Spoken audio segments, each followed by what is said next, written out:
yeah, he's setting the tone for every designer making magic their own. Blueprints and dreams, they're the tools of the trade. With free heathen workshop, the future's made. His models are art, his passion's the key. He's building a world for the community. Through struggles and triumphs, he's always on deck. With the mantra he lives by, protect your neck. So keep your chin up, protect your neck. This life's a grind, but there's no regret. Just build, build, build, let your heart connect. I love you and you matter, never forget. Oh, free head and leading the way, pushing the limits, redefining the play. For the crew, for the tribe, for the ones who strive. He's the pulse of the maker's drive.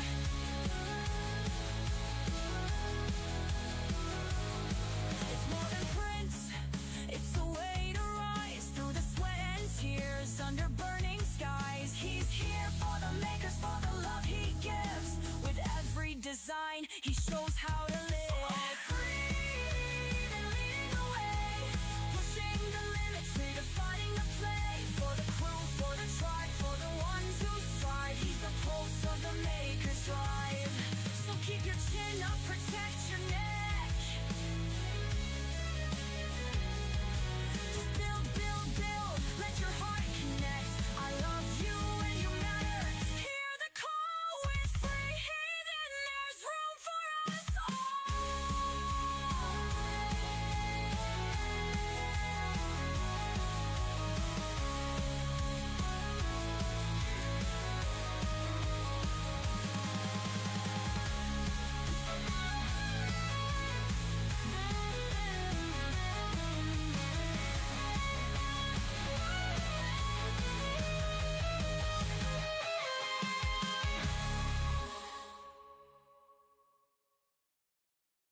It's free heathen breaking the game. For the makers, the dreamers, remember the name. Crew and tribe, we're riding this wave. For every creator who dared to be brave. He's the man with the vision, designs that inspire. Fueling the scene with relentless fire. From the crew to the tribe, he's breaking the mold. Building a legacy that's fierce and bold. Promoting the makers, he's lifting them higher. Every model a spark, every print's desire. He's got the skills, the hustle, the drive. Free heathen workshop, keeping dreams alive. So keep your chin up, protect your neck. This life's a grind, but there's no regret. Just build, build, build, let your heart connect. I love you and you matter, never forget. Oh, free, they're leading the way, pushing the limits, redefining the play. For the crew, for the tribe, for the ones who strive. He's the pulse of the maker's drive.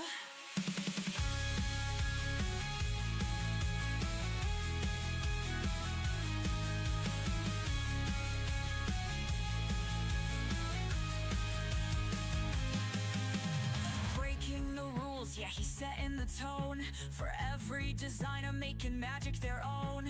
Blueprints and dreams, they're the tools of the trade. With free heathen workshop, the future's made. His models are art, his passion's the key. He's building a world for the community. Through struggles and triumphs, he's always on deck. With the mantra he lives by, protect your neck. So keep your chin up, protect your neck.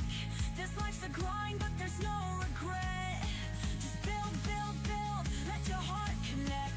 I love you and you matter, never forget. Oh, free head and leading the way, pushing the limits, redefining the play. For the crew, for the tribe, for the ones who strive. He's the pulse of the maker's drive.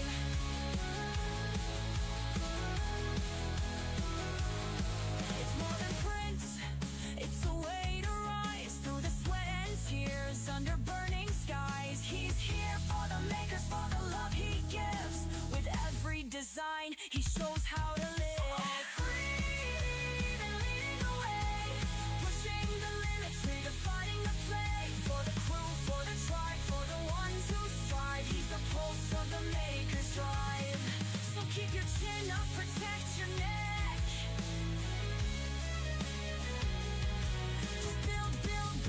Let your heart connect.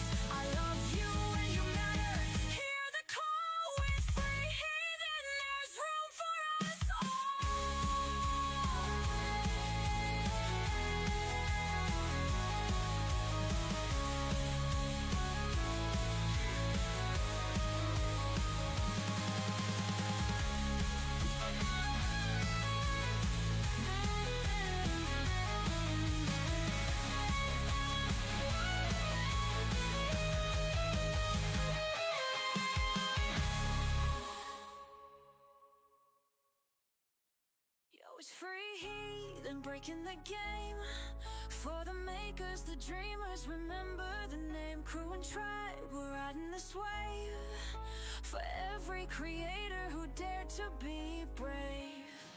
He's the man with the vision, designs that inspire, fueling the scene with relentless fire. From the crew to the tribe, he's breaking the mold, building a legacy that's fierce and bold. Promoting the makers, he's lifting them higher. Every model a spark, every print's desire. He's got the skills, the hustle, the drive. Free Heathen Workshop, keeping dreams alive. So keep your chin up, protect your neck. This life's a grind, but there's no regret. Just build, build, build, let your heart connect. I love you and you matter, never forget. Oh, free, they're leading the way, pushing the limits, redefining the play. For the crew, for the tribe, for the ones who strive. He's the pulse of the maker's drive.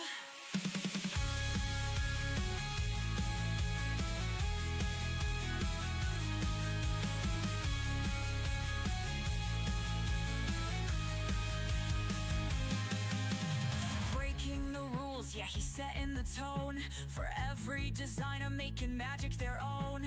Blueprints and dreams, they're the tools of the trade. With Free Heathen Workshop, the future's made.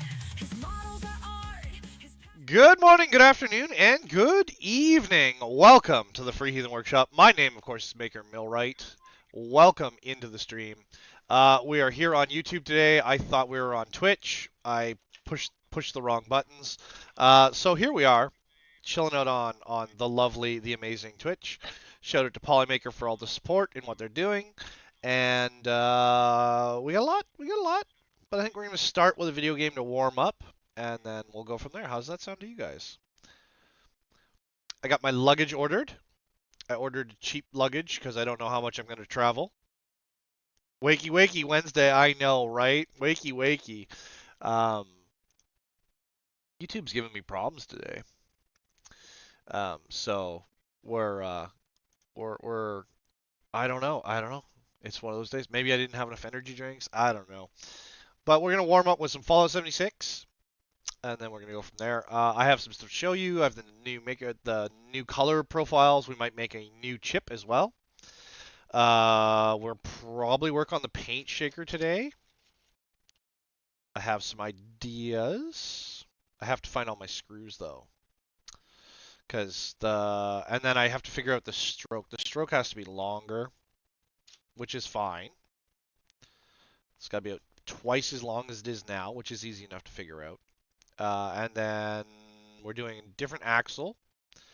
And yeah, there's a bunch of stuff we're going to do. If you're wondering what the paint shaker is, it's this right here. So it's a mechanized paint shaker. And we're trying to get a longer stroke on that. It works pretty good. It did need some sanding, which I think that's just the texture of the build plate that ends up being a little bit tight. But yeah, welcome in. We're doing things and stuff and things, and yeah, I will have the Discord open today at some point. Let me see, move this chat bubble over so I can see a little bit better. I've been working on a PC case so I can build your first. Ooh, I built my first computer out of scraps in a cave when I was a teenager. It was a 486. Because, you know, scraps and things, right? You know.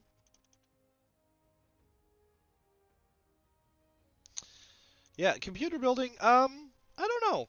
I don't know if building computers is better than factory building them. I'll be honest, I don't know.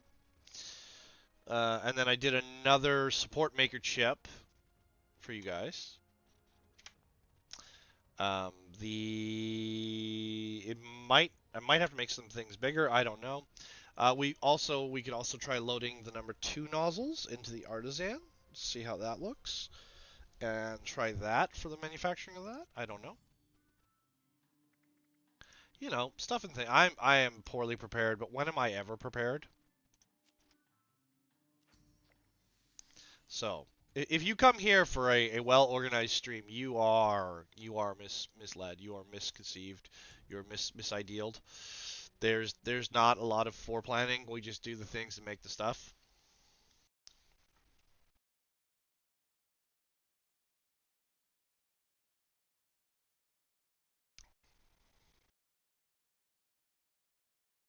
You know. But we'll work it out. Do it on the fly. Yeah, that's what we do. We just do things on the fly. We work an idea and then we finish things and things get done. And I like the idea of this cam system for other projects as well. So it was a neat kind of concept design or build that we ended up doing. And that's sort of, yeah.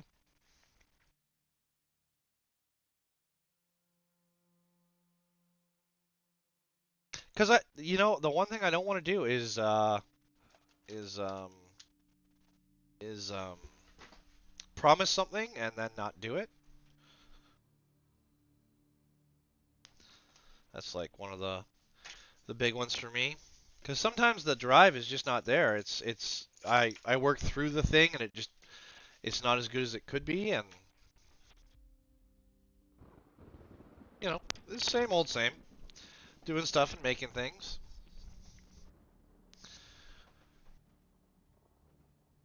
If you want to take a look at the stuff I make, the link is down below. There's a bunch of files I've made. Just gotta warm up, find the groove, get into the flow, as they say.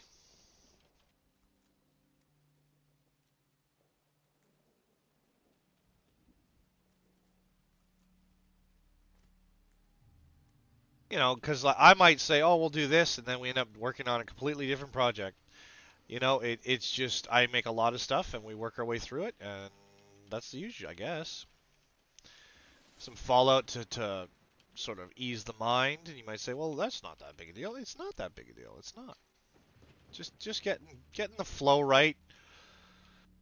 We stream 5 days a week across platforms. We're always making something new, doing something new. Always working on it.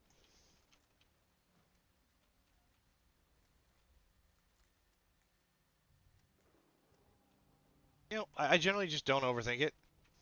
Because when I overthink it, that's when I get worried, and then when I get worried, I can't do the thing.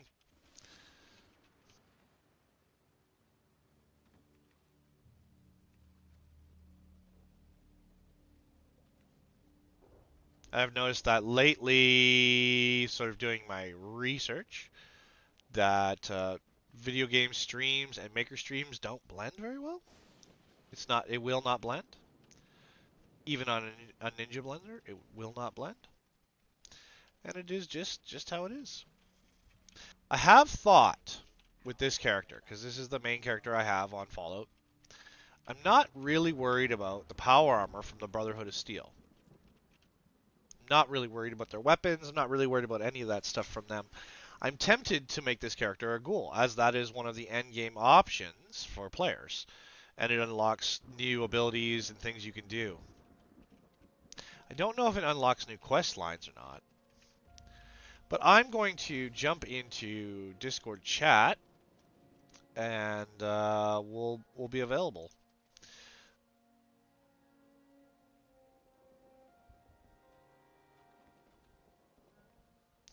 Is there any specific projects you guys in the community would like to see? I know the BattleBot is definitely one of them. I think that we have to try a new print cycle for things, because I think I need to do inner instead of outer. So inner diameter versus outer diameter first on the print profiles, and we'll see how that goes. I don't know. Yeah. And we may just end up playing video games today, oddly enough. You never know with this channel. We just do stuff and we make the things. Try not to overthink it. Hello, tiny cat.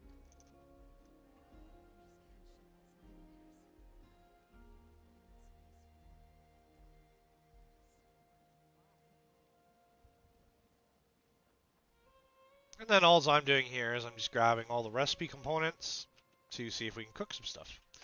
Because we are trying to get to 8,000 bottle caps right now. because 8,000 bottle caps will get us closer to one of the last weapons we haven't unlocked, which is one of the ultrasight weapons.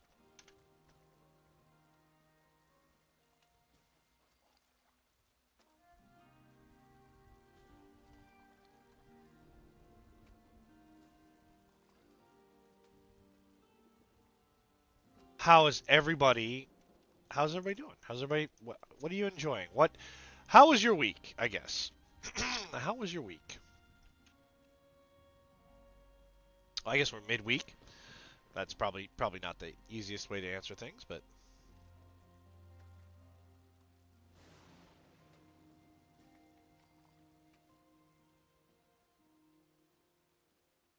immediately overweight. Happens all the time. As soon as we start making stuff, we go immediately overweight, which is pretty familiar for us. And then what are today's dailies? Today's dailies are catch fish, kill corrosive stingwing, and spooky scorched legs wounded. So let's start with clearing out our inventory, and then we'll go from there.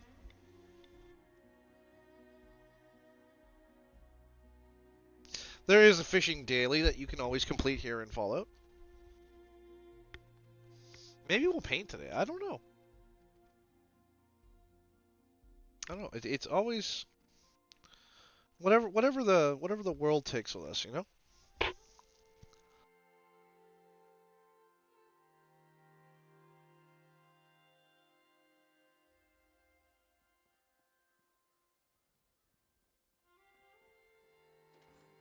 There's so many things on my desk I need to paint anyway.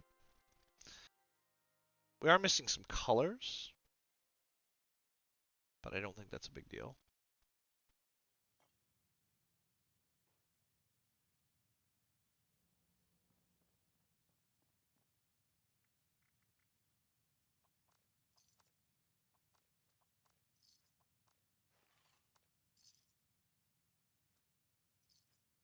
I don't think it's a big deal. Do you guys think it's a big deal? I don't think it's a big deal.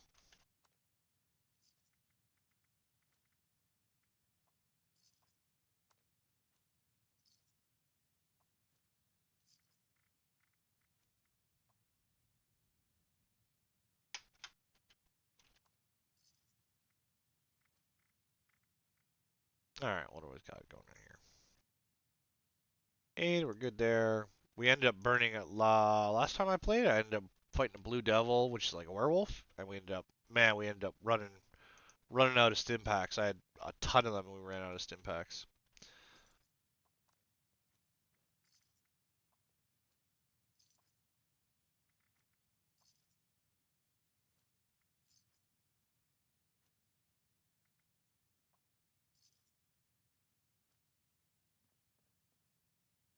All right, all right. Well, let's see if we can go pick up that fishing daily first.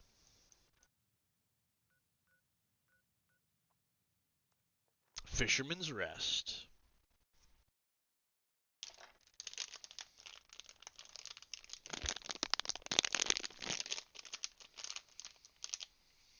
Maybe we can get amped up today. Maybe we can get amped up today. Here's hoping.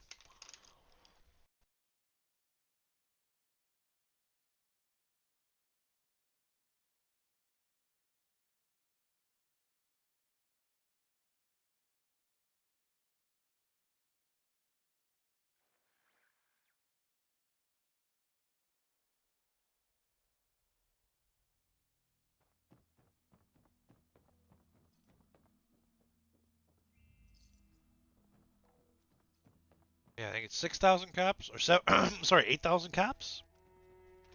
I don't know if we're gonna hit it, but we can try. The water call. Aye, that. The artificial is one that is long lost, but greatly needed now.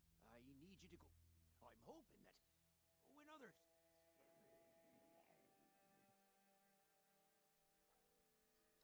After ye best, watch yourself out. All right, so there's our. Then we gotta make sure we turn the daily on.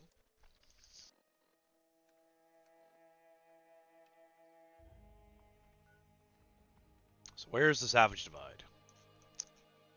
Oh, there we go.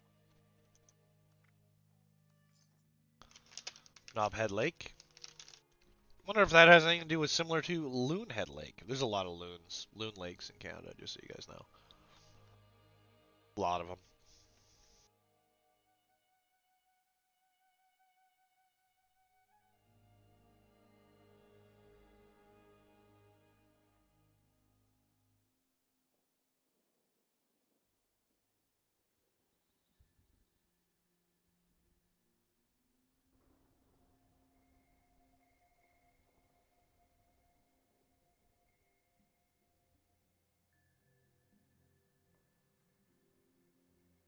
Target acquired. They say that true beauty is on the inside, but all you have on the inside is excessive radiation poisoning. Teach you to insult me.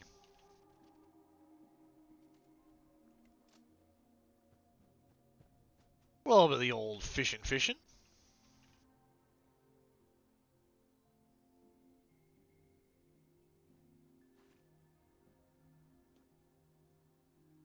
Oops, wrong button. There we go. Now, fishing in Fallout, great addition. Probably not the most exciting part of Fallout, I will say.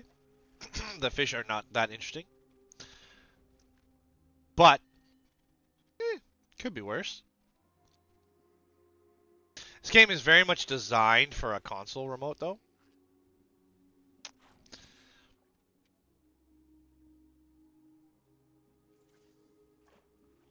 We have to change the way we look, too.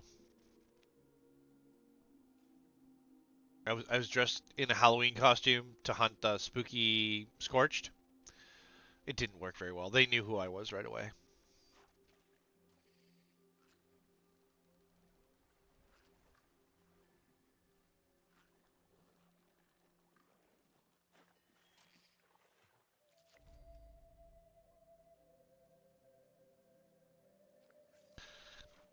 I don't know.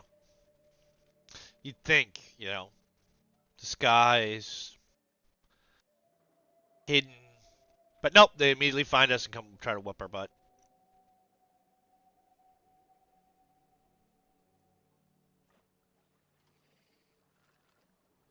Oh wow, that would have been a good one.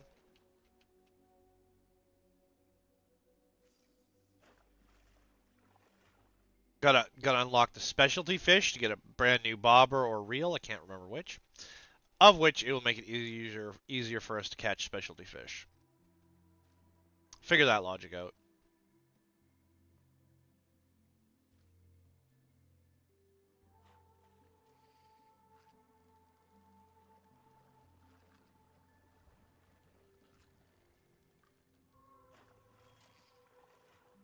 Or we'll just catch the same fish over and over again. One or the other. One or the other. Science, right? And it's all RNG. It's random number generator.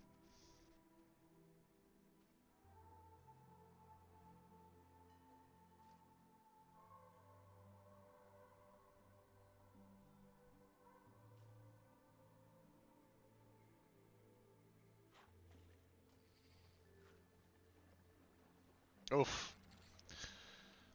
It's two. Two already. We're gonna run out of hooks.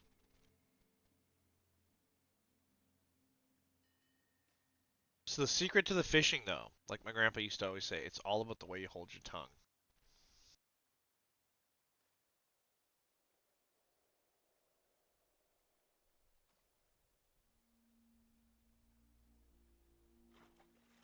What kind of science can we get going here?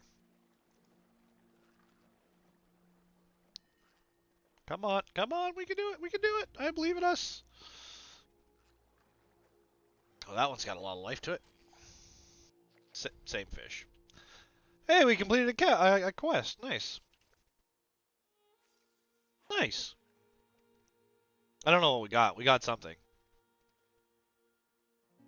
Oh, here, fishy. Here, fishy.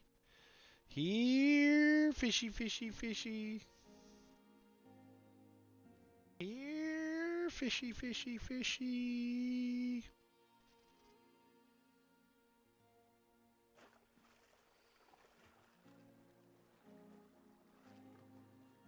Oof. Not doing well. We're at a 50-50% here.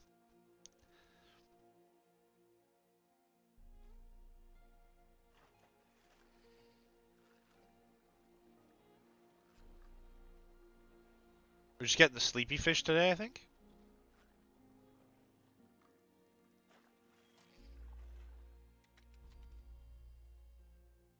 It says we're fishing in the rain, except we're not fishing in the rain, so figure that one out.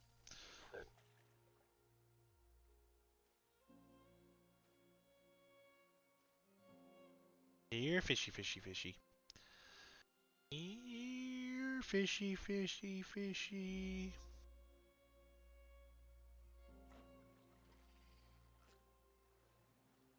Oh, wow, that one ran like crazy.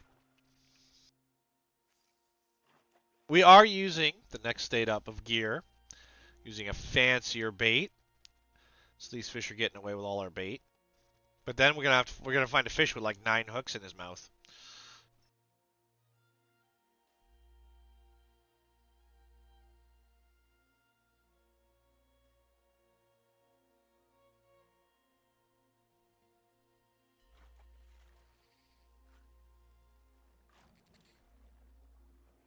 The mouse is just not fast enough.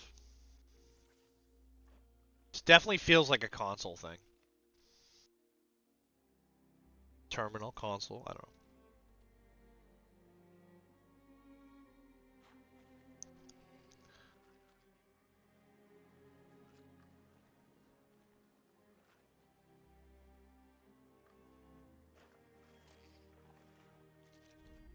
We're making headway, making headway. We did get an achievement. I don't know what it was, but we got one. I even forget how to check that. I wonder if there's like a tilde or something so you can see what it is.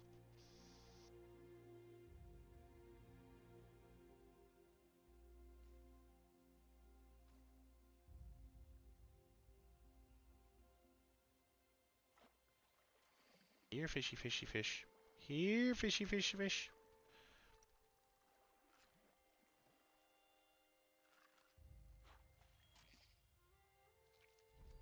I think it just gave us more bait, I'll be honest. I get the sneaky suspicion it's just more bait. We can sit here. Do what, 4 hours of fishing on Fallout? We could do that. What do you think the ratio? We're up to, what is it, 70% right now? Went from 50-50 to 70-30. I wonder what our math would be after 4 hours of just fishing. Just call it the Fallout fishing stream. Wednesday Fallout fishing stream. That's all we do.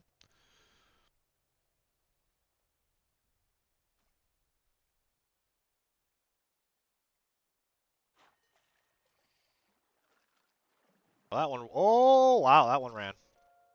That was a good one too. I'll bet you that was the one we needed.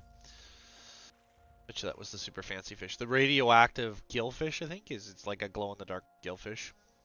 Just like the radioactive cat.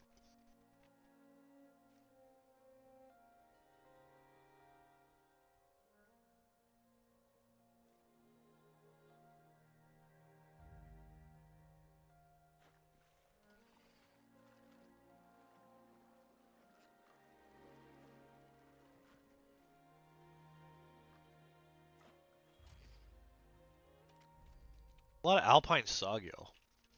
Alpine sawgill. Is that because their gills are sharp or because their gills are shaped like a saw?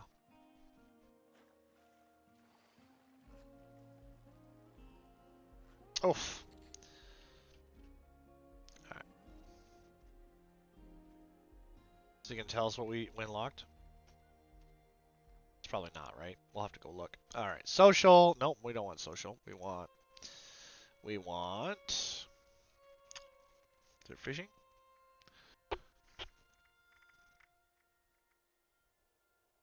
Fishing in the rain. Oh, Mark II real. Ooh. Maybe we are doing good. Ooh, howdy. Boy, howdy.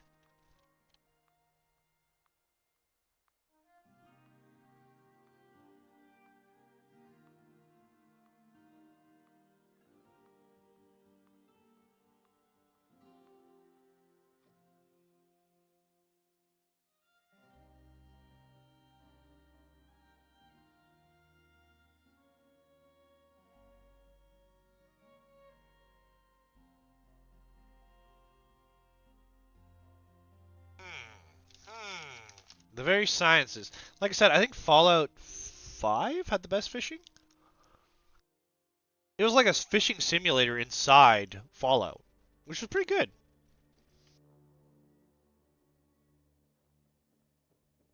I liked Fallout 5.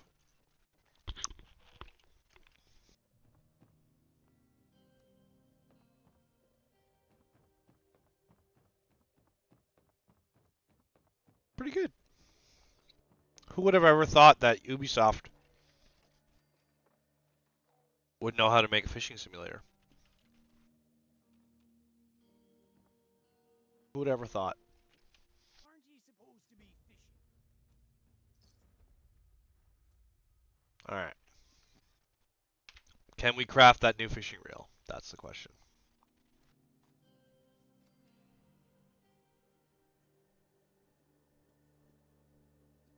You can build bases in Fallout 5? I don't remember that.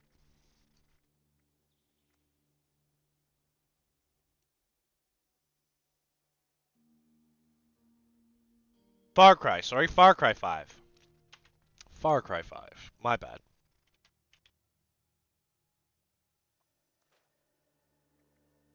Far Cry 5. Not Fallout 5. Far Cry 5. Thank you very much.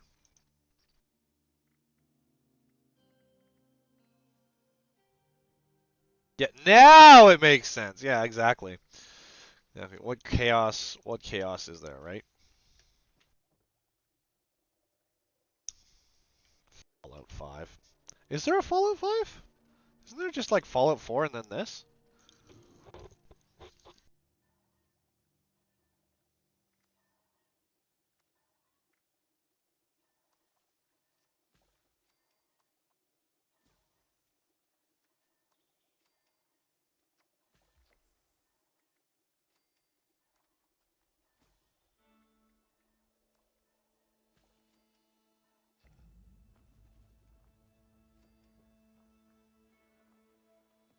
Make fish bits.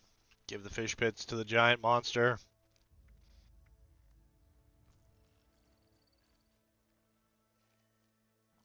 There is the last two Fallout games.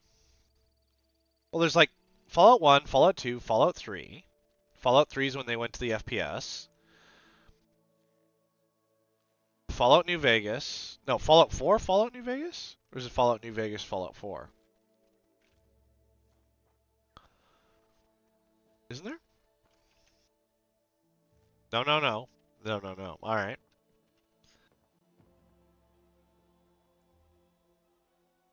So there's only two Fallout games then. At this. The last two new games were 4 and whatever it is.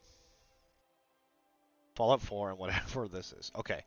So there is 5 Fallout games?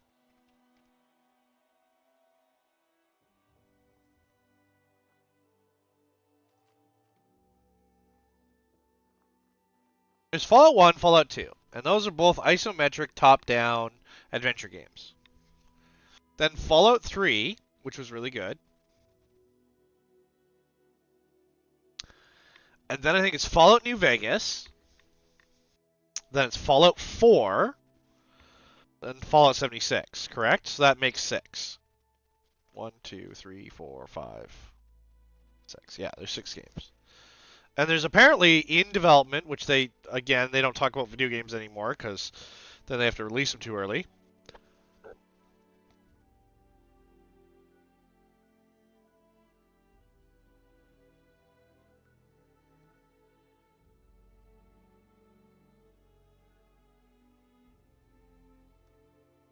Also, technically 7 games? Why is there 7? How many? Now I gotta go look.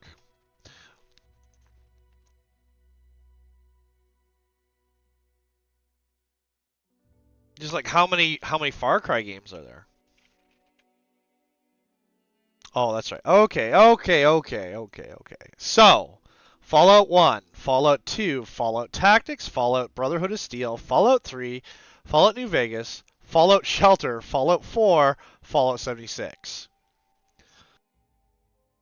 1, 2, 3, 4, 5, 6, 7, 8, 9. There's 9 games. And that doesn't count the expansions or DLCs. But not Far Harbor? What's the Alaskan one? Yeah, it's Alaskan, right? Yeah, Fallout Shelter. And I played Fallout Shelter for a while. It was fun.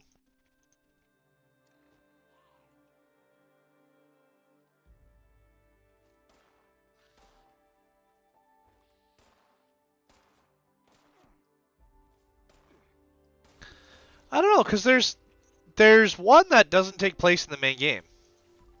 Actually, there's a few, doesn't there? So I guess they're not their own game because they whatever, but.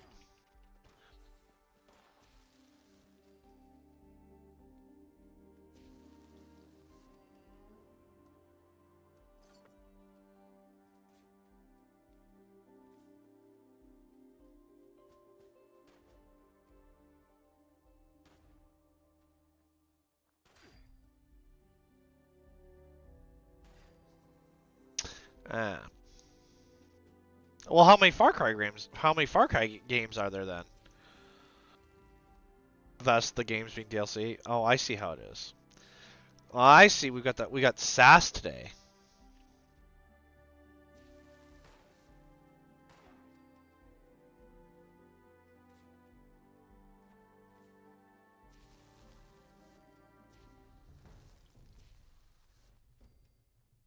See no spooky. See no spooky scorched here.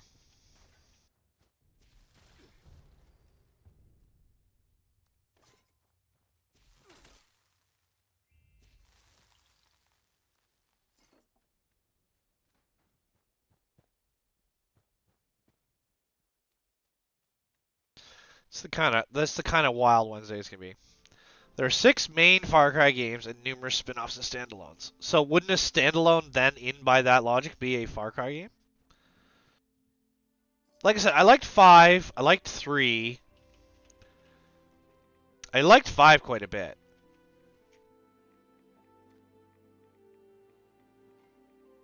Yes, I see. So how many Far Cry games are there then? Because there's a sequel to 5, which is terrible.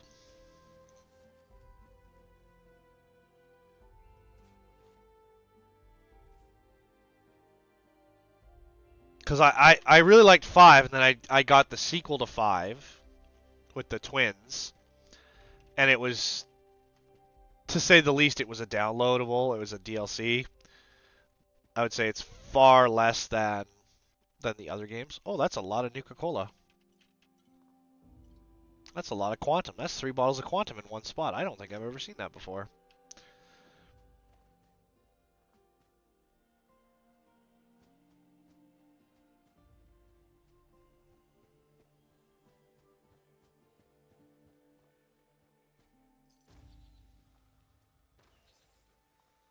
Alright, let's go to the airport, I guess. Because that's where I know some of them are. Game is not... Yeah, but if you played that one, it was not...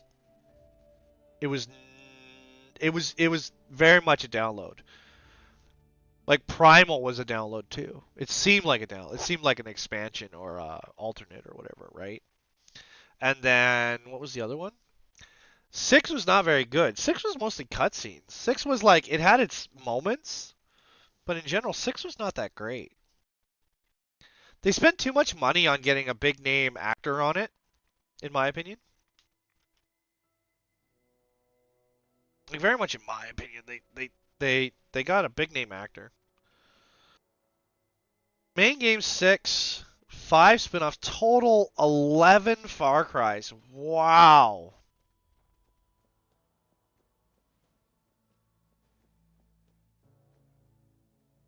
but I don't think there's a running story between them.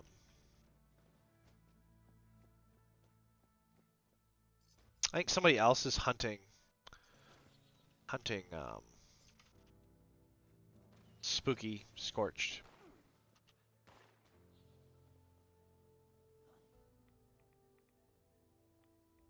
Like, for example, the Arkham games. They're all the same, right? Yeah, it had its own experience, its own gameplay, yeah. Or own game.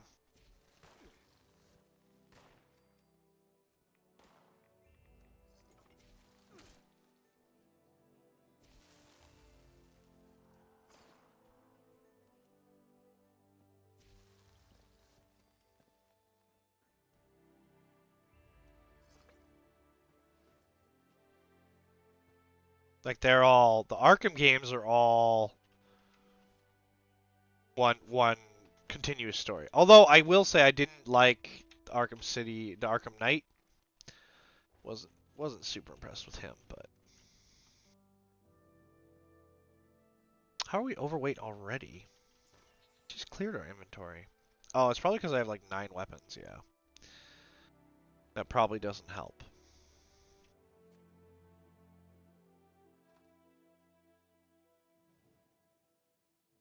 Yeah, like when they talk about sequels, right? Like, oh, I don't know if I want to watch another Avengers movie, right? Or another Marvel movie, right?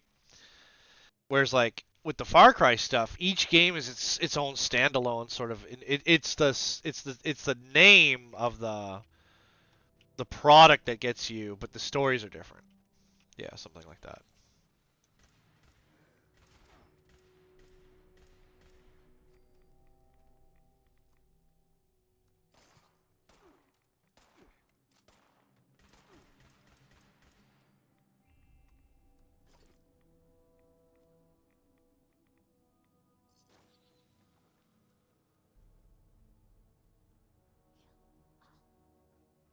Yeah.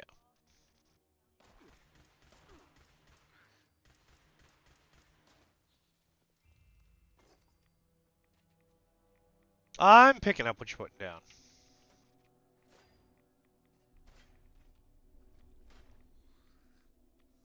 And these guys are as bad a shot as I am.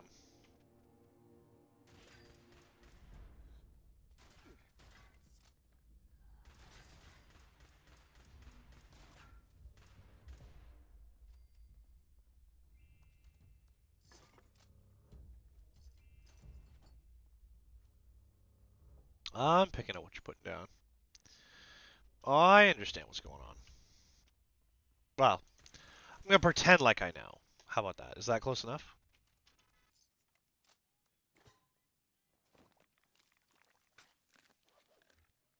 I'm gonna pretend. And then, if no one's looking, I will act like I know exactly what I'm doing. So as long as nobody's paying attention, this should go very well.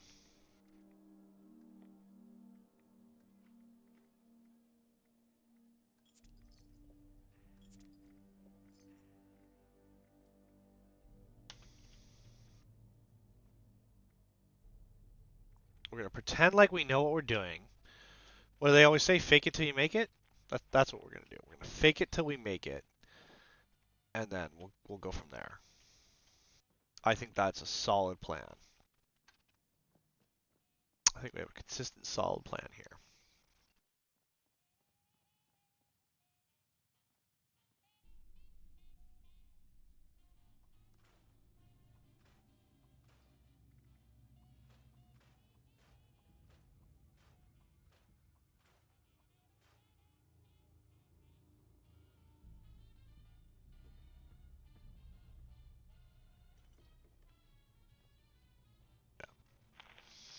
Our plan is to pretend like we know what's going on until we actually do know what's going on.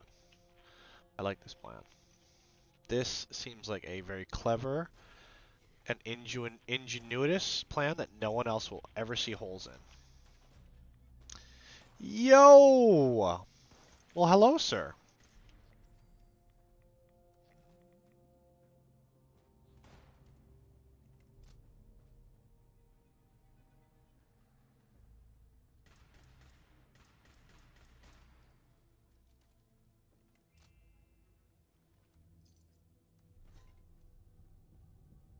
Some would even say fortuitous. A fortuitous plan.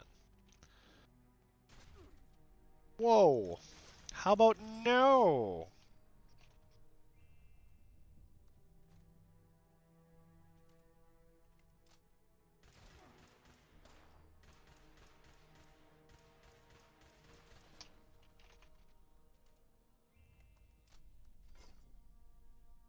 Yes, very fortuitous. Sure.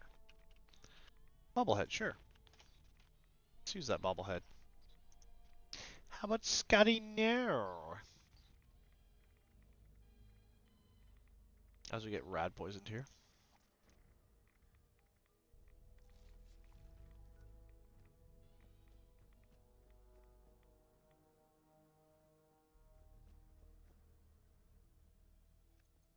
Yeah. That's our plan. We're now a planning stream.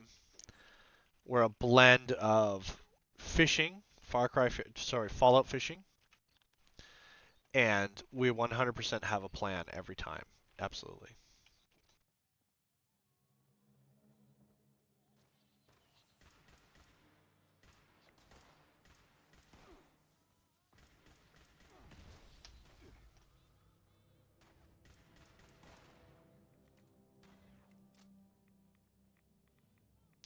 Planning for things to never do. Yeah, exactly. You know exactly what we're doing.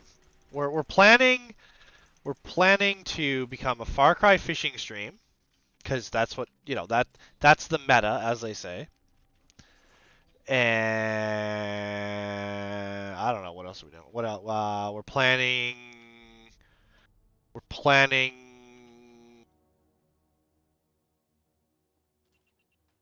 What are we planning? Well, that was unpleasant. Good thing we didn't catch fire.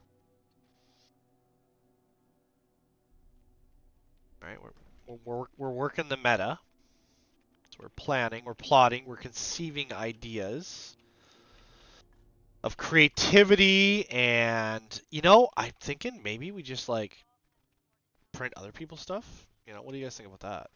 Just print other people's stuff from now on? And just say, oh, look how good this print came out. Or maybe we could fund some machine reviews. What do you guys think about that?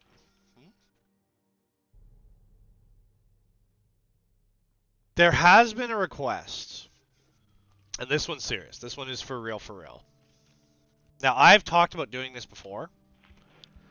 There has been a request, because I have a larger machine, to print a go-kart. Well, not necessarily a go-kart, but something along those lines.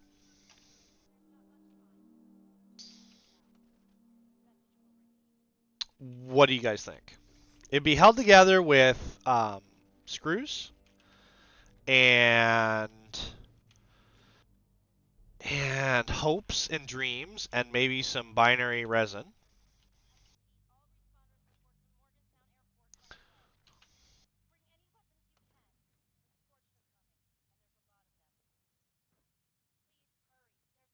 And I would think the nylon glass filled would be the best way to do it, but you're going to end up with a shrinkage percentage.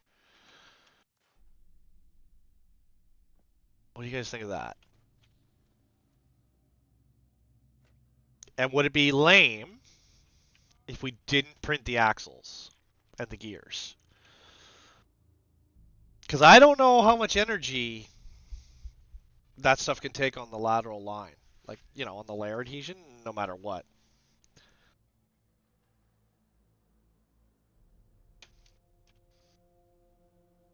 A go-kart meant to haul around savage pickups in the wasteland. Yeah, exactly. Exactly.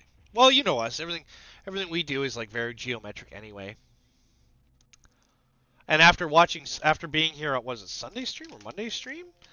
And we saw all those like cool like soapbox derby cars they made. That was pretty cool.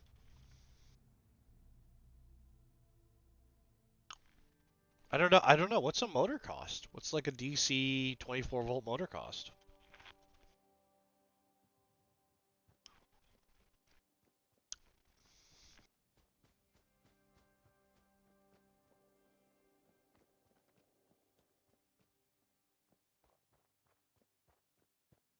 And I guess the batteries as well, because the batteries kind of matter.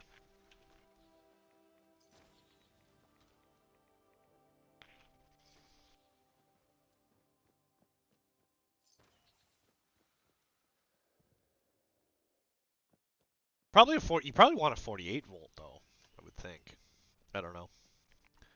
And then you couldn't wire it directly in, so you need a PC controller or whatever, a PLC controller or whatever it's called. It's a key. You need a key. Makes you question a lot of things, you know. I had thought about one some time ago, to be honest. Let's get some rat poisoning here by standing in radioactive dust for no reason. I think we're gonna change our gear too. Alright. Sharp weapons. What is there a two-handed? What's the two-handed weapon?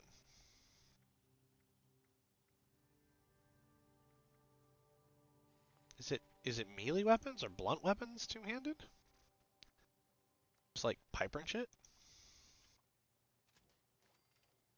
Just pipe wrench it for now?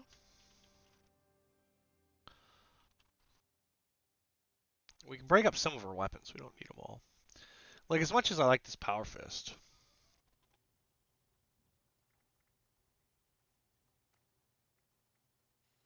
Alright, extra heavy. Limb damage. Limb damage. Armor penetrating. Armor penetrating. Well, a big hook welded on? It's not even welded on, it's just wired in. Alright. Sure.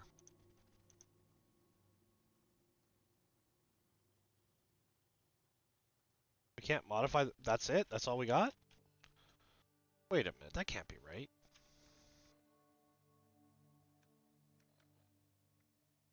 Let's be...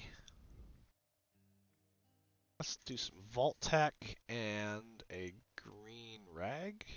And then, can we change our backpack? No, we can't change our backpack. So can we modify? I don't know.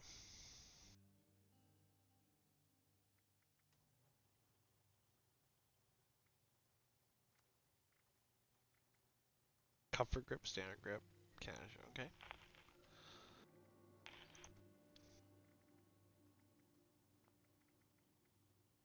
We don't need this anymore, so we can scrap this.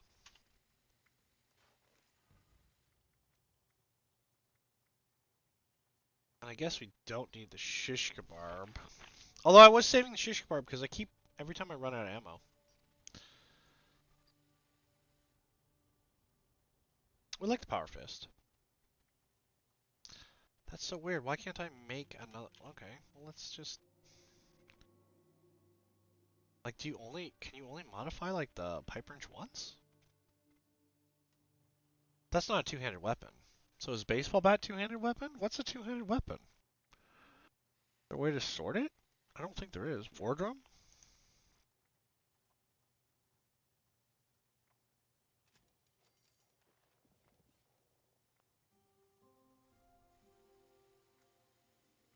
I don't think we need the pipe wrench because I think that's one-handed.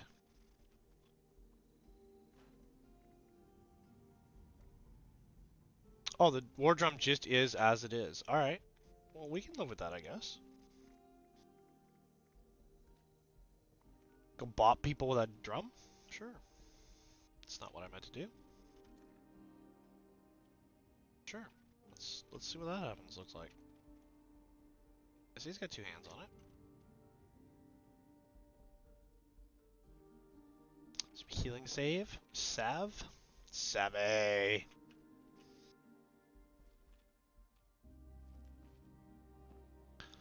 Savvy. We might have to change our weapon if we want to do melee, though. Because last time we did melee, we got really murdered. Even in power armor, we got murdered.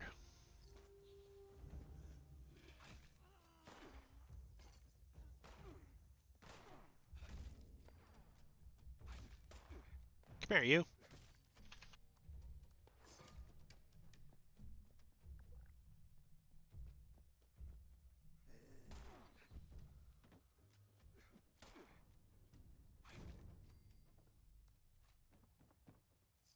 Savvy.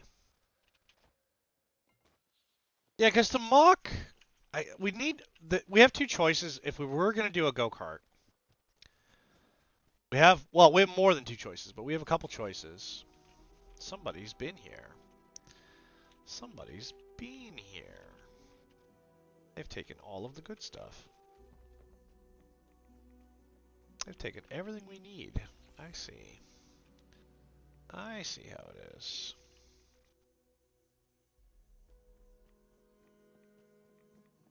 Vent? No, there's no vent. This does us no good. Where's the... I don't remember where all these points are. Maybe we'll have to look it up. Spooky?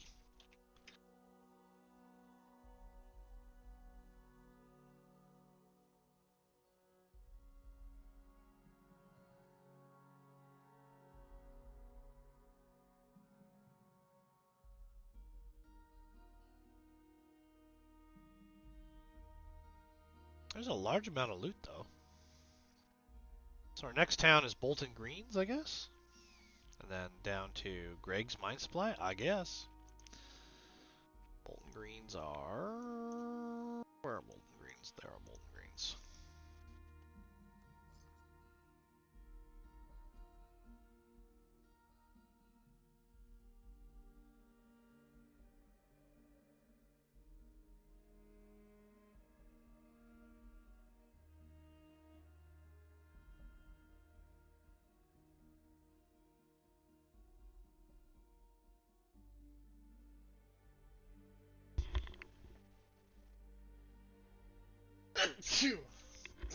Pardon me. Pardon, excusez-moi.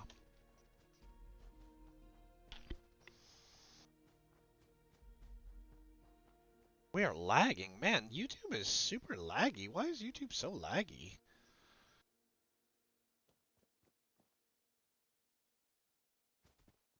So laggy, YouTube.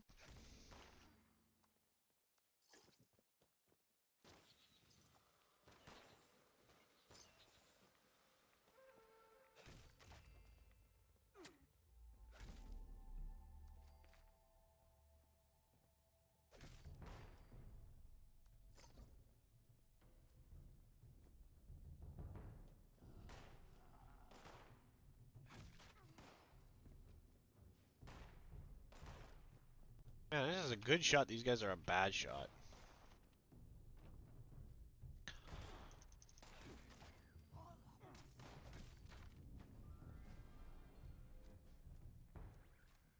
Because if they were a good shot, we'd be in some trouble. Like, I'll be honest.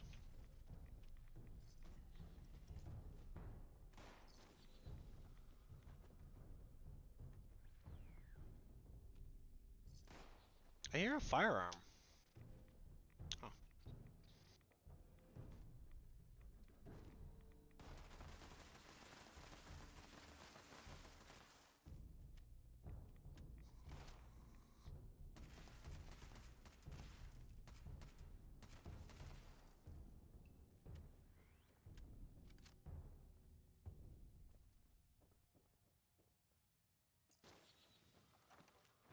Hmm.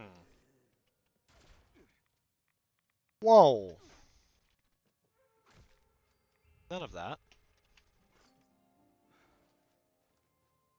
Let's get some man-tats. Man-tats, they make you smarter. One-eyed souvenir bear. Oh.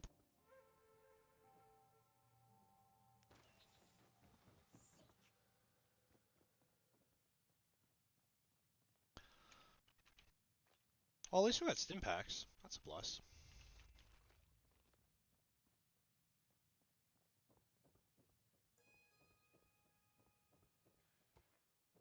Games work. Game if it doesn't work.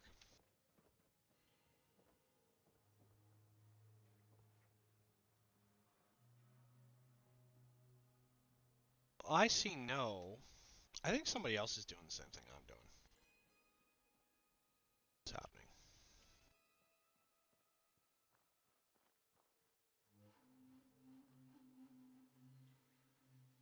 That's what I think is happening.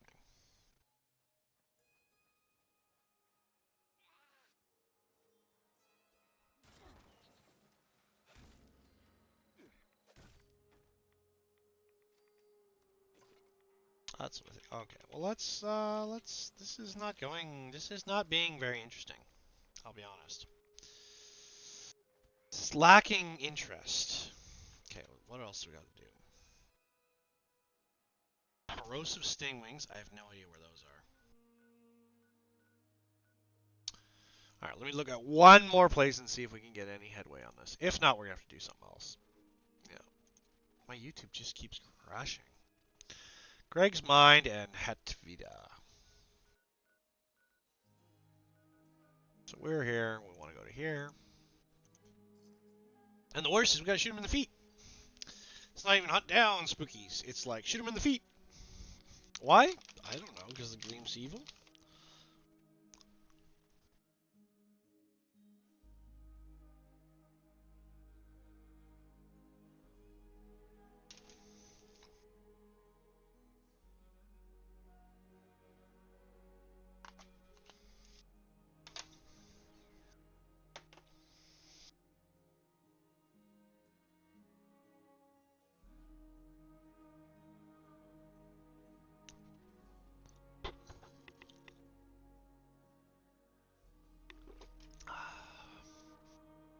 All right.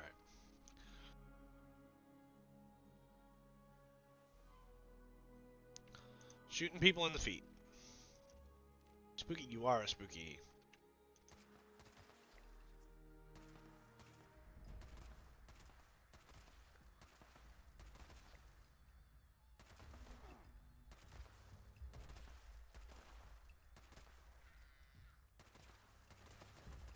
Well, that's gonna be annoying. Problem is they only have 2 legs. In a perfect world, you'd be able to hunt down 5 of them shooting both legs, but I don't know if that's gonna happen.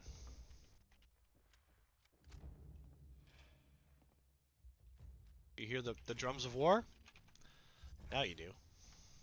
Is it just like a barrel, like on a... I'll bet you it's just a barrel on a handle. That's what it looks like. That's exactly what it looks like. Well, that kind of got what we needed, but now we need like more of those. I don't know if that's something I'm going to pursue today. But what else can we do? Well, we can open some stuff because they do drop Halloween packs for some reason.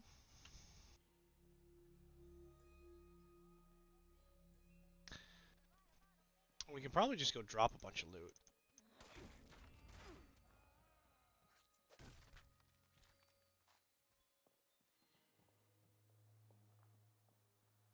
That'll be an option. But then maybe we'll talk about some of the stuff I did last night.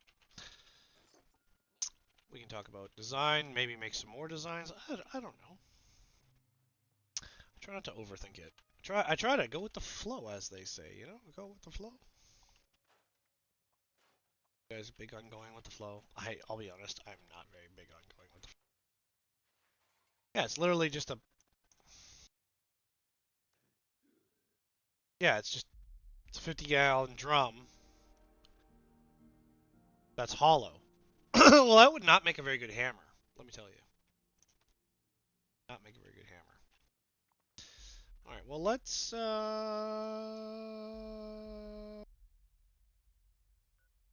Here, there. Let's go there. See if we can vend some stuff. We're trying. I think we're trying to make 8,000 because there's it's one of the more advanced weapons that came in the latest update. It's an ultrasight rifle.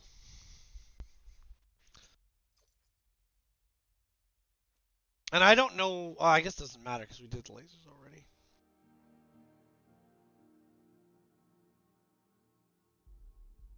We could try to make that fishing rod add-on, which would be useful.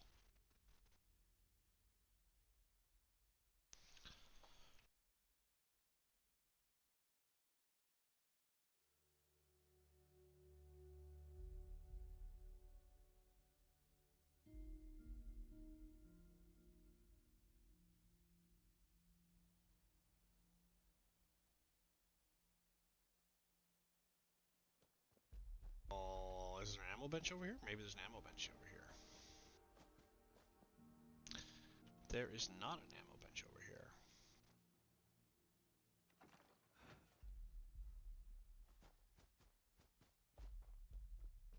The shame of it all.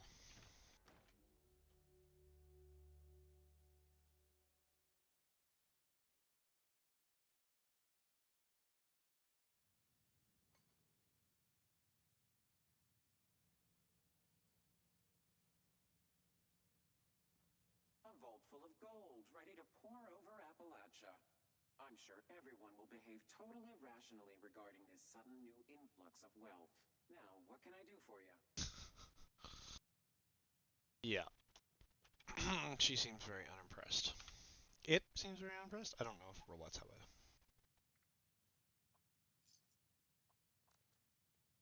a... Alright, let's get rid of the junk. Get rid of all the junk first.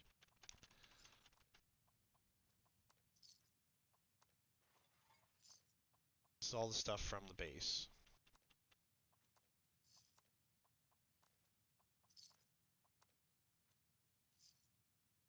That's all the extra stuff we were carrying around that we didn't need.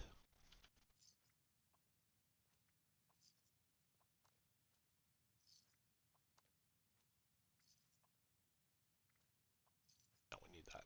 Oh, wrong button. And then... Don't need that.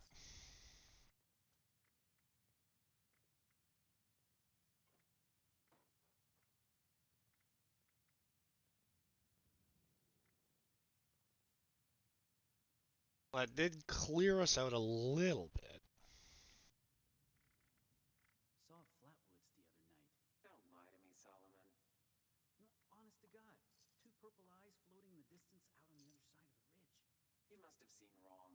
The Flatwoods is a myth for hill people and drunks. Well, whatever helps you recharge at night.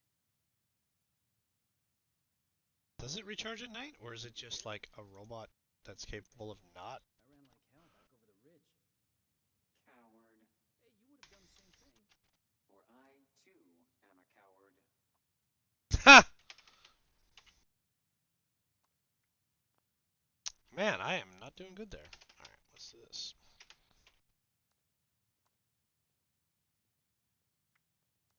There we go. That works. Alright. Well, let's try our luck. I have a sneaking suspicion it's 8,000 though. So we go over here to Highway Town. To the booty board.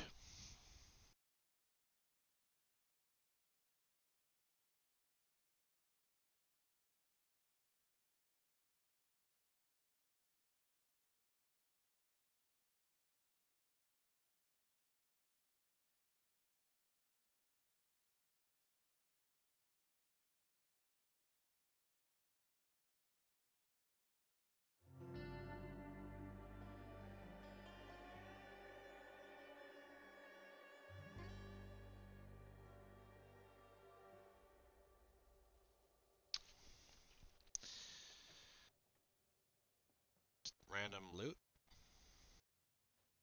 Known patterns, alright. What's it doing? Oh yeah, there's a vendor. This lady right here. You know where to find me. Splint is her name. Don't poke them.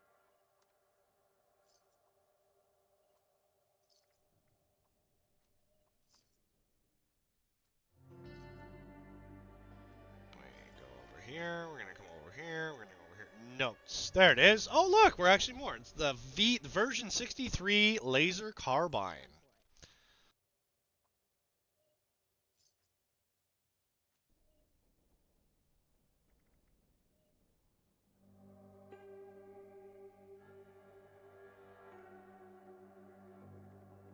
You weren't followed, were you? I'm putting a price on that bastard's head the first chance I get. Ohio used to be such a green place. All right.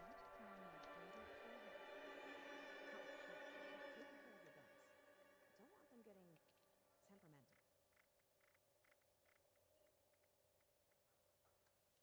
Eel in a bottle, whiskey in a jar. Oh, that's why we couldn't make it. We didn't know how to make it. Give us the pattern. Okay, let's go see if we can make that, and then I think we're gonna have to move on to something. We're gonna have to do something else because this is It's not tickling my fancy. I thought it would, but it just isn't. I hope we can hold out here.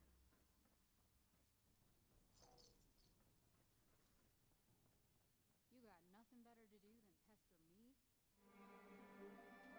It's not what I wanted to do at all. It's not what I want to do either. All right, craft. Can we do fishing stuff?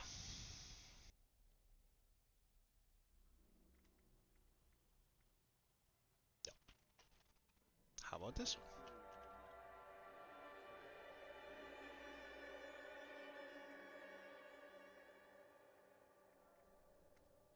No. So, silly question. How do we? Oh, you know what it is? Modify. It may be modify. It may be modify. Let's see here. Oh, let's see here. Janky rod. Real number. Ooh, real number 2. Must be something special going on. Standard hook. Advanced drag. Oh, we got a bunch of things here. So do we want strength, line strength, or do we want rotation speed? I think we want rotation speed, yeah? And then the bobbers don't make a difference. Let's do a little spaceship. And janky reel, or janky rod, we can't do anything but janky rod. Now, next time I make you guys sit and watch me do fishing stuff, in hopes the fishing won't be so as boring. How are we doing? We got one more thing to check here.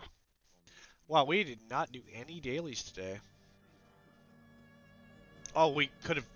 We've got to cook some fish and then sell the fish. So it's a fishing daily day. Ooh, schmancy. What are we doing here? So, what was the other thing I was doing? Yeah, then we go over comp.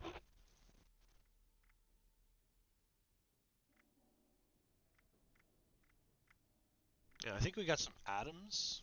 We're still looking for the rabbit. Never found the rabbit. Still looking for a legendary Yagwai.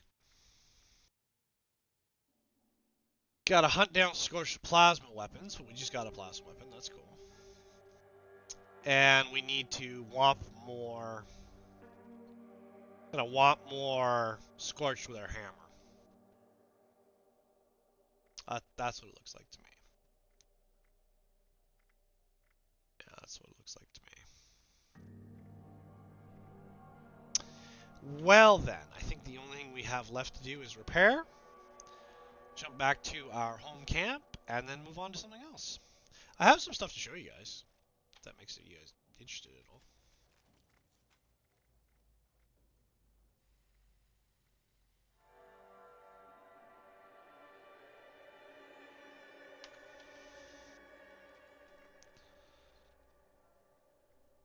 Oh, hold on. We can modify our... I'm sure we can modify our plasma cannon. That plasma is not very good in this game, I'll tell you. I don't really know what its purpose is. Nope, standard, short, short. Okay, so we know nothing about plasma weapons. Okay. That's not a good sign. That's not good. Level up? No, we gotta be 73, right? Tales from the Cosmos! I believe it's 73. It is... What rank is that? That is... Rank what? That is rank 76. Oh, pardon-moi. Excusez-moi. Man, is it just me, or did this season suck?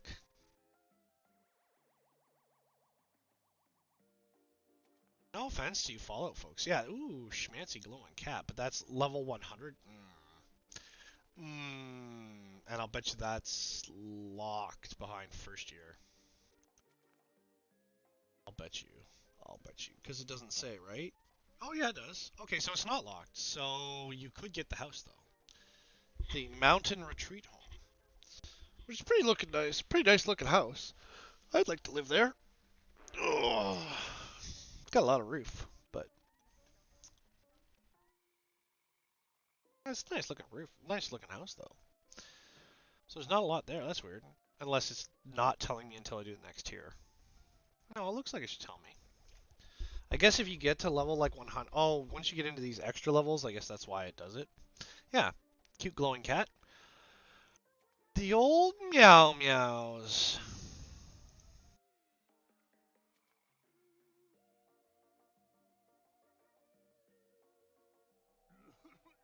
Alright. I'm going to take my break. We'll come back and we'll do something else. Well, that's what I think we'll do.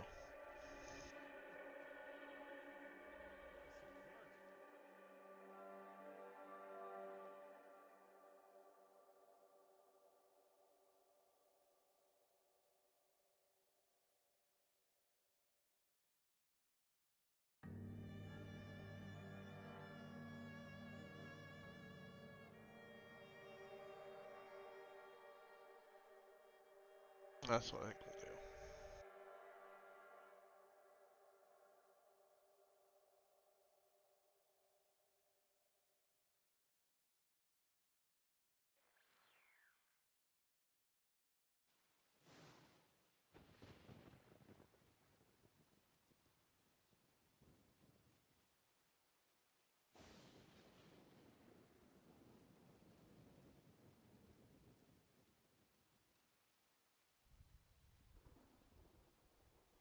That's interesting.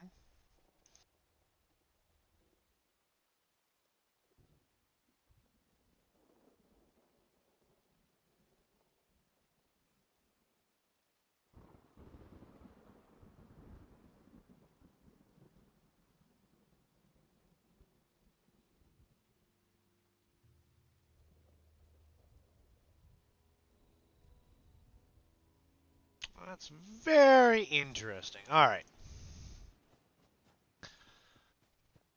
Oh, I gotta figure out a way to turn off the rain here, too. We can disconnect it, but I think there's a switch? Hold on. Let me do the thing first. I do like a good rainstorm, but it's been raining here for the last 4 days I've been playing because I put the rain machine in. It's not the best planning, okay? I'll be honest. It's not the best planning. What's this one? Power counter? What's this? This is plays musical tone whenever powered.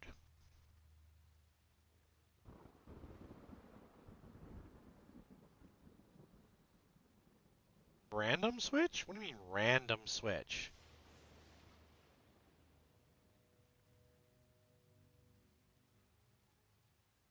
Okay, let's do that then.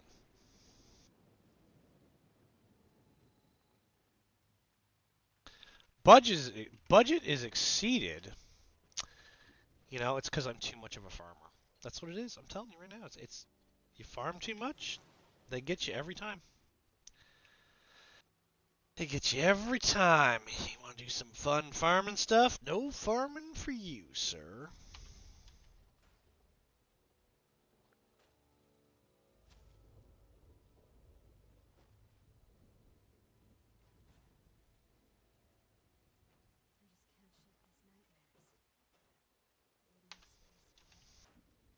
Farming for you.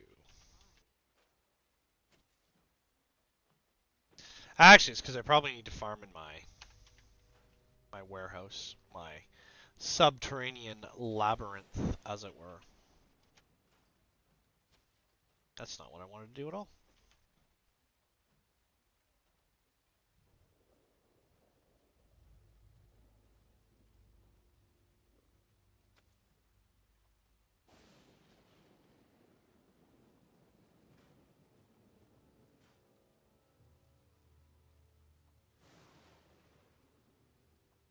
Nope, don't want to do that.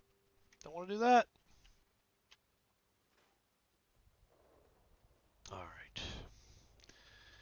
They said I was crazy, and they were right.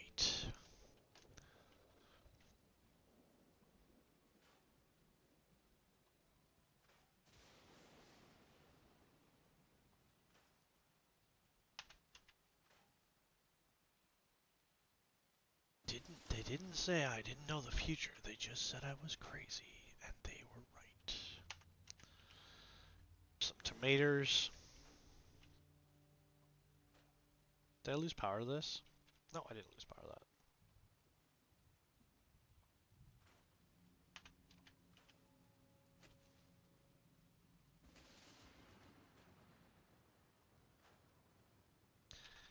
They said I lost my mind in the madness. I said what mind to start with.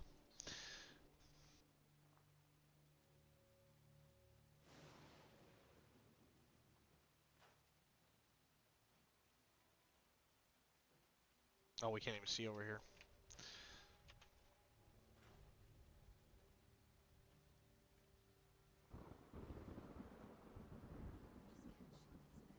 Yeah. Maybe that'll give us what we need now. What were we building again? Oh, a power switch. A switch of power in which to power things. You know? Power switch? You guys ever heard of that? Probably not. It's like a... You've probably never heard of it. What happened to break? We're going to break. A 5 foot by... No. Yeah, it's double 5 foot by 5 foot for the maker pole. We probably should make that out of wood. How big a gears is that? We'd have to figure out the gears for it, too. Or is it just a switch? Can we just do a switch? Is this a power pylon switch? What's this? This is just a switched power pylon, sure. 5 by 5. Yeah, it's way bigger than that. Oh, yeah, I gotta make one. Yeah, I can do that. Yeah, I know what you're talking about. Never you mind. I understand what's happening.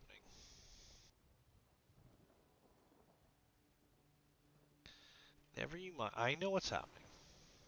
I understand what's going on now. Thousands of people wouldn't, but I do.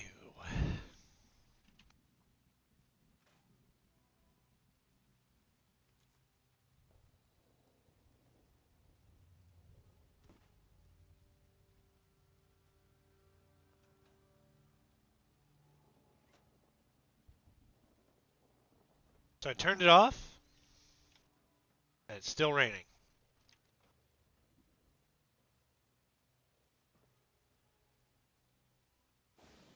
Is it because it's powered by that?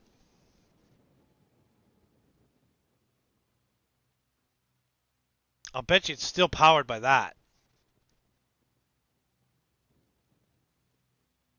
I'll bet you. Because it's sitting inside the sphere. Well, what if I take this? That's not what I want to do at all. I put this over here.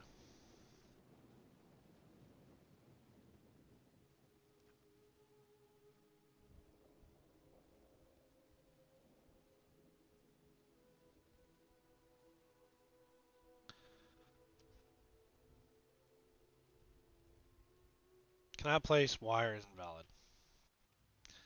So we take this off. Take this. Ah.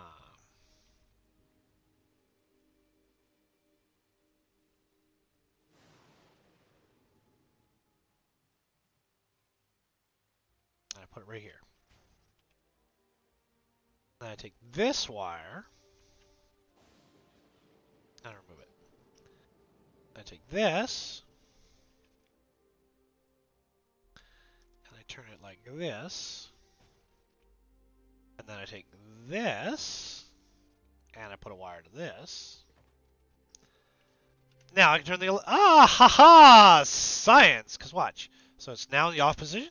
Now it's the on position.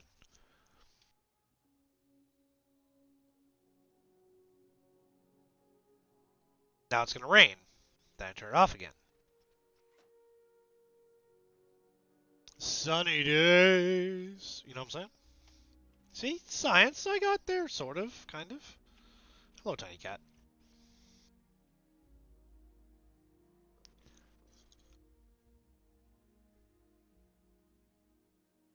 Alright. Now. let's see what we can do. So I'm going to take my break. I'll come back. We're going to work on a base for the maker pole. And then we'll do stuff and things and stuff. I haven't reloaded the new material because I don't know. We might be changing designs today. So I haven't loaded anything on there. I have some stuff to show you here. All right, guys. I'm going to take my break. I'll be back soon.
Good morning, good afternoon, and good evening. Welcome to the Free Heathen Workshop. We're into hour 2 now of the show. I'm going to do some design work. Got a killer headache. Let me bring you guys over to the design screen. Show you what I've been doing. Let me show you what I'm doing. And let's make a thing. Let's do a thing and make the stuff. All right. So, hey, Raj. There's been sort of requests for support chips for the community. So I went and made some support chips. But I'm not liking how they're coming out, so we might have to run them over on the other machine and just test them out, because I don't know what's going on. It could be the filament. It could be the matte finish filament, because it hasn't been dried. They did come out okay, but they didn't come out great. They come out, I think maybe I need more top layers. I tried ironing. So there's the stock one. But the surface finish is really rough on this for some reason. And then I did the new one, and it's the same. I think there might just not be enough tops and bottoms. I should go look at the K2 Kevin build and see. But we did a couple of those. So that's what these are. That's what these bad boys are. This bad boy. Bad boy. I'm going to turn some music on too. The Discord is open if you are familiar with the channel, or let's say I'm familiar with you in the channel. You're welcome to join me and chat with me. It's one of those days where I think I need a little motivation. So there's those, right? So those are the support chips. And what I think I'll do is I'll just make them blank. I'll release these ones, and then I'll release like a blank version with nothing on it, and you guys can do whatever you like with it. Because the K2 Kevin pattern allows you to just add. So I can release them in pieces or whatever. I can do a build plate just in pieces, and then you can do whatever you want with them. Then there is the Maker chip. This is the Phantom one we did the other day, which has to be run. I still haven't tested this one. That came out nice, I think. It came out good. Still might have to do the arc on that. We did paint these, though. We painted them, so they'll be multicolor. And then this is the manual paint mixer, which is what I was talking about earlier. And it needs rebuilding because there's some things I don't like about it. So we'll do that. And I think it's going to end up using screws. I know you guys aren't a huge fan of screws, but sorry, it's just going to end up how it is. And then what was requested was this. This is the Maker pole, which is this thing here. And what it is it's a gear-driven catapult. I think that's what you'd call it, a catapult. Anyway. So, and I still don't understand why the bucket acts funny in the print, but it does. So we want to convert this base to a 5x7 base. Okay, well we can do that. So we're going to take this, move this out of the way, we're going to take this, we're going to copy this, and then we're going to ungroup it.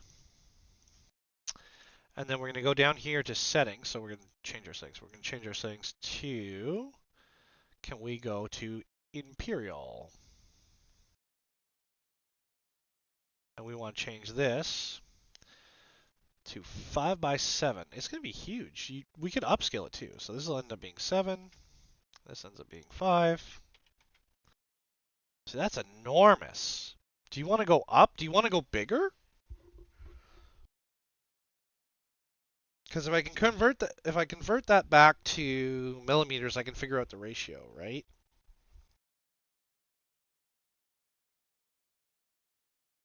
Still needs screw holes and stuff, but it seems like a lot of material for a base.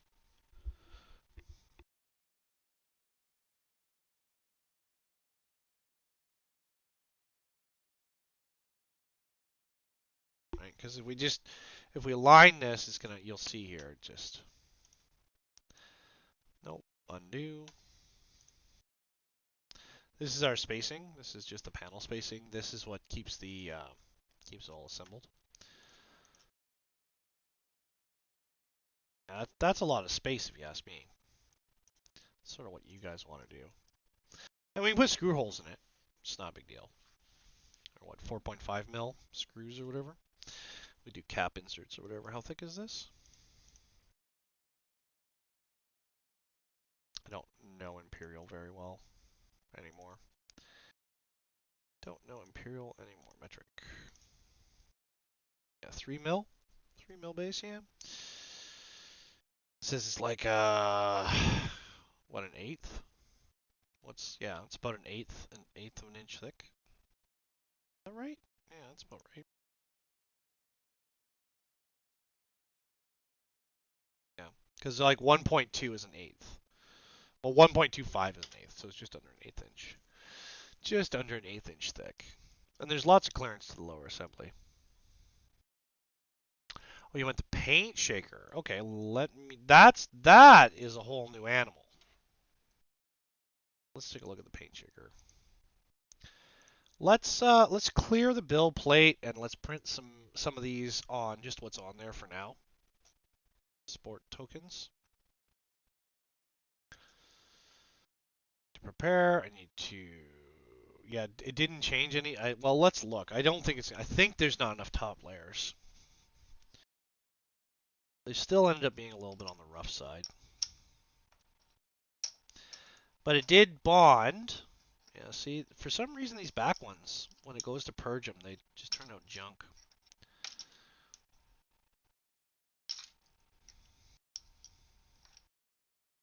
I don't think it likes the...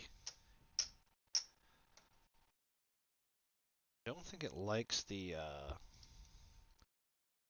Polyterra. That's the problem. It ends up being weird. Which is weird, because it should just be universally patterned, but... Give me a second to load this stuff into the box.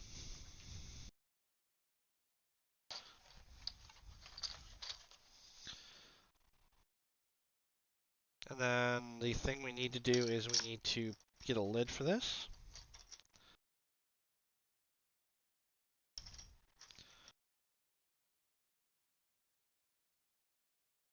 There's a pattern by Daddy Wazzy, I believe.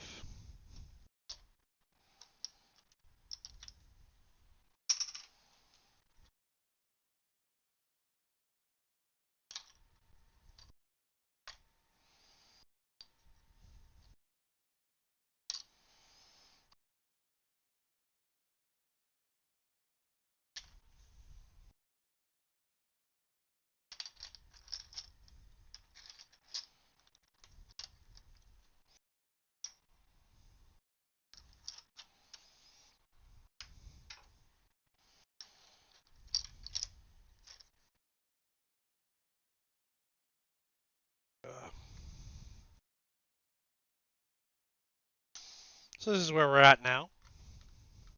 Some of these turned out really rough. Worse, like, I threw some away. They'll have to be recycled or whatever. But that's where we're at. But let's do some support ones. We'll just use what's on there now.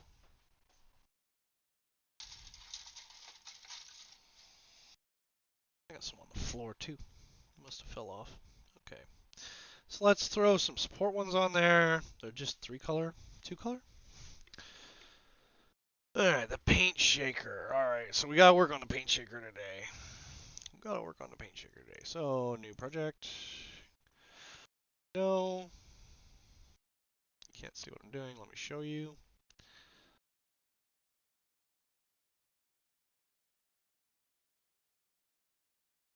Alright, let's downloads. No. Chip. Put one of these. Yes. Alright, so again, we're going to go in here. We're going to split the colors up. So we're going to make them gray by default. And then we'll go and split things up. So the disc is gray, the gear is blue, the pips are blue. Why dual color? Because that gives us some diversity. And then we're going to clone this. Let's do 3.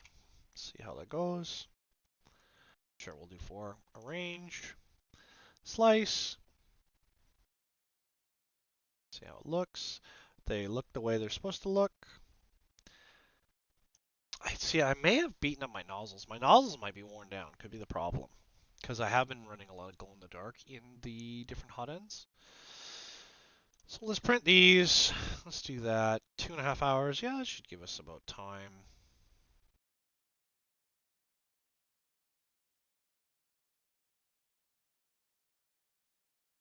Now we're going to go look at the paint shaker, and we're going to change the paint shaker base.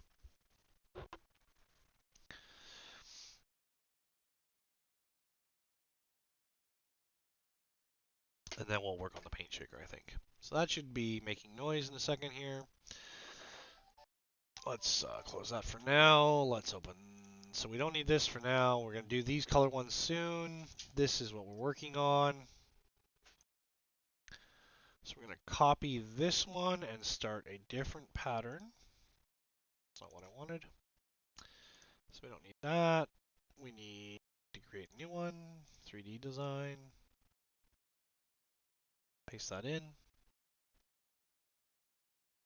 Then we have to break it all up and do the thing, right? So first of all, we come in here, we break this apart. And we're going to move it. How are we doing this? We're just going to copy past a bunch of this. So take this, move this over here for now. We'll take this base. Still not super happy with the reciprocation on it, but we'll do it. Okay, we're going to change. We got so much to change on this. Okay, let's ungroup all this. Ungroup all this. Now we're going to go into settings. We're going to go to Imperial. You guys can see what I'm doing? Yeah, you can see what I'm doing. And we're going to make this 5 by 7. So this is my 7. And this is my 5.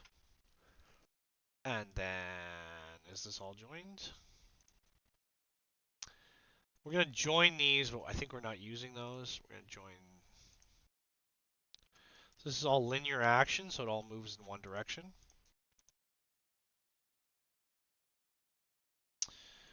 So this and these, nope, these do not want to do the thing. So we'll just bring this down then. Out of Imperial and go back to metric. And you say, but why metric? Because metric is what the machines are made with. So you want to stay with whatever. And these are aligned, yeah? These should be aligned.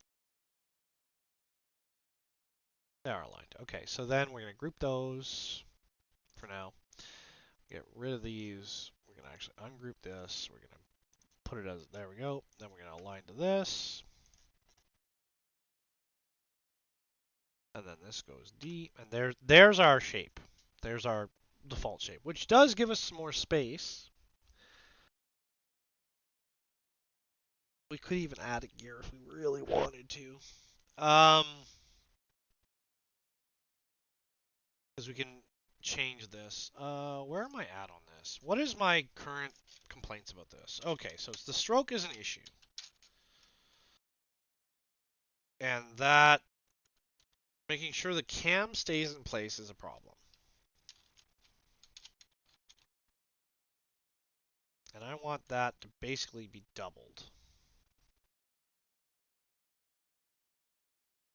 Basically want that to be doubled. And then we can move that out. Because we can move that back out. Okay, so we're going to take that. And we're going to take a look at this flywheel. We're going to unbundle these. Ungroup these. These we need to copy. Because we got to change some stuff with them. Nope, that's not what I wanted to do. So we're going to reuse these. But we're changing the gears and everything. Okay, so we got to copy this and this.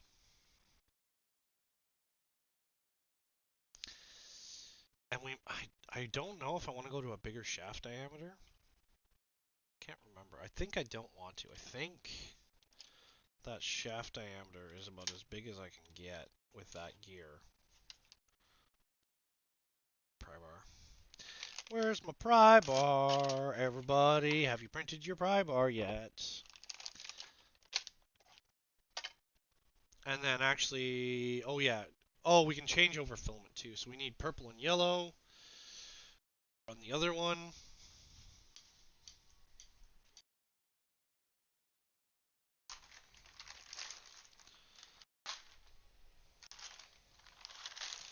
There's my build plate that needs to be put away. There for now. Bad decision, but that's okay. There's our purple, so we're switching out complete. We're switching control. We're going to controls. We're going to filament. We're going to go park head. We're going to go left nozzle. Yeah, they just didn't come out nice. I don't know why. I tried, but there's just something weird going on. Maybe those nozzles are worn. I have run like a lot of abrasives through them. And then the other thing we have to do is at some point we have to change out the hot end on the bamboo to a number 2 nozzle as well.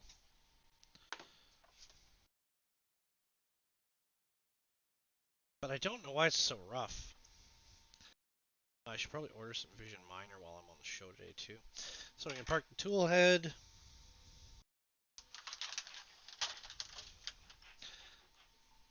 Touchscreens in my hands do not get along. So we're going to pull the copper. Yeah, because it on both machines, whenever... Yeah, maybe it's not enough top layers? That could be the issue. It could be too hot as well, whereas it's like too fluid. Alright, so this is the paint shaker. This is what we're talking about. But I think I need that flywheel needs to be twice the size. But I don't think it can be because I think I need to change some stuff too. So let's take a look at this flywheel.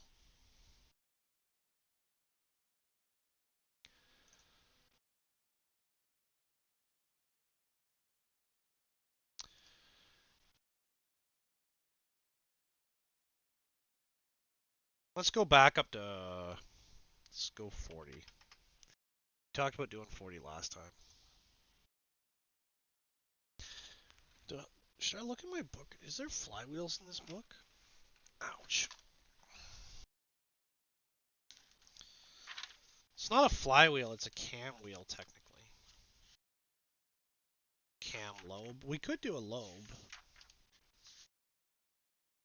Do we want to do an asymmetrical lobe? Does that change? It changes things, right? Yeah, it does. It changes things.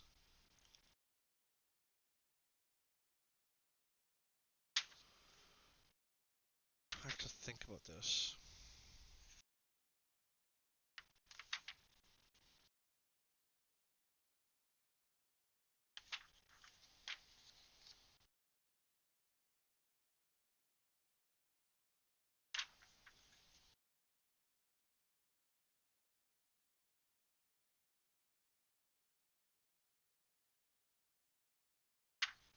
Yeah, if I make it a lobe, what does that do? How does it benefit me?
of this stuff is not super friendly to do in Tinkercad. I really need to move over to SolidWorks or Fusion.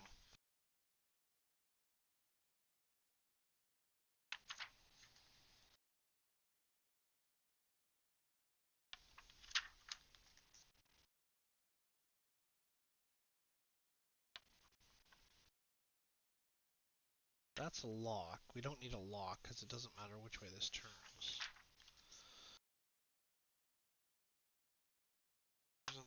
Transmission force from horizontal shaft to vertical.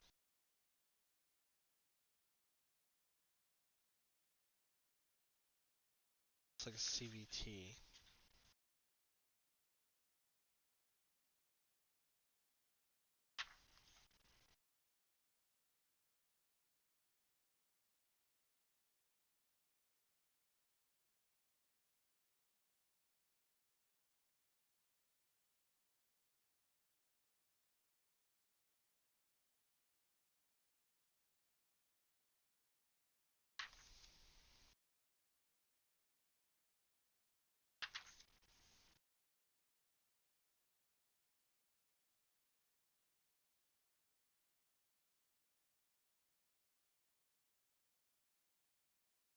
Put a lobe on it. I wonder what the travel distance ends up being different. The travel distance, because we don't need 2 points. We don't actually, we can make a lobe.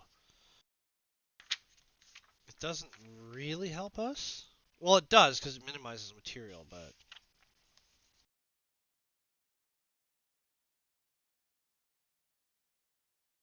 Because the shaft never changes length.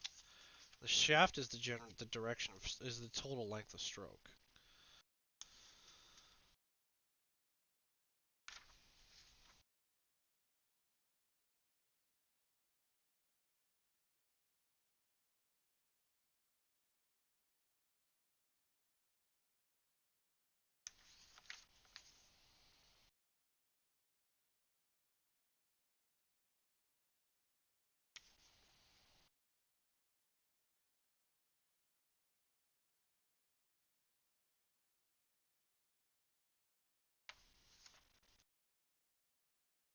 That's orbital position.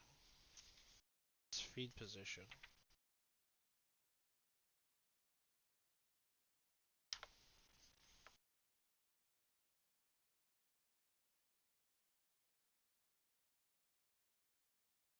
Yeah.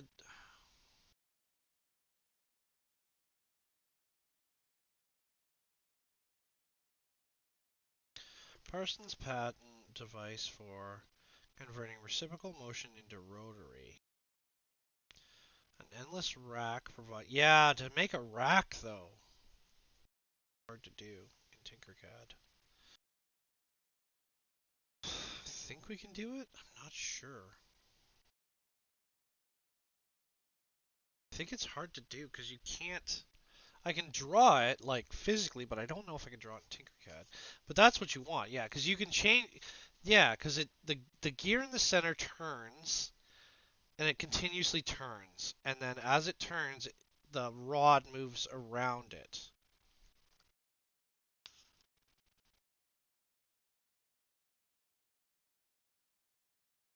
Gear with having 2 centrifugal concentric flanges of different diameters, and the substitution for the crank and oscillating cylinder. Yeah, I thought we could do that.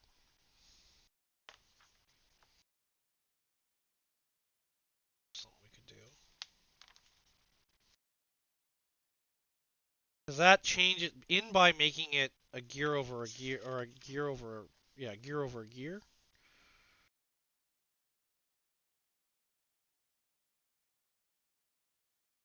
Thought so. Some water wheel designs, turbines and whatnot. Water wheel pumps. Piston activated pumps. These are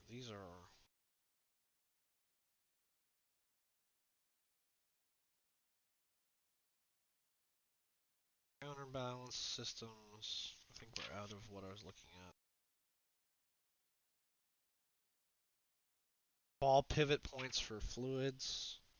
It's not really what we need.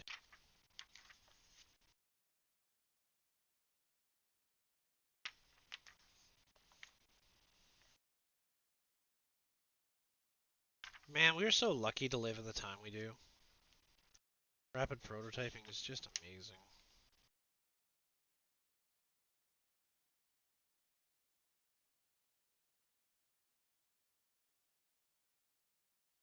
Yeah. So it was in there. I should have looked. I just don't know how I would draw it in Tinkercad to maintain the nothing beats a failure to try. Yeah, it's true. You're right. You are correct, sir. There is no worse than to not actually do the thing.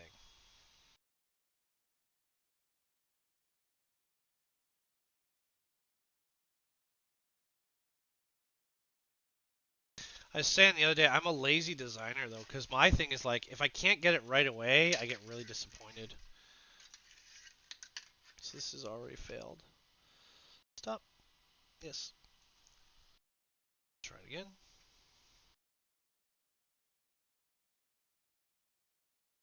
It was okay, and then it wasn't. Let's try it again.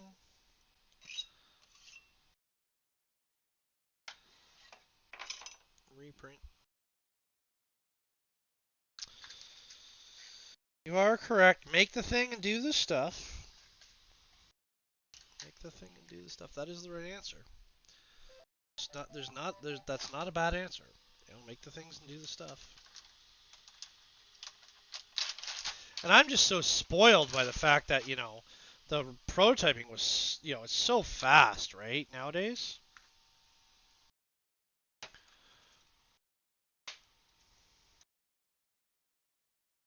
Like with 3D printers and desktop CNC, it's so fast to make something. You know, something that takes me, you know, 5 or 6 hours in a day used to take like weeks back in the day.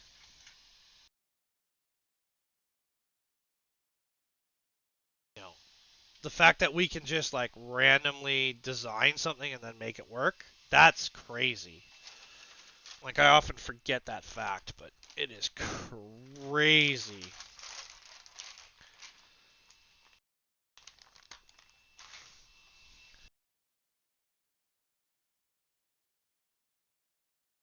Like the fact that, yeah. And I'm not even sure who was the first to come up with 3D printers.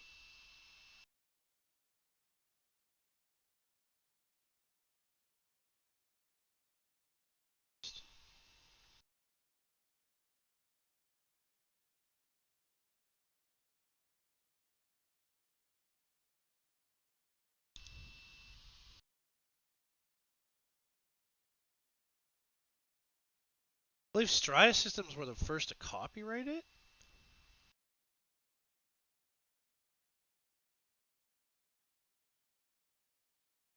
Oh, am I not using the right build plate? I might not be using the right build plate.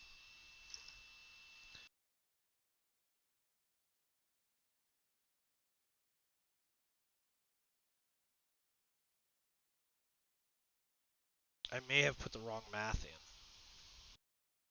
Again, like back in the day, that very one little mistake could destroy weeks of work.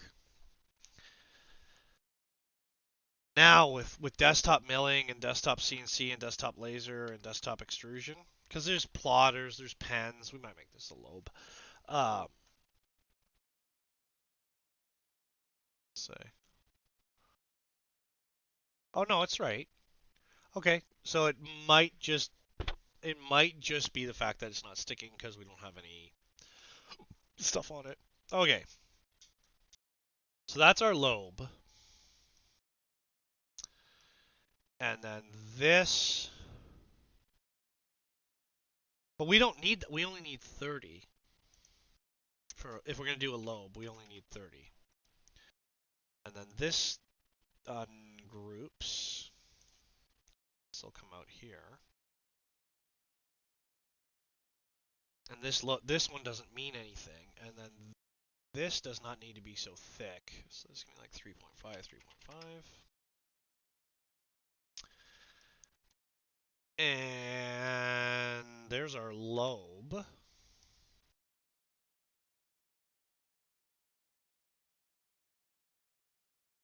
That all fits. It does need a little bit of sanding depending on how tight the machine is. I run my machines pretty dirty. This now joins with this. So this needs to be like yellow. And then we gotta bring this mock-up back over. We don't need these anymore because we're changing those. So this needs to go yellow. It's still too thick, I think, but that's fine. So this goes to that lobe, and then what we do is we just kind of rough a line. Get out of the ones position, get to the tens. Oops, undo. This will have to be screwed in, I think, and that'll be a post, but that'll get us close to what we're thinking, right? So that goes back. This ends up being bundled. And then I need to copy this again. Should not have taken this apart. So can we... What's our clearance look like on this? So that's fine. I can overstroke. I don't care. Right? Care about the overstroke because we can adjust for that. That's that, right? And then this, again, this will have to be changed. I think either that pin's got to be longer so it doesn't come apart, or a screw has to go into it.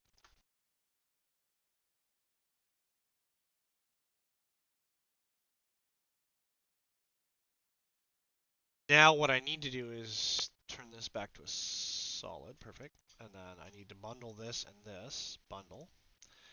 Then I need to copy.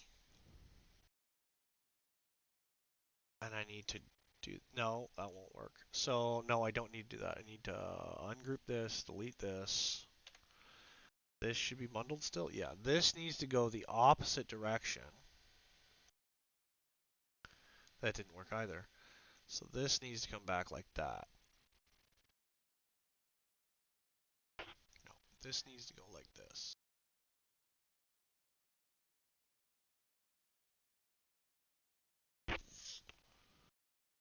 That will clear. But we'd have to put the handle up higher. Because really, because the way this works here is this ungroups and this actually rotates this way and then does that clear. And our shaft is not long enough. So our shaft,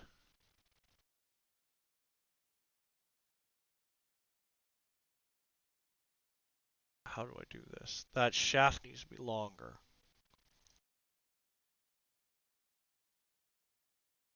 That'll go like that, but it's not, it needs to be longer. So, and we'll probably end up overstroking, which is fine, because I think we're currently understroking. No, we're not. We're currently stroking, well, we still have clearance. So, I need to take the pin out and put gravity pin in. That's what I'm thinking. Is like a pin that goes through with a like a washer and a cotter pin. Is what I'm thinking. I'm not sure. I'll have to think about it. But so like if this is ungrouped, this is invisible. This rod in the returned position has to make the minimum of that. So we take this. This is updated. This is like Paint Mixer 2.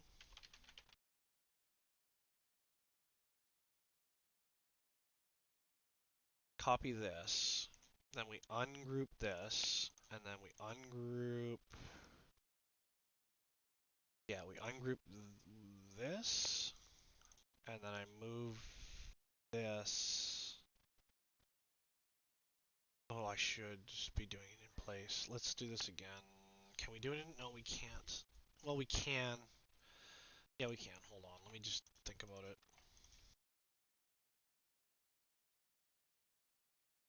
So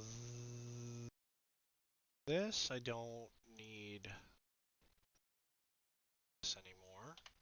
This I need because that's my second. That's where my lobes are. Yeah, and it can be vice versa. It can be like the pin feeds in from the bottom and it sits on top. It's doable, right?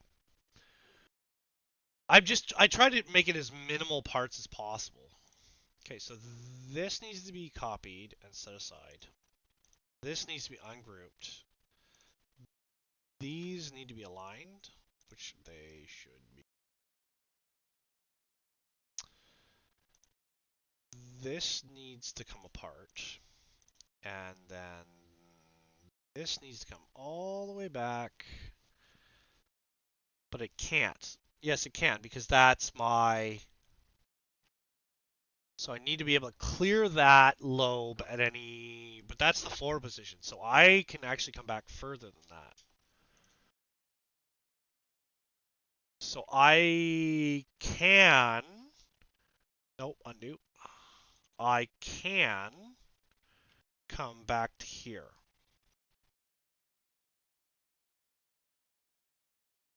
Because my lobe's still clearing, right? And we want some clearance. So then this needs to move to here.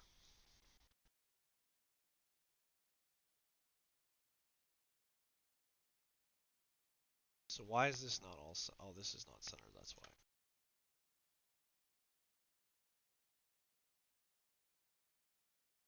There. And then this is all wibbly wobbly for some reason. This, and this pin are one piece. And then this, so all of this, this, and this should be all on center. There. That helps. So now I need, because I still have this pin, like I still have it if I need it.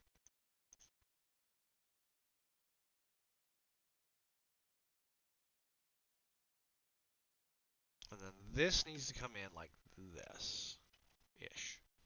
Which I don't even know if we're going to do that because we might just use pins or screws. I'm not sure. I haven't gotten that far.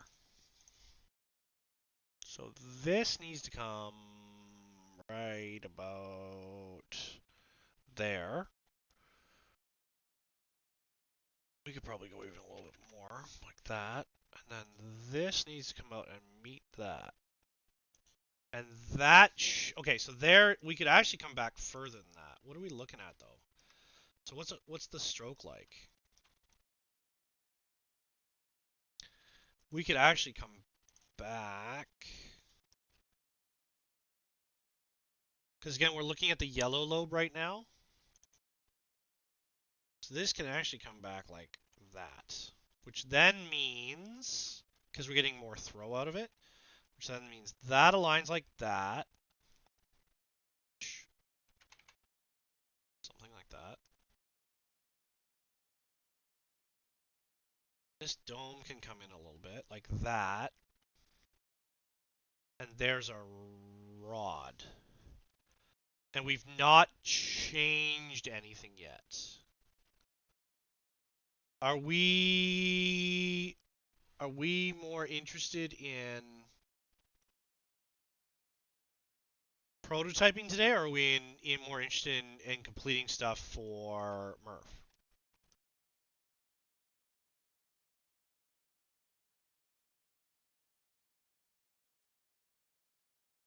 What are we more interested in today?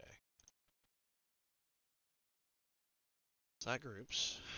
Which again, this will have to be changed. Like some of this has to be changed. But that gives us our stroke. So then I need to copy this. So that's our minimum.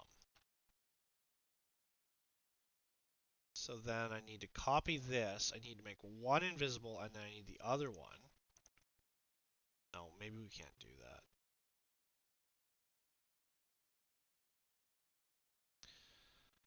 So then this and the copy of this move forward. So this now becomes invisible. This becomes invisible. This and this come forward, and this will show us our general length of stroke, which actually means we can move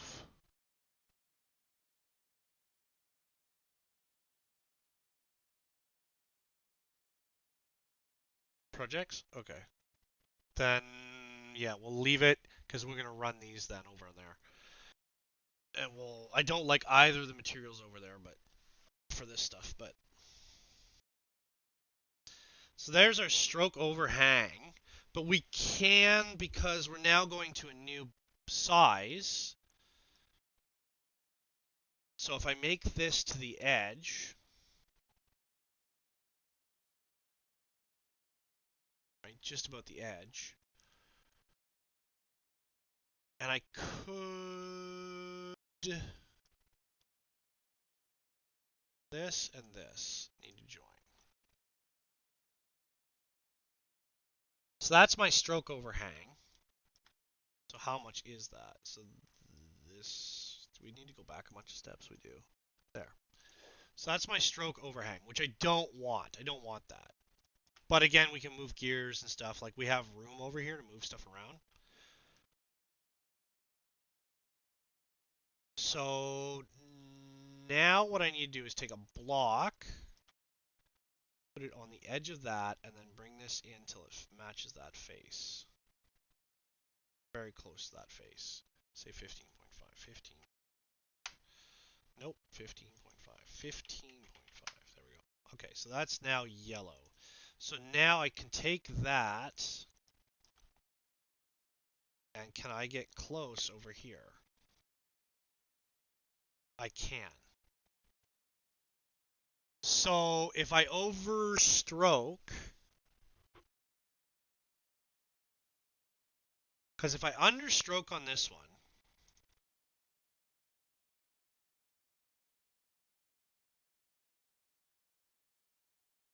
so if I understroke on this one, so this is my, because I can actually take away, I can make the block smaller.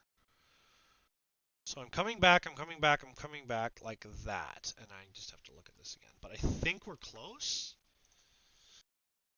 This becomes a hole. That allows me to check my alignments, right? So then, oops, undo. It's actually can come over like there. That's better. Doesn't matter though, because we now take this and we look at this.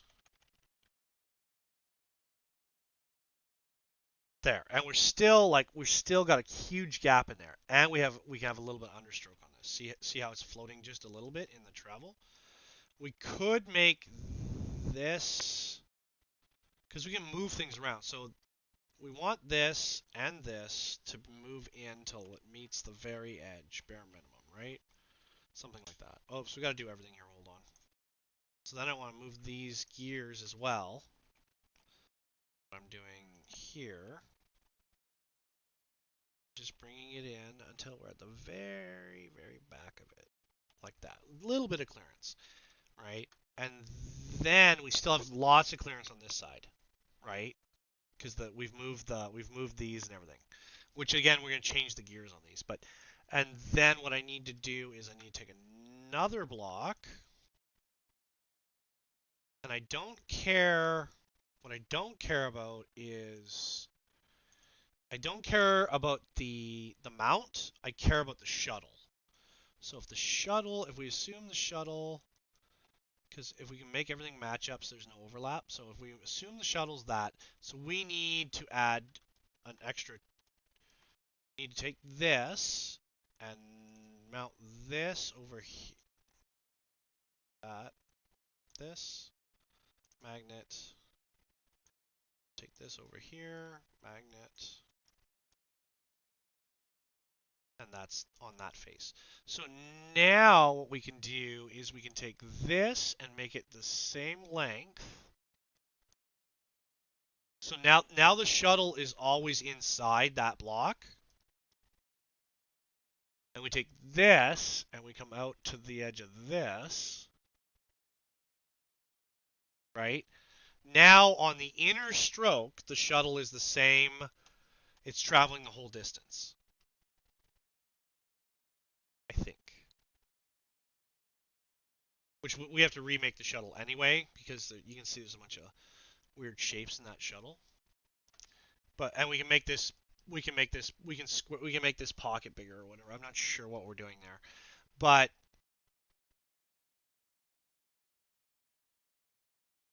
and because we haven't changed anything with the gears, we've just changed the shuttle length, which doesn't matter. Or the guide, I guess, the guide length. And we changed the shape of the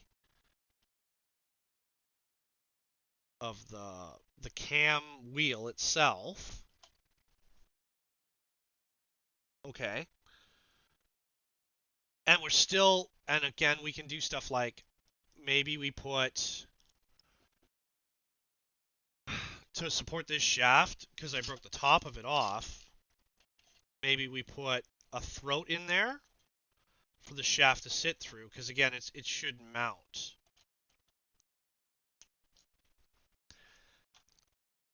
And then the shuttle has to be changed, but we know some things about the shuttle. We know the maximum length of the shuttle, which I don't really like for the pin, but we can go longer because we have a gap in there.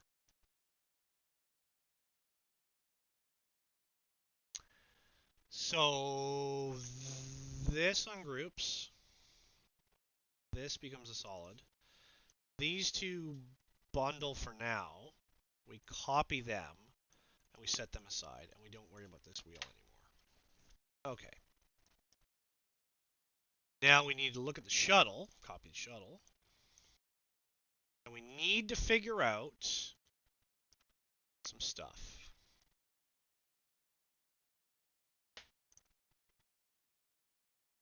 Take this apart.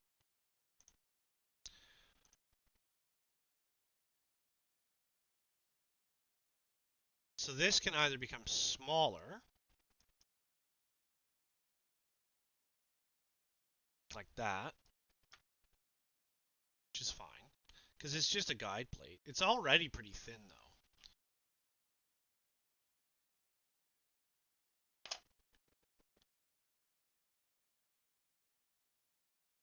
This is the old shuttle, too. I haven't printed the new shuttle. This thing's a mess. So then, because we're trying to avoid supports. For anyone who's like, what's going on? We're trying to avoid supports. So these tabs don't mean anything. We do not need these. It's a press fit. So if you don't know, so those tabs were originally to use a rubber band, but because this fits right in there, you don't have to worry about it. So they don't really matter.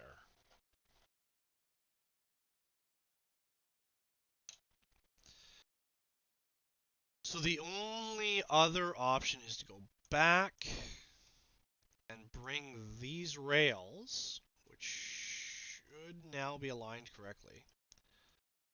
I want them to be parallel to this.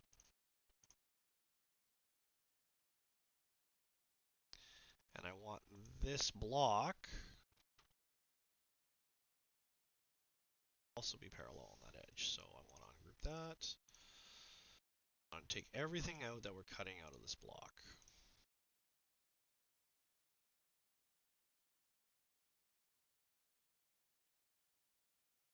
So how much longer? Well, I guess it doesn't matter because we'll just pull it. Yeah, we just pull it forward. So this block and this block now become parallel, so we don't destroy that mount. That edge, like that. Okay, see, now we're there, and then we just come to this front piece. And we come in here and we pull it till we're inside that block like that. Okay, so now this block gets cut out in the center to lower mass. This block takes the top of this off. This cuts a hole in this. This cuts a hole in this. See, this should be a different color. That's why I get confused. Change your colors, guys. So this cuts a hole in that. These tabs no longer have any value because we don't need them. If we do need them, we'll make another shuttle, but I don't think we need them. So then this block is our problem.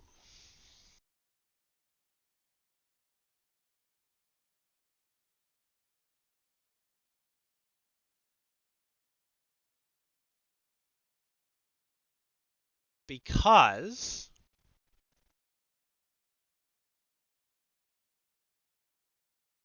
this block is where we want to put a hole for a pin. Because the only other option is to make a pin come up out of it. But I think we want to make replaceable pins. I'm going to do the socials right now.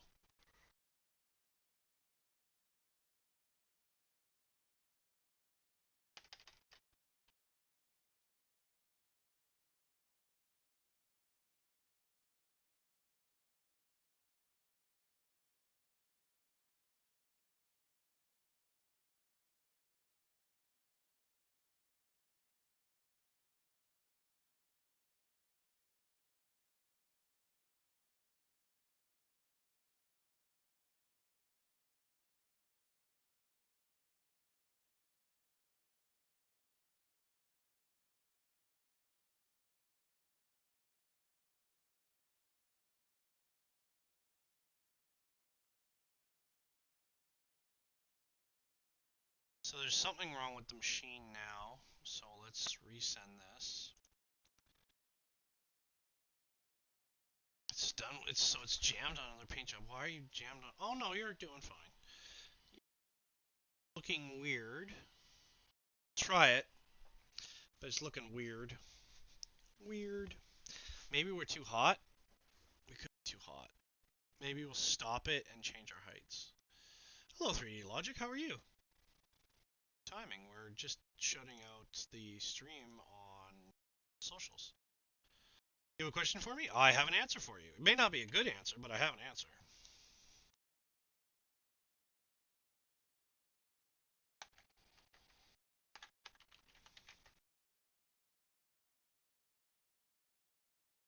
What's your question? I'm good. I like doing this stuff. Do you have a bamboo? I do have a bamboo. I have a bamboo A1. I'm gonna stop that print, change our temps down, and see what happens. Where's my Wild Wednesday? Because it's like, bleh, it's not good. And then we might have to just redo the fonts manually. Although there's a video from Mike now, from, was it TLC, TSC, for a new video.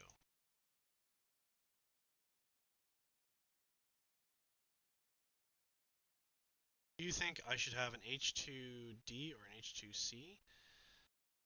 What are you making? I guess.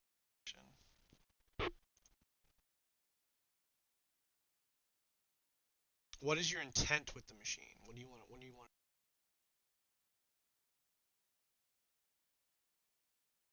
Because you may not even want a bamboo. So you know. As I don't have either of those machines, so it's kind of hard to tell you like what's better, but.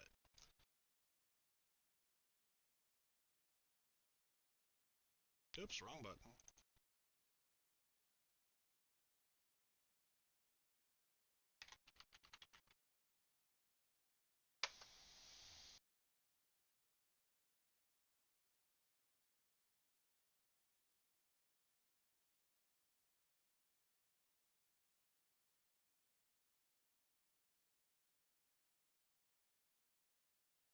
How did I know? How did I? It does not like glow, so we might have to pull the glow. What was the other thing I'm doing?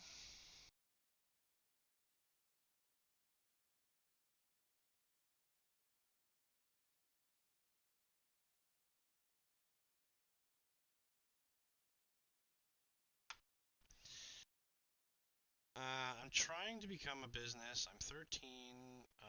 Okay, I don't talk to kids. So if you have your parents come talk to me, yeah. But I don't talk to kids. There's like a whole rule that you have to be a certain age to be on public forums.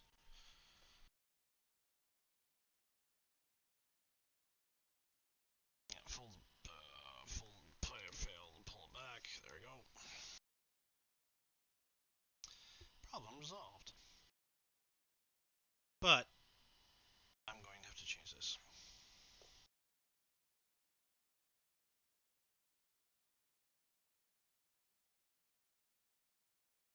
There's a ton of perch too. Wow, wow.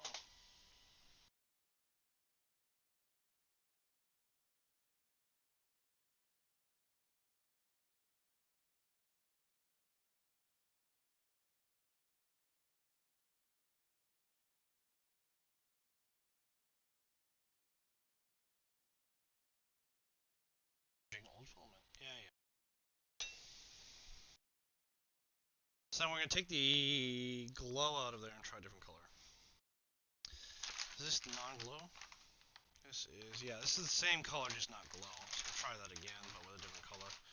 A different cooler.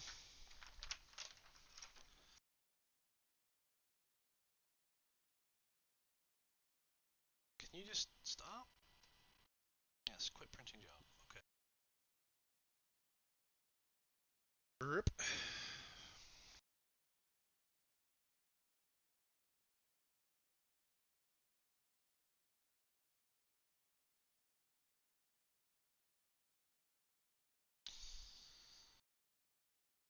I'll just froze the plate. That's fine, whatever.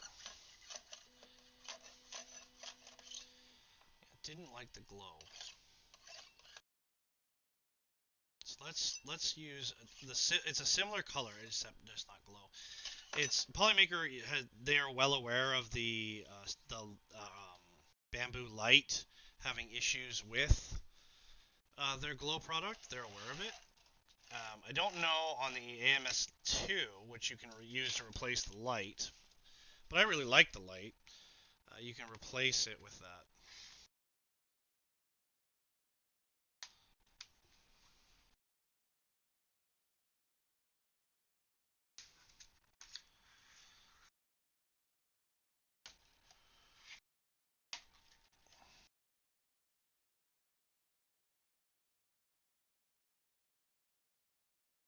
So let's try it again. Maybe we cool the temp spec down a little bit. It's not going to stick if I do, but we'll try it.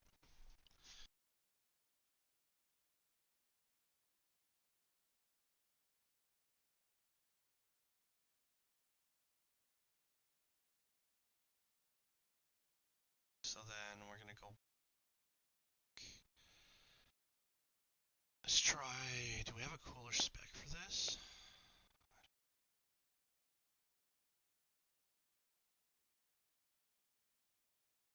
Running.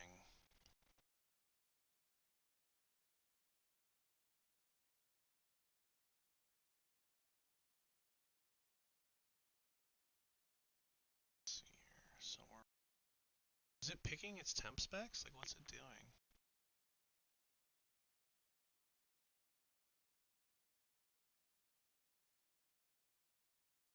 Is it just doing its own temp specs? See what I'm doing? You can't see what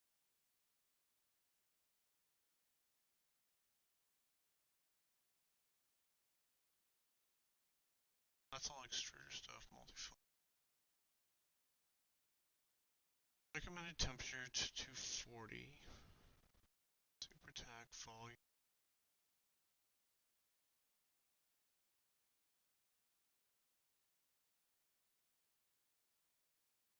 Initial air 245. Let's go 235, 240. 240. And then let's run at 235. Because it might be too goopy, right? So, and then we'll save this as higher temp version. I don't know. What is this? Well, we'll just do it 240.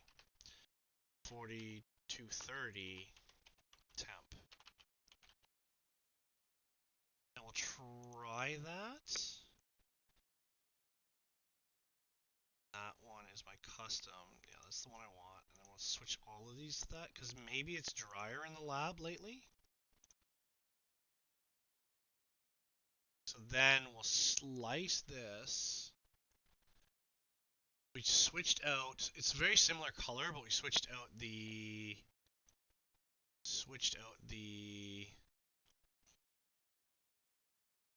we might have to make the lines bigger. They look okay because it's like 2 lines in there. We might have to go bigger. It's print plate. Plate options do I have?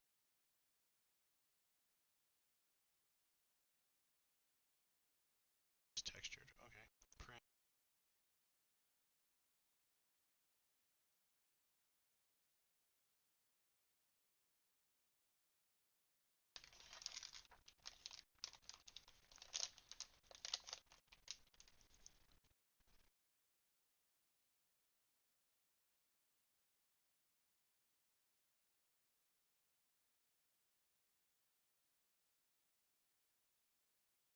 That.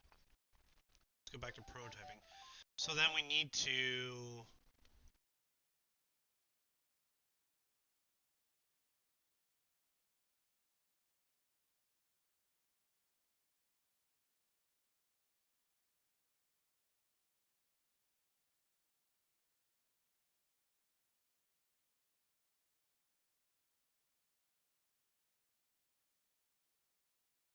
can we make this? We'll have to double check it in the shuttle. We'll have assembly over here.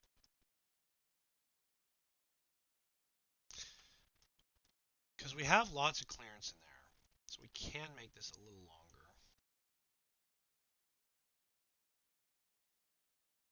And this can actually move just a touch.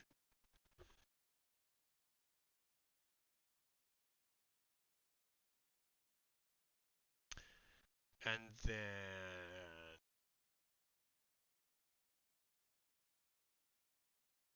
does that just become no? Because you can't have a square block because that needs supports. So this, and this all have to center align on this, which they are. Okay, so then this can actually be just a little bit taller.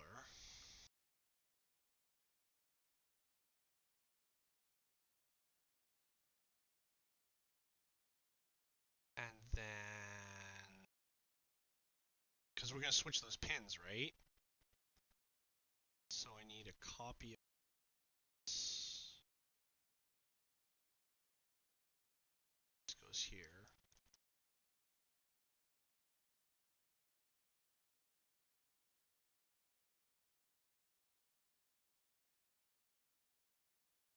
It'll be flat here, it'll be flat there, but it won't be flat there. So do we screw it? No, we don't want to use, we want to use pins wherever possible. Does that mean, what does that mean for me over here? This ends up being a box, no? Well, actually, no, that's not true. We can take this. No, because so we'll cut it.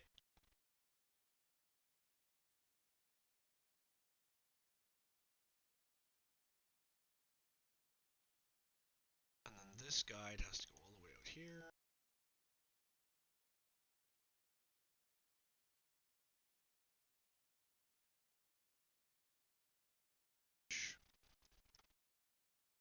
Then we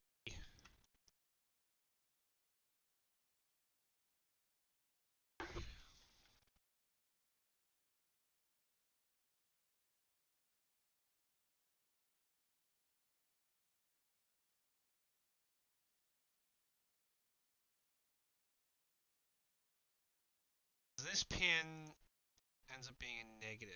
So we copy this just in case. But so this pin, because we're not screwing into it, right? We're putting it through.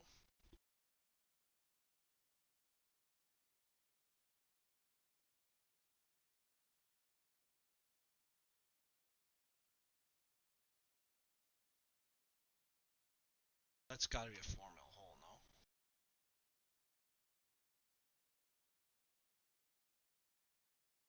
.2. Ooh, it's an oblong. Why are you oblong? Sure. Just fine.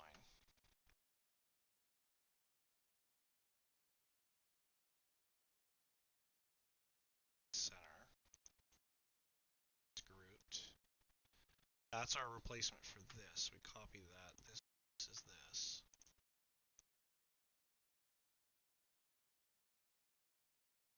That goes away. So that's our new. And then, so this is, so that hole, so this needs to be,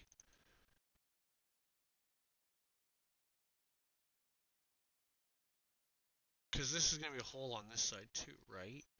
And it ends up being, because we can go flat through where that hole is. We can go flat through with a pin and a base.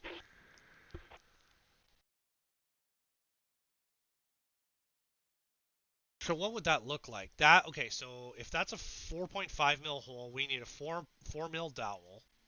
This is, okay, let's leave it at 3.5 and just let it have its slack. Although, yeah, okay, we'll leave it at 3.75. So then we want a disc, and we want probably 2 mil on other sides. So it's like 6 mil. Oops, wrong button. 6 mil. 6 by 6. And we want this to be 2 mil flat, 2 mil, and then it's a cone with a bevel. Sure, give it whatever, what is it, 0.5 bevel, 0.5 bevel. This rod sits here like this, but we can actually cut it flat, so it's like a, it doesn't have to be round, it can be a half moon or close to a half moon. And then we need a 2 mil hole to cut through that, so we need this to be 2 mil.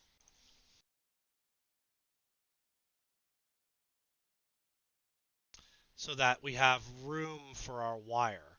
So this and this, sure, we don't need this actually. So we take this off, we get rid of this.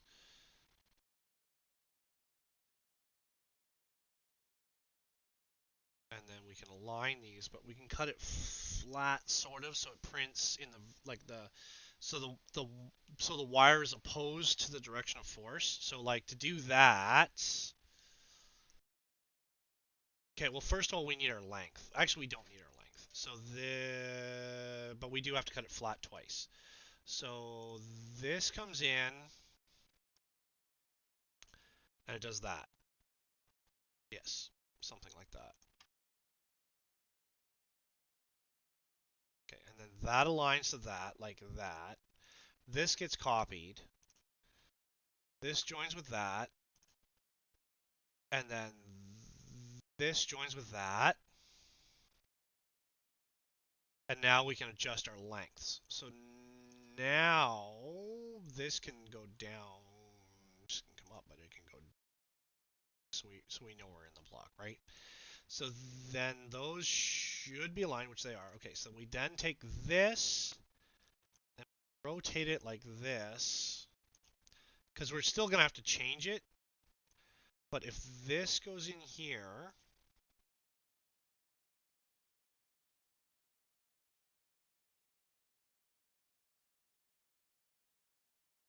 this comes down like that. You know, it's not going to be perfect, right? But there's our thing, and that'll let the pin rotate.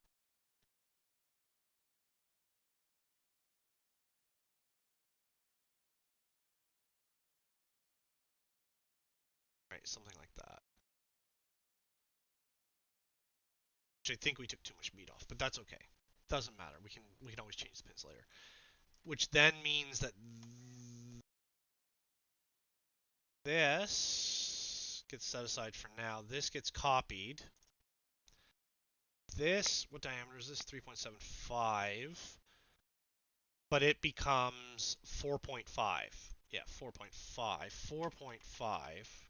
And this is 4.5. 4.5. And then this copies to this other end.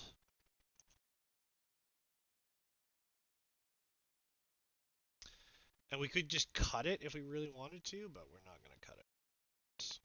So then this, and this align to this. Like that. And then this pin doesn't really do... It's 4.5, right? So this comes up like that, and then... Gotta make it longer just so there's no doming. We can actually bevel off that. Same on this one. Is this one beveled? Okay, so then that's our stroke, right? So this is wrong. So this needs to come in so that the arc is sort of the same. Something like that. And then this rod, because the position hasn't actually changed, comes in like that. And then what's my height here? 4, and this is 4? It is 4. It just doesn't look it, but it is, I guess. It's because the bevel on this. So if we take the bevel, can we change the steps?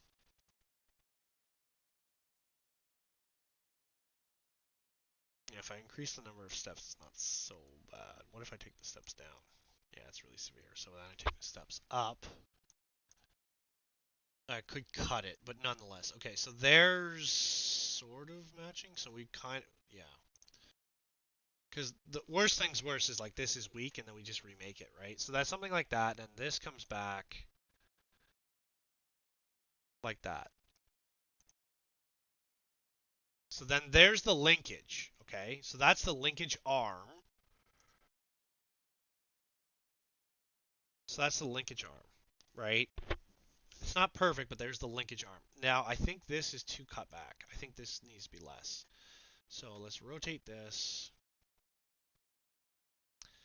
And we're going to ungroup this. And well, what does this look like? Because if so, we could probably even, like, change the shape of the hole. Because that needs to look like that. And I think this could be less. So if we take this and we come back like that, maybe? What does that look like now? Sure. Sure, because that'll give it enough material to produce. And then, so then this gets copied, ungroup, keep the cylinder, keep this, take this apart. Is that the one we don't want? This one is the one we don't want. There. This then cuts this pin, and that's our thing. So then, because we have to make a washer for it too, which the washer can be oversized and thicker, but it doesn't matter. But what is so the length is about appropriate.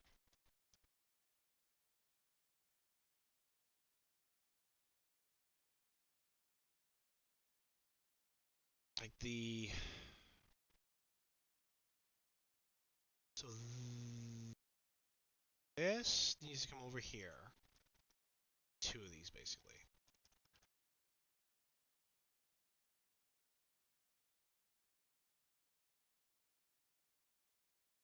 That needs to align to center on this. I still think that's probably cut back too much, but it could be worse. So then we need to come down a little bit. We don't need stuff, it's distracting. This can come down. This comes over like this, yeah?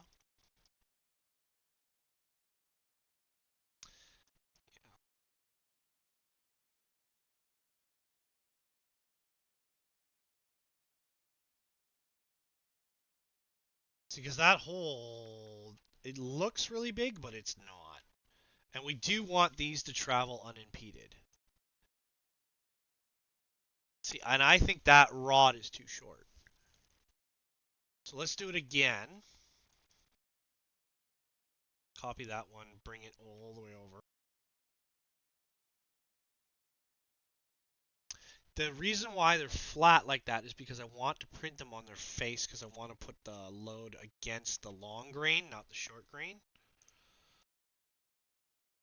So let's say that, right? Like, that's not terrible. Save one of these? I did. Okay. So then these all join. And actually, I think this one is actually upside down, but whatever. So these join as a group. This now aligns to this, and then we get rid of this, and then, yeah, see that our rods are not long enough. Because even if this comes down, even if it does sit flat flush on the face, which it probably won't because of the texture, this can come down more than that. There, right? That rod is too short. So then, I don't know what this is.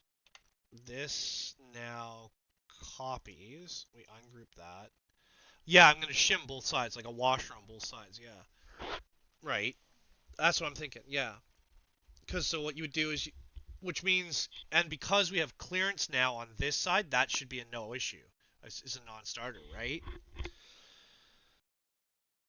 And, you know, because if you put the pin in, you put the rod through, like the cotter pin, which won't be a cotter pin, it'll just be filament, right? But then you do that, you don't want that riding up and down. You want a washer between the two, which again, not that big a deal, right? We just do like we could do a 4.5 mil washer or whatever, like core washer, ID washer, and go from there.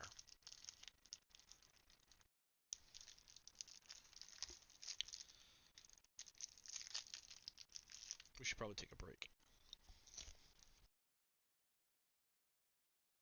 So then, see my height here.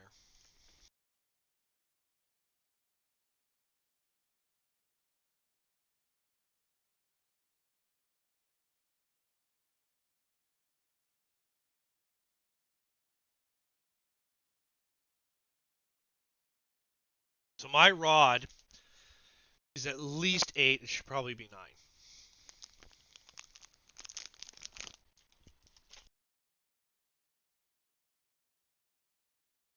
I'm gonna take my break. I'll be back.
Good morning, good afternoon, and good evening. Welcome to the Free Heathen Workshop. My name, of course, is Maker Millwright. Welcome into my laboratory. We are doing some engineering, apparently, today. Well, I don't think it's engineering, but that's for you guys to decide. So, what I really want is like a 10-inch or 10 mil pin. Let's put the washers on first and see. I think it's 10, though. So, we'll do a washer. What size did we decide these were? 6, so we'll do 8 mil.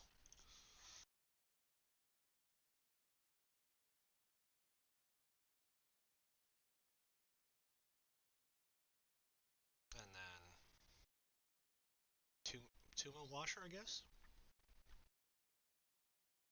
0.5 mil. 1.6. R will be 4.5. 4.5.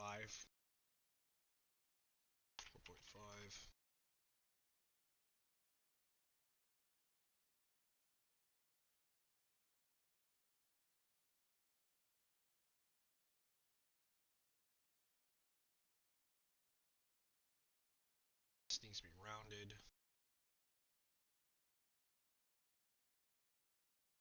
I don't really. We're not gonna put it. We should put a bevel on it.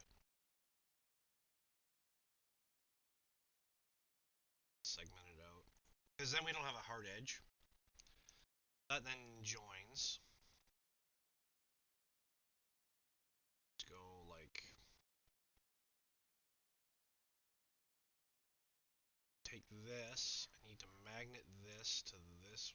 No, what I need to do is do this work face. D. And then I want to align to this.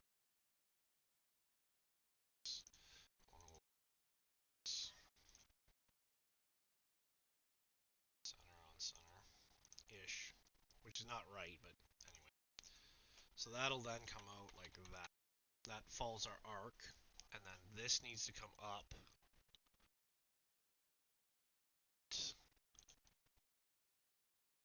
See, that rod needs to be way longer. So then we'll take this rod apart.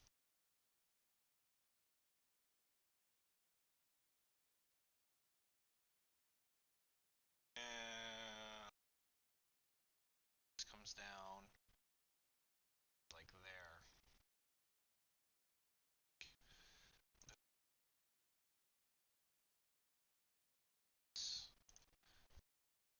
D. Yeah, so this rod needs to be, because, well, let's do it the easy way. Let's do it to the top of this. This rod will come down. Let's go.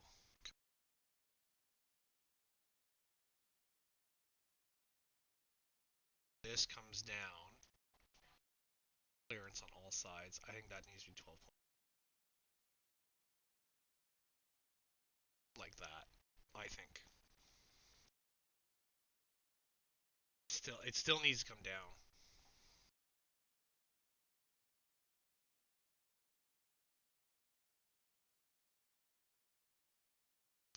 And this needs to be longer.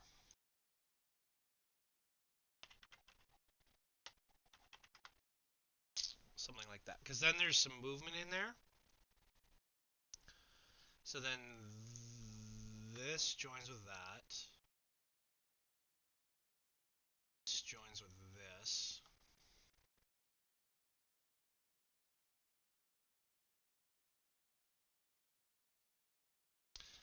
And then this and this all bundle. It's copies. And then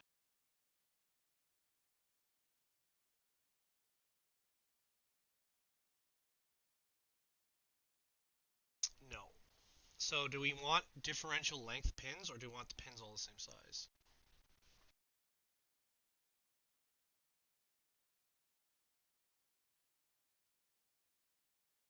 We do, because this has to go longer anyway. So the pins, so this is wrong. Because this still has to go through that. So these pins are actually longer.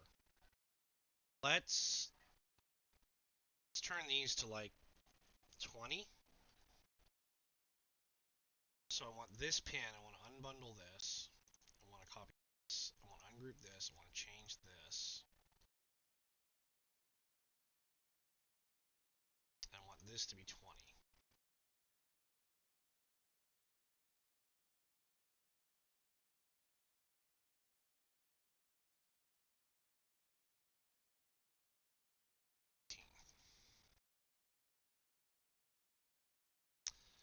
And then this has to come down.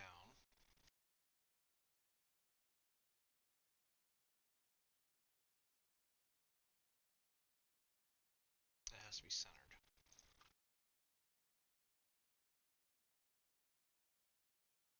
And then that, like that. And then this groups. And this copy.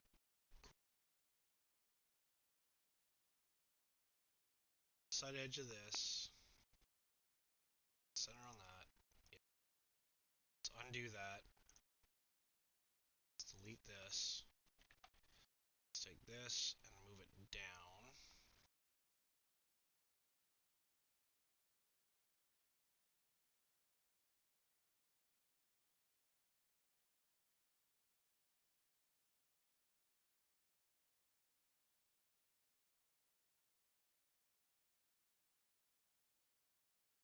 The line is zeroed. Okay, so, well,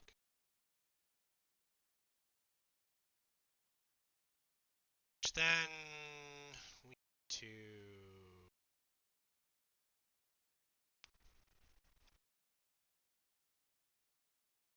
delete that. We need to copy this. This and this we want to copy.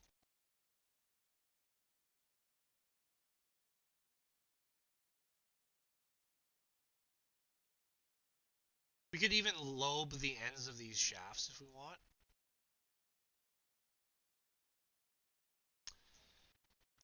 And then this copies. Spill plate on this. This is gotta move over. This now we hit D. This aligns to this. This ungroups. This now aligns to this.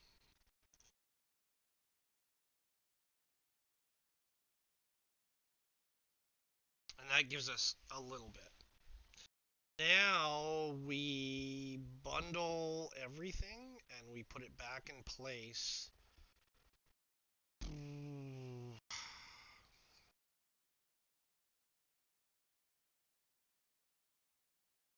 Are we adding a third gear?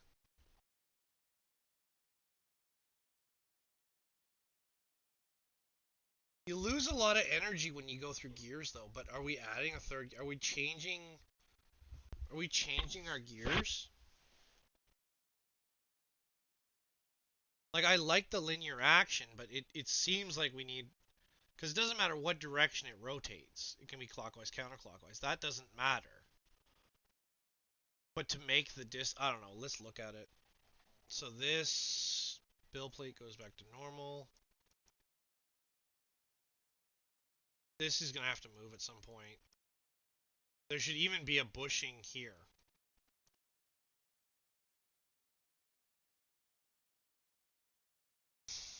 There should be a bushing between these two faces so that this rod floats.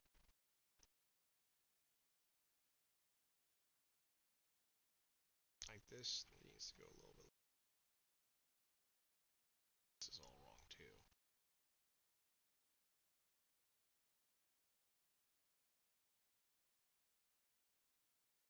So this ends up being blue. This anymore. Sort of past this point. This here. Nope. I think we just start, now we start putting stuff together again. So this down here, this here, this here, this here, and this here. Bundle. copy them, but then we're going to move. We're changing a lot of this. So this here.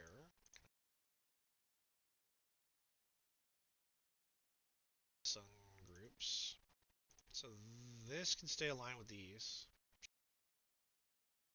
This then aligns to that.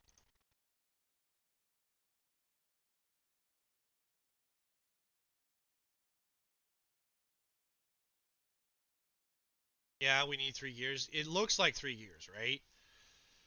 It looks like 3 gears. And then this shaft is changing diameter anyway.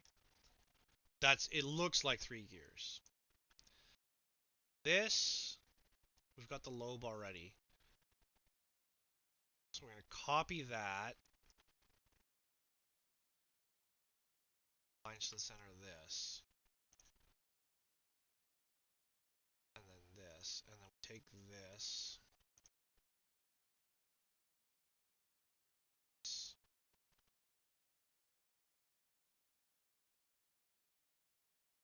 This is bundled? No, this is not.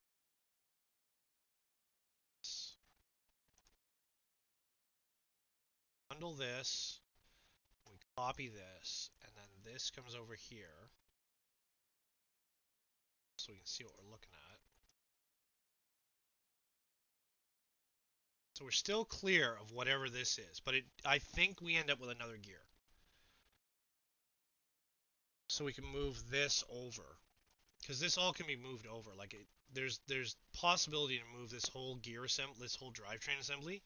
There's a possibility to move it all. This becomes multicolor, sure. This new shuttle needs to be finished, but this new shuttle. So this becomes. I think this gets copied. I think everything. I think this, and this get locked. And then the rest of it. This plate can actually come out more.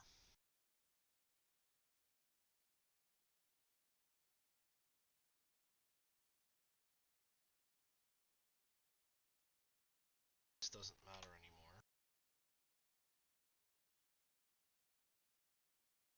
This, and this assemble. That center cutout is just a lower friction, right? Just like these. Group them. That's the shuttle without a mount, right? That's just the shuttle without a mount. So then.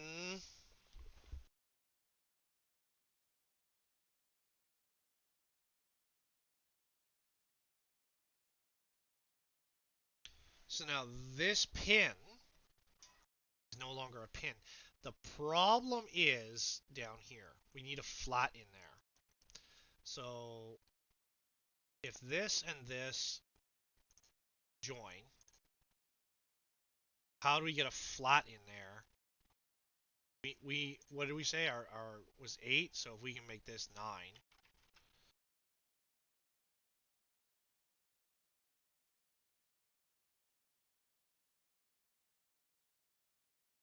This aligns to this.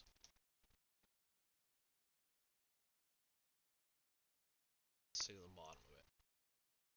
And we don't need that much. So what we need to do is we need to take this, and we need to come down and bore like all of that out. Right? That bores it all out, and then you have a flat pocket, and this can actually come up just.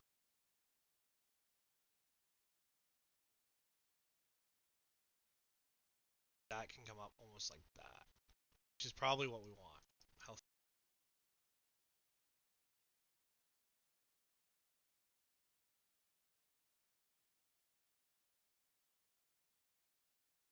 So that's like 2 mil, 2.5 mil, which is enough. So then this eats this, and then this comes. What's my name?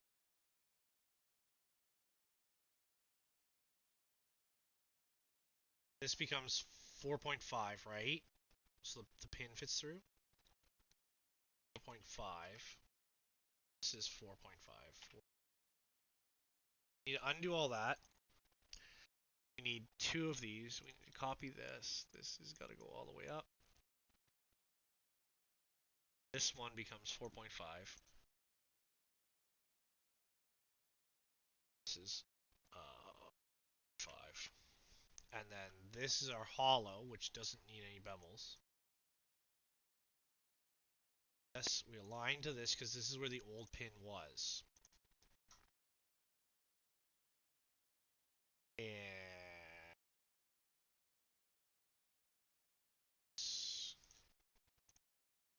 this needs to join this. This now joins with that. Cut out. There's our hole. And it looks pretty weak. But we have an answer to that. Because we can come in here and put an arc in here, which will make it a little bit stronger. It's still going to need supports. Okay, so let's do this.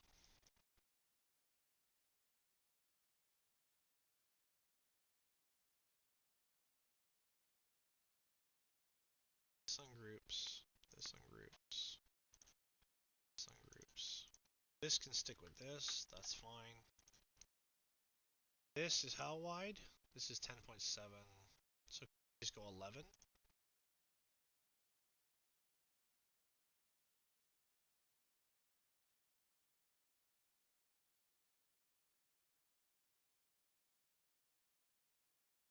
Ungroup this.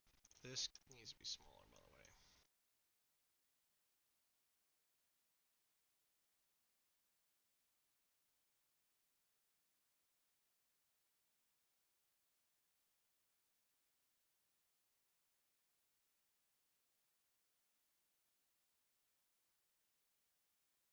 This is going to end up being 11. And this arc can come in flat.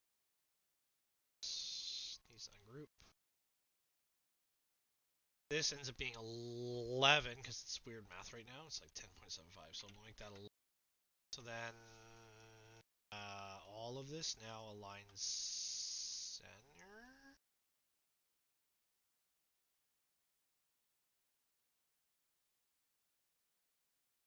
Like that. And then this pin gets locked.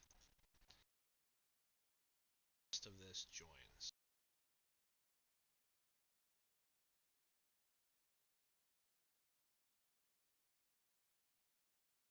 Okay. So now that's our updated shuttle. Looks pretty good. We could probably shave the front of it or something. So that's the updated shuttle. Now this gets copied and it becomes magnetic. This face, which then this becomes aligned to this. Care where it is. And then this moves forward until we can touch that pin.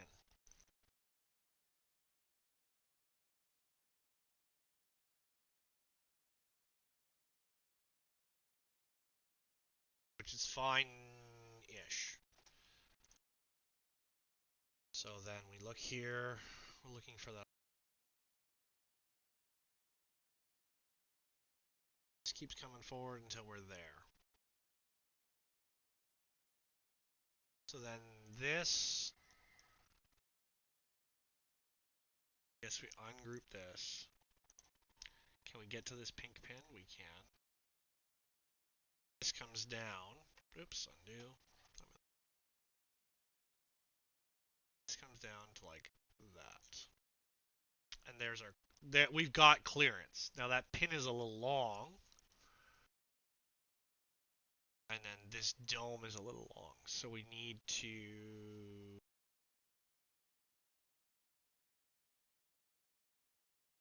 let's go back here, ungroup.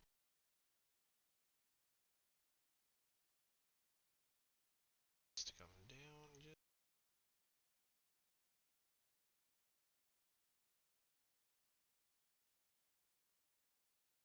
that, maybe.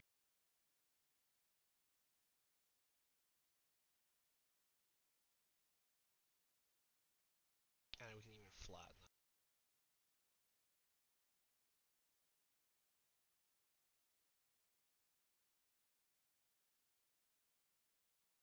can try it again. I don't know how great that is. Honestly, I don't know. Oh, I can solution here. This and this are parallel to the top of this. Okay, so it is parallel. Okay, so it looks okay. So then we take this.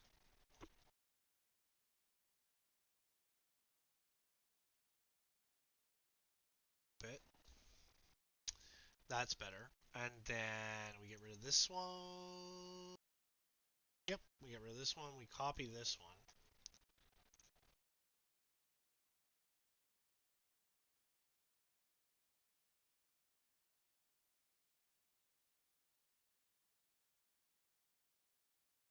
This and this are parallel.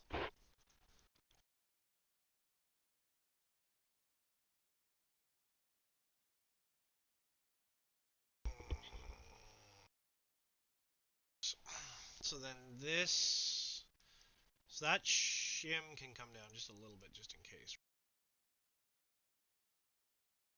Just in case, right? So then this comes in all the way, because we got to make sure we're clear of that lobe.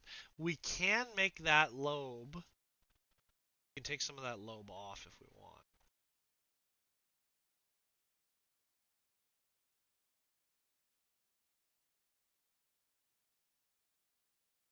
That's where we want to be, like that-ish. There is clearance between the lobe, but we could take part of that lobe off.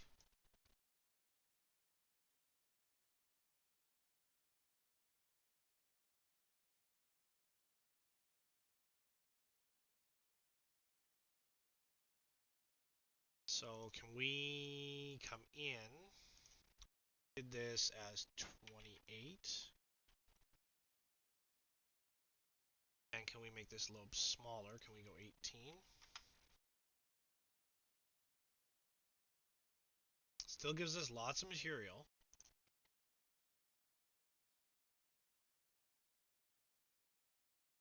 There's our alignment, everything. And then does this lobe need to be as thick as it is?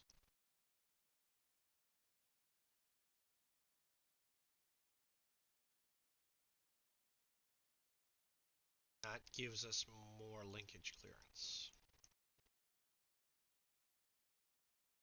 This lobe replaces that lobe.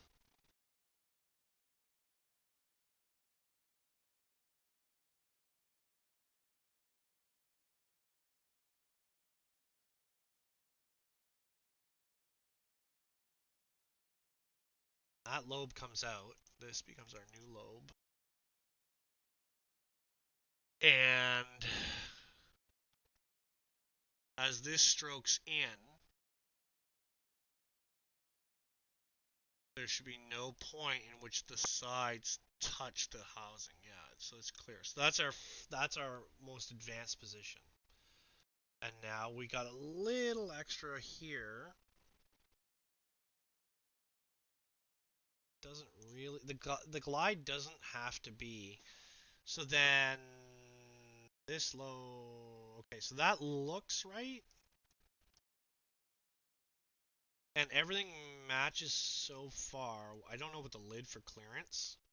We haven't looked at the lid has to be done, right? The lid clearance. Oh no, the lid's way down here. Take this if I go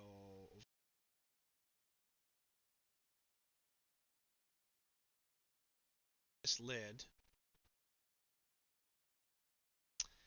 and I copy it. I'm gonna align it.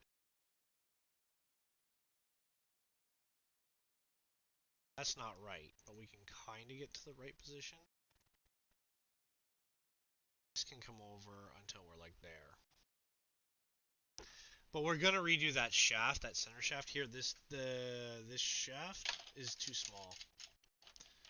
I think both the shafts are too small, but we might be able to change that. It doesn't really change a whole lot.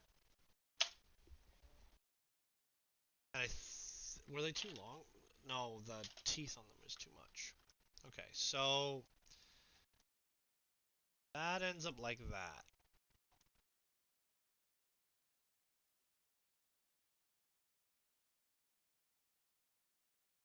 And we can do some stuff here. Take this, we copy this.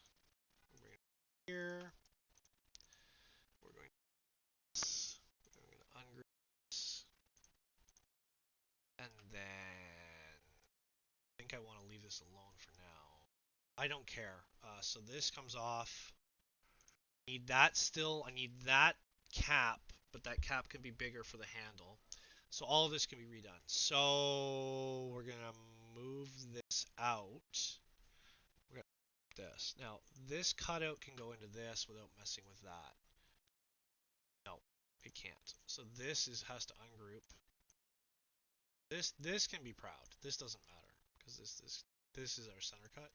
But we're going to change that. So this, we're taking this disc and this. And we don't want to make the gears taller.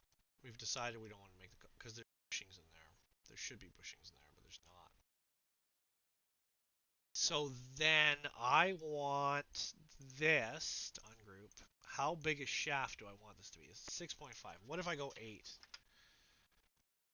If I go 8 mil shaft, center on center.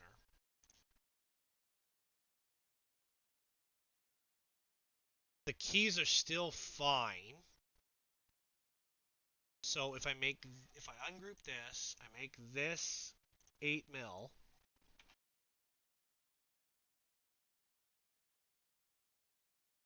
And then I make sure I align to my square lock, which again is probably too small. That's not bad. The only thing is I found this a little, so we got to copy this. It needs to be yellow, and one, it needs to be shorter. So if we do 3.5,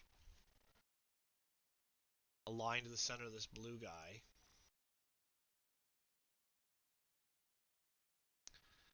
And then we delete this, and this becomes center on this. That's a much, and then what we could do a hole through the center of it. Lighten it up, right? And it'll reinforce it because it makes it print more walls.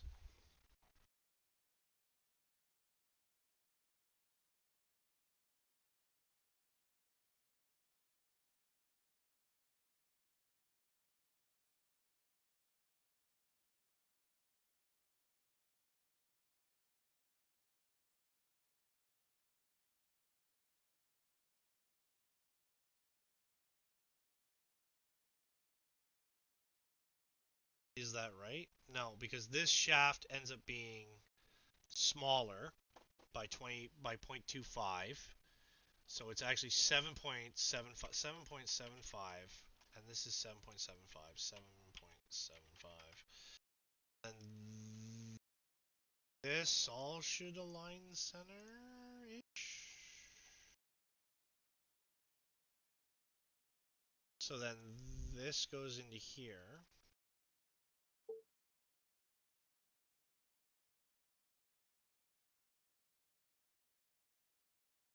And this joins with this.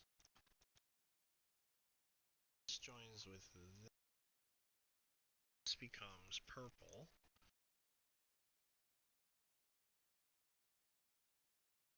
And then, yeah, absolutely. I'll get back to work right away. This then goes to this. And this. And then this needs to copy out. And then this hole. So we make this an 8 mil hole. So this comes apart. This is 8 mil. So we need to copy that actually. Good afternoon, Maker. It is I. Whoa. Mr. Whoa. How's your day treating you? Good. My brain hurts, but in a good way. My brain also hurts. Not as good, but your day's probably a lot more productive than my day. I don't know. It's hard to say. And It definitely is a very full day of being very busy. That's good. Whether it's more productive is a matter for people who are not myself to quibble about. So this then goes to this. This goes to this. But then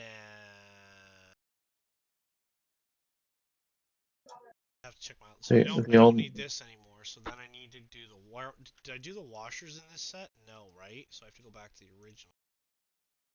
The only thing I'm reasonably confident that I can say about the difference between my day and your day is my day's almost certainly better compensated.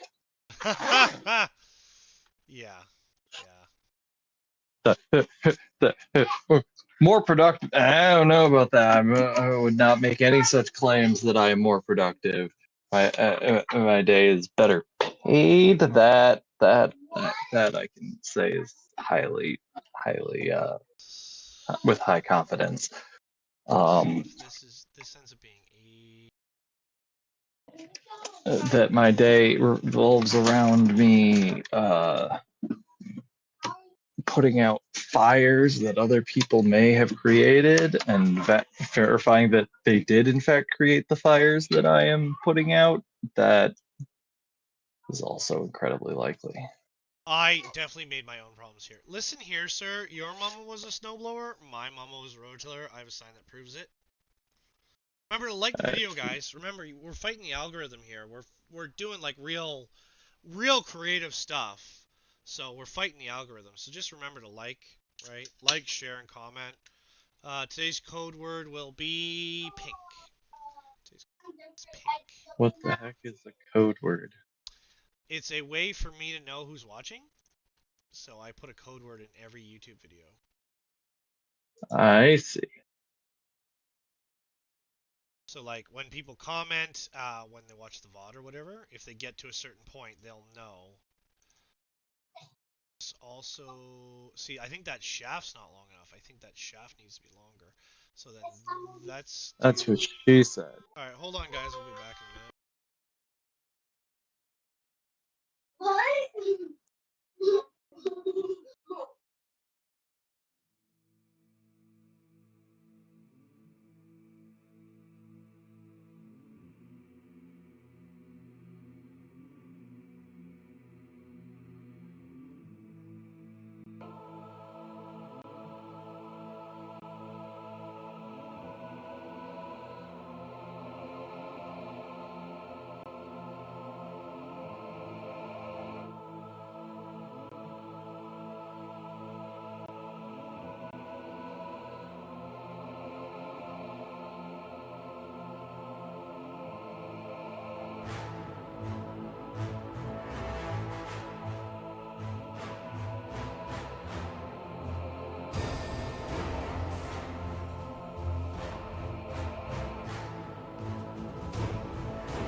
Good morning, good afternoon, and good evening. Welcome to the Free Healing Workshop. My name, of course, is Maker Millwright. How are you all doing? Okay, so then we're going to cheat this a little bit. I'm going to try to participate and write my report, or at least write my bullets to have the AI write the report portion, because figuring out how to phrase it for customer consumption is not something I have the bandwidth to figure out right now. See, I don't usually use AI, but this is one use case for AI I can get behind for my own work. I'm trying to write for a customer. I need to tell them that it's their fault for this problem without saying it in so many words. So this all needs to be centered. Well, these are Because, centered, but these need to be you don't centered. want to tell your customer that they're the one breaking the thing, even if they're the one breaking the thing. I do. I 100% want to tell the customer they're breaking stuff. They should stop doing it. Okay, so this is wrong. Okay, wait. If they were abusing it in there are types of them breaking it where you can just tell them, and then there's types of them using it where if you just tell them, it does not go over well, and you have to know when you can which one you're telling them. So is this asymmetrical? And not asymmetrical, unfortunately, so- this is the latter type where you can't just Why say is it in this- so many words, Is this centered? because that will go over like a lead balloon. Partially because of who the customer is. So that's centered. So why is this ring not centered? Is this not aligned? No, it is. So why is that looking weird? So when I group this, then I align to this. Answer. You're not using a CAD software that's designed for that. That's a defeatist attitude. That's why it looks weird. It's not a defeatist attitude. It's a statement about why does it look the way you are perceiving it in a way that is making you unhappy. Oh, that's loud. Whoa. What's loud? Whatever you just did is crazy loud. I gotta go turn you down in Discord. Hold on. You are. Really, I'm sorry. I'm not usually loud. No, normally you're pretty quiet. I gotta turn you down. Can I turn you down? I don't know what I did. I didn't do anything I don't usually do. So why is it loud now? I don't know. All right, so that, yeah, I might have to turn you down. No, maybe Discord pushed through an update. No. It's probably on my side. Something. You know, I never know what I'm doing over here. All right, so that's what it was. So what happened was the gear cutout was asymmetrical because somebody forgot to do it. Yeah, the gear was asymmetrical. So that needs lock too. Well, these can actually get pulled out of here. I'm just putting bushings in. And, Fun. It's actually, this is surprisingly held my attention. I am disappointed it wasn't faster, but it is working. So then this gear, these shims now center. This all should center aligned to this, which they should. And then this is the same. Actually, I could have done all three. So let's do this, this, and this. This all aligns to this. I think the problem is that this shaft is not long enough. I think our base plate isn't deep enough. It's fine. I don't know. I don't want to change it too much because it's fine the way it is. But okay, so then there's that, which then means I have to do shims for this one. So I have to copy these ones and then post these ones. And then these ones come over. This now everything gets raised because the offset there.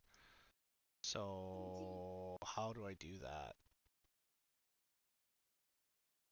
I'm choosing to interpret raised as you are tearing buildings down. No, I said I'm choosing. Oh. It's a choice. This is a choice, sir. This is not what I want. So I want. I didn't say that's what you were doing. I said I am choosing to interpret it as such. Lock, unlock, bundle. You can't take that from me. I won't let you. Yeah, raising buildings. Inside of CAD, you are just raising cities.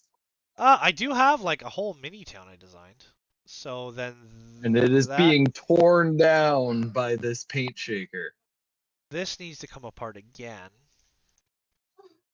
Thank you very much. I appreciate the positive feedback, guys. Like I know it's dorky or whatever. I get that, but I really do appreciate the positive feedback. Look, I had the project manager confirm my suspicions about my plans for the summer. Which are you're not coming to Murph? No, it's after Murph. I'm pretty sure I am going to be down at our manufacturing facility week after week while we're running production using the first articles for testing. because we don't have any more. No, one So bolt, at the one very bolt. least, they need to be debugged on One. site and confirmed to not be working on site, because if we don't confirm that we don't have enough of them to go around, and we don't have a supply of other units to just Yes. swap out if something's broken. So we need to have somebody there who can speak to things So this is 8.5. immediately.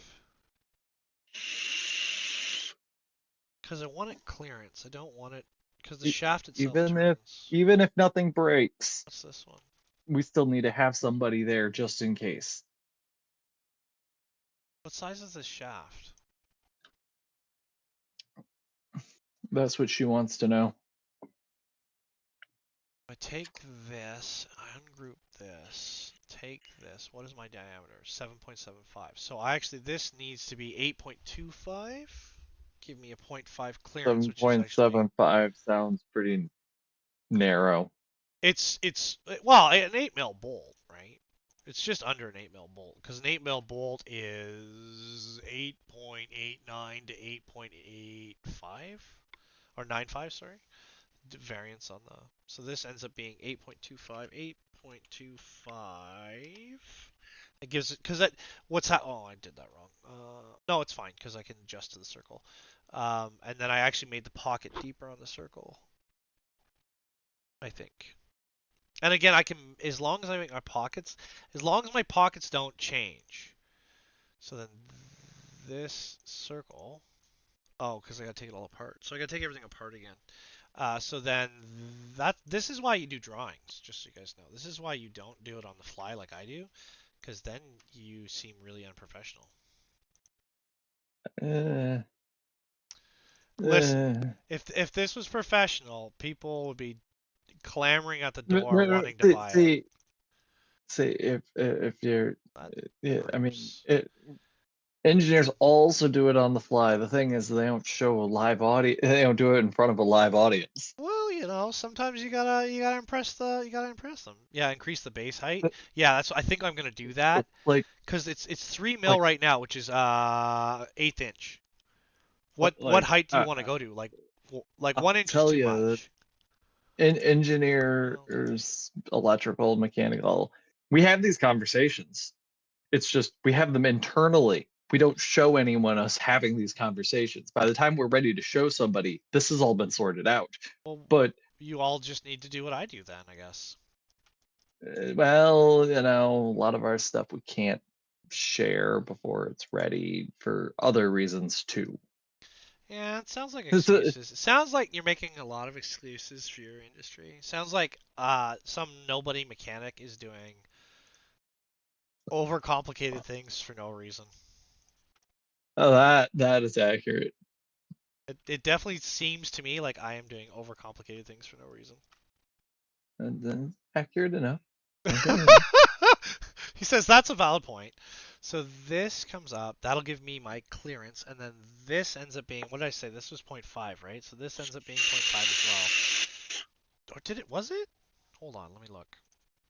Look, we have contracts that are worth lots of money because we are busy making things that other people can't or won't make. Did I determine this is 1 mil? So it's a 1 mil pocket, which gives you 2 mil base plus 1. Yeah, okay. Which again lowers the gears, but doesn't really change anything. We just have to change the height of one of the. We'll have to change the height or the length, or both, of the cam wheel. So the shaft might have to be longer, and the cam wheel receiver assembly, the cam wheel itself plus the hub might be longer as well. Which is not, compared to what I've just done, is not a big deal. I have been in the audience for many of these kinds of conversations. They happen all the time. What, here on the channel? No, as a professional. The nature of this conversation that you are having right now. You can butter me up all you want. It doesn't change the fact that I'm no engineer. It's just because they won't pay you to do it. Exactly. Well, people do pay for my work. That's true. So That, this is they one. don't pay you to do it as under that title. Yes. That's all. And then this. So this these That's should that's the align. only real difference here is they won't pay you to do it under that title. It doesn't mean you're not doing that work.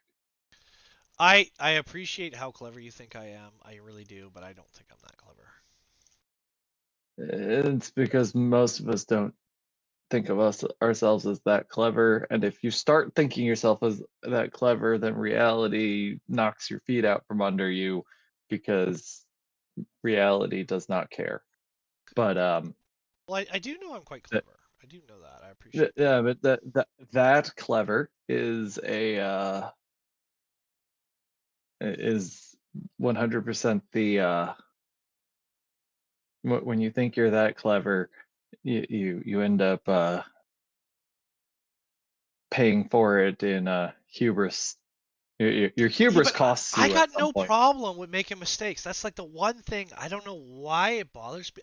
I screw up all the time, but Oh I'm just so no, stubborn. engineers You know what I mean? I'm engineers so screw up all stubborn the to keep doing time it. too. We are only human, and the moment we forget that is when we Because invite this is all locked in. devastation. So this We invite disaster when we start to act like we are no longer human. like something like that, which looks about right. And there's my offset, and then I need to know how deep this is. So this needs to be hollow, You and just then need to remember this. it's an iterative process. Well, this is like I wouldn't even say this is like full version 2 yet, to be honest. I mean, it depends on how. So So something like that. It'd it's be it's floating another something like that. revision. You have to Yeah. you have to remember, engineers, we work in revisions. Software works in versions. Um, a revision happens every time you hit a stopping point in the design. That Well, does not mean that there won't be future changes. it's not bad. It's just not good. Like, you know what I mean? Like it's not bad for a prototype, considering how well it works. It's got You flaws, can. like I'll admit that, right? Like for sure. But That's it that's why you is a have your. reciprocal action. Like That's it's everything why I you have promised it would be. revisions. You have. That's why you have revisions 1 through n of numbers, Yeah. because you're not ready to say I'm done with this and this is the first production release. Like yeah, that's why this one isn't out, right? Because I printed it and I Yeah, was like, oh, it's that cool, but so it so you doesn't did a work rev right. dash, then you did it, and now you're working on your rev 1, and then the next one you print out internally but not release would be your rev 2, and then the next one would be your rev 3, and then when you finally release it, that'll be a rev A. Sure. That's how electrical and mechanical work. Software does it totally And different, but then software doesn't have to deal with hardware as as fundamentally part of their design. see, I think those shafts are too short. They run on hardware. They don't Yeah, interact with I'm like hardware. literally making hardware right now, Yes, which is the exactly. And when craziest you thing make in the hard, world. I was talking about it earlier.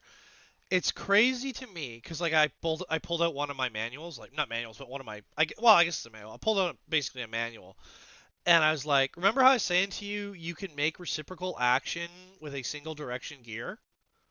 uh-huh, I found what it is. I want to call it a keyhole, uh-huh. but it's not.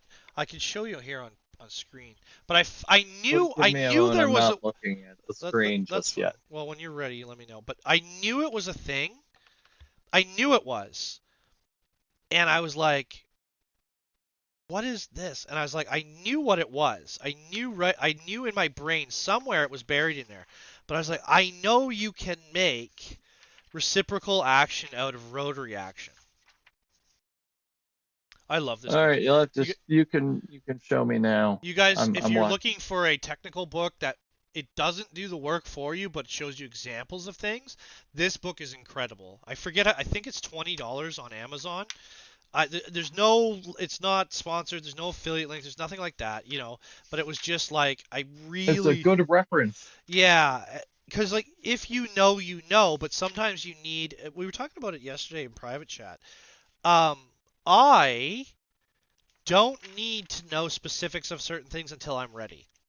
I don't need to memorize specifics of things until I'm ready. Yeah, you got references. Yeah, That's and what references are for. yeah, and that's I'm gonna try and find it. But what it is Y- it's You, a you need to know the structure of the thing you're trying to do. You yeah. don't need you don't need the actual um we don't need the actual you don't need the actual details Yeah. until you're ready. Yeah. And Yeah. Here's like a lobe version. I'll show you the lobe version, but there's another lobe version. But like I don't need like people get so tied up in the oh, I need to know this or I need you don't. You really don't. Even like that's why I say get books. Don't rely primarily on the internet. If you're like, "Man, I go back to that idea a lot." Get yourself a well, this would work too, but um where is it? I'll find it. But yeah, get yourself manuals, technical manuals. Even if you don't understand them, you don't. Pictures are worth, like, you know, when they say pictures are worth 1,000 words, they really are.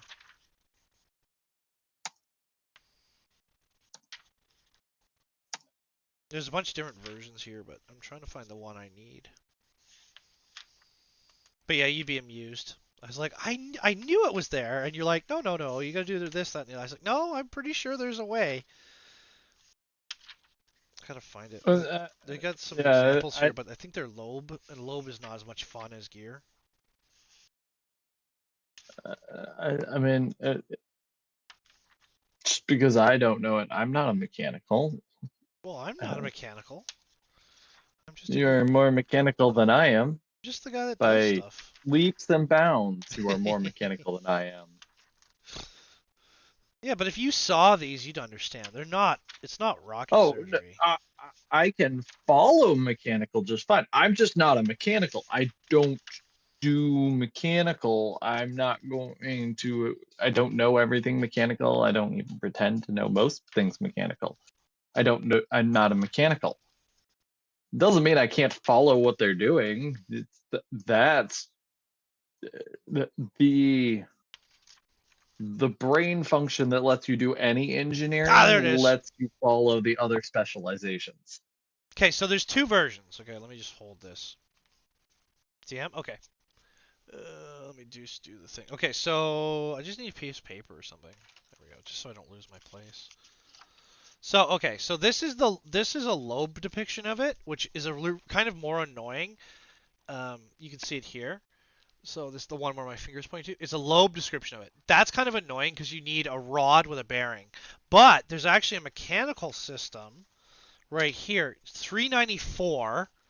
I don't know how well you can see that, but 394. You see how the cutout is an ellipse? A uniform ellipse is what they're called, I believe.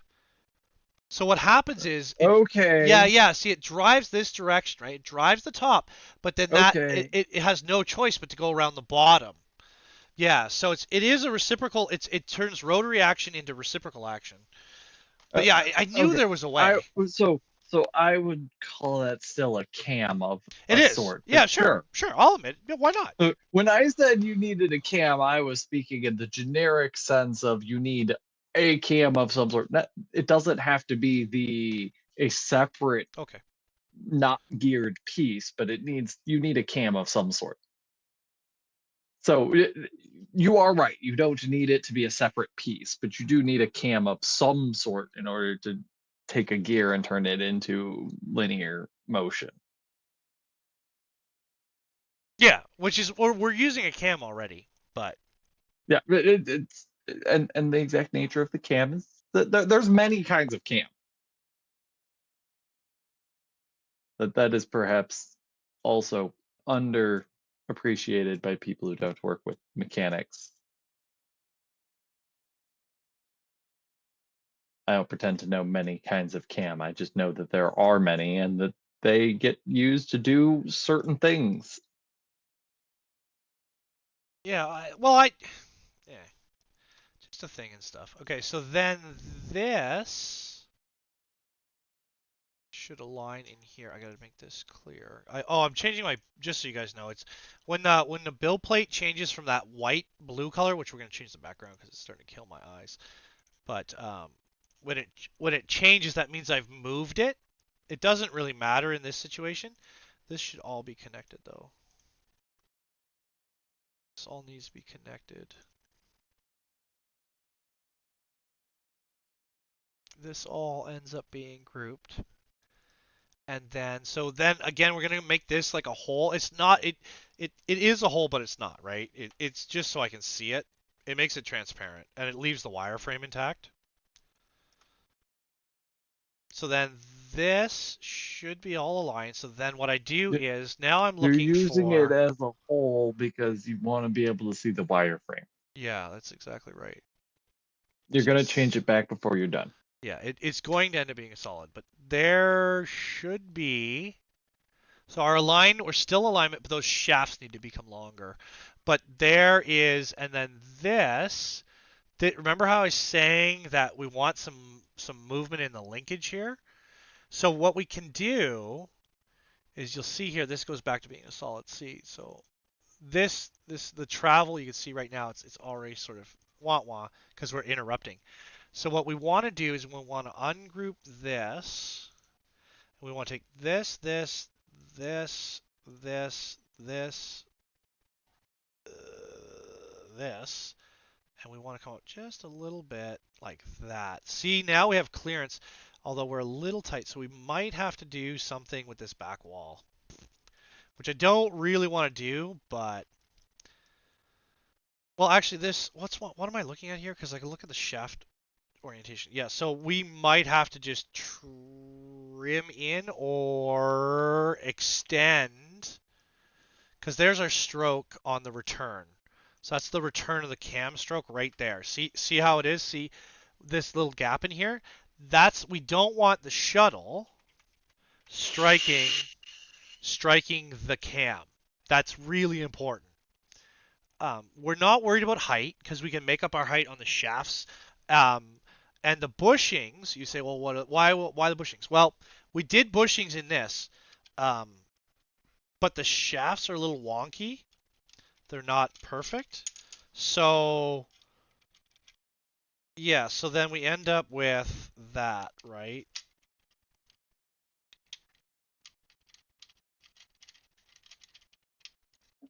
And then the only real debate that ends up coming, because we can make the base plate thicker, and we're gonna do holes in the base plate for screws, but that's roughly where we're at. I still don't know. Can we put another shim in here? Because I don't want this cam riding, or sorry, I don't want this cam rod. I guess it's a lifter rod. I don't know what that would be called. But I don't want this sitting on the cam. So I end up putting a bushing in or something.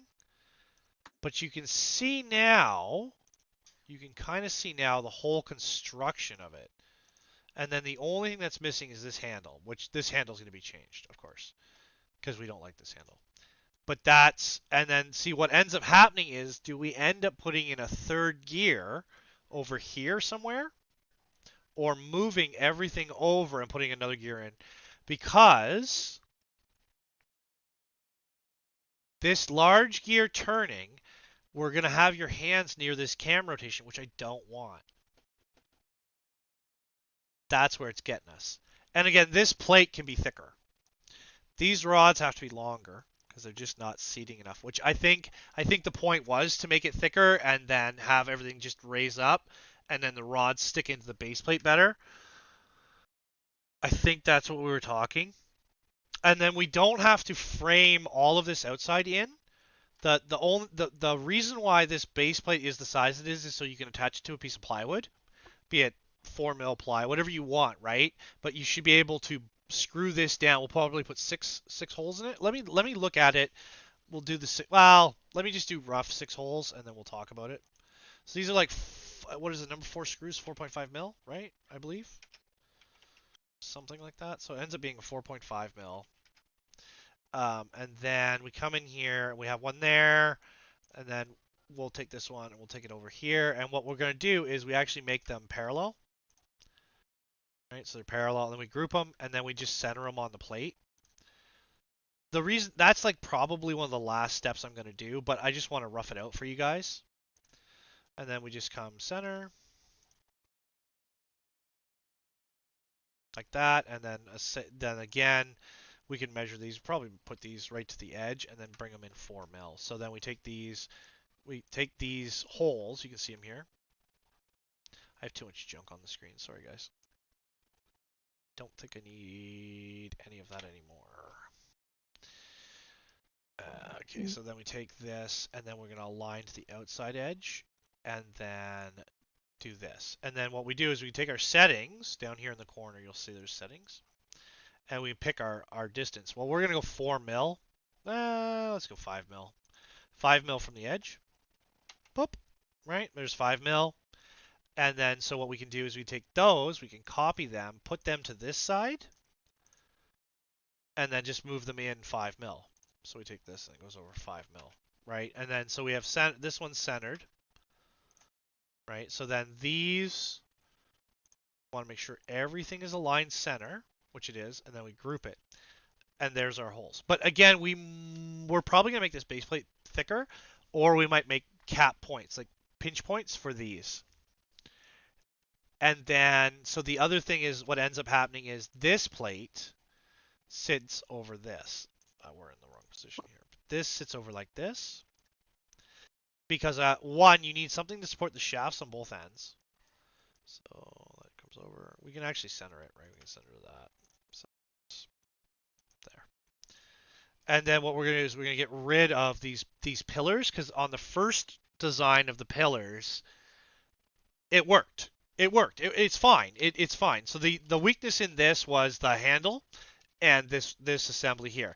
It rotates, right? It does, but it would come apart because the height wasn't correct.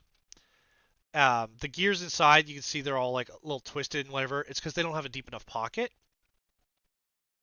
And we can actually pocket. We could actually take that lower bushing off and align those lower bushings to the housing itself instead of printing them separately, which would lower the number of pieces you have to manufacture. And we could do the same on the top of the gears. We'd still slot them through like we did before, but then the bushing would be part of the gear. No, I don't want that. I think I want the bushing to float free. Yeah, because then you can shim it. If you don't like it, you can shim it. And then the other idea is to put screws into this. So this is invisible, right? So instead of being pillars that press in, like what I did, you'd use screws. But we could cut holes in the guard plate, and you could still press it on. You could press it on. Sounds like you have many ways to skin that cat. Well, yeah, because there's a bunch of different options. Because, like, the reason why you don't want the gears exposed, it's not because they're going to pinch your fingers, although they could. It's actually because I want those gears not to get anything in them. Because they're plastic. They're PLA. I mean, even if they weren't plastic, you typically shield metal gears for the same reason. And we can like make patterns into the top plate so you can kind of see them, like maybe a mesh or something. But I'm not worried you're gonna get hurt by the machine. It doesn't have enough power to do that, even if you put a drill on it or whatever. I mean, what the worst that happens is you get some pinched skin, right? Yeah, it's not everything. Even with an 8mm shaft in there, it's not that big a deal. We're not talking like inch diameter rod and whatever, right? That was one of the problems with the bamboo kit. The you're not shafts were so talking small. about steel and Well, even if it was or brass, aluminum. we could cut them in brass because we You have could, we but have the tooling for it. if you started working in brass and you made them, the same thickness you made them in PLA, and then you started putting a drill on it to drive it, you start to get to where it could be, somewhat dangerous, especially if your rods are brass, Yeah, on it and has on and on. potential. But with it all being out of plastic, you're not going to have any serious injuries because the things that will give before your flesh, typically. Yeah, risks are based upon what's going to give up first. I'm not sure if that hole's big enough, but it's okay because we don't want too much wobble in the gear. We can adjust that. But do you see like the cam length is what matters here because that's giving us our full stroke. So if I copy, can I copy that one? Yeah, I can. The cam length drives whether it's gonna do what you want it to do or not. Everything else is window dressing and energy transfer. Because this would then come, I gotta make this a different color, but this would be like, let's say pink, because pink's easy to see. But we make this hollow, and see this brings our stroke in, and this is also hollow, and this is actually out of alignment. Can come down just a little bit. That's better. Yeah, we'll have to do something about this plate, but anyway, so this one needs to be parallel as well, just so I know what I'm looking at.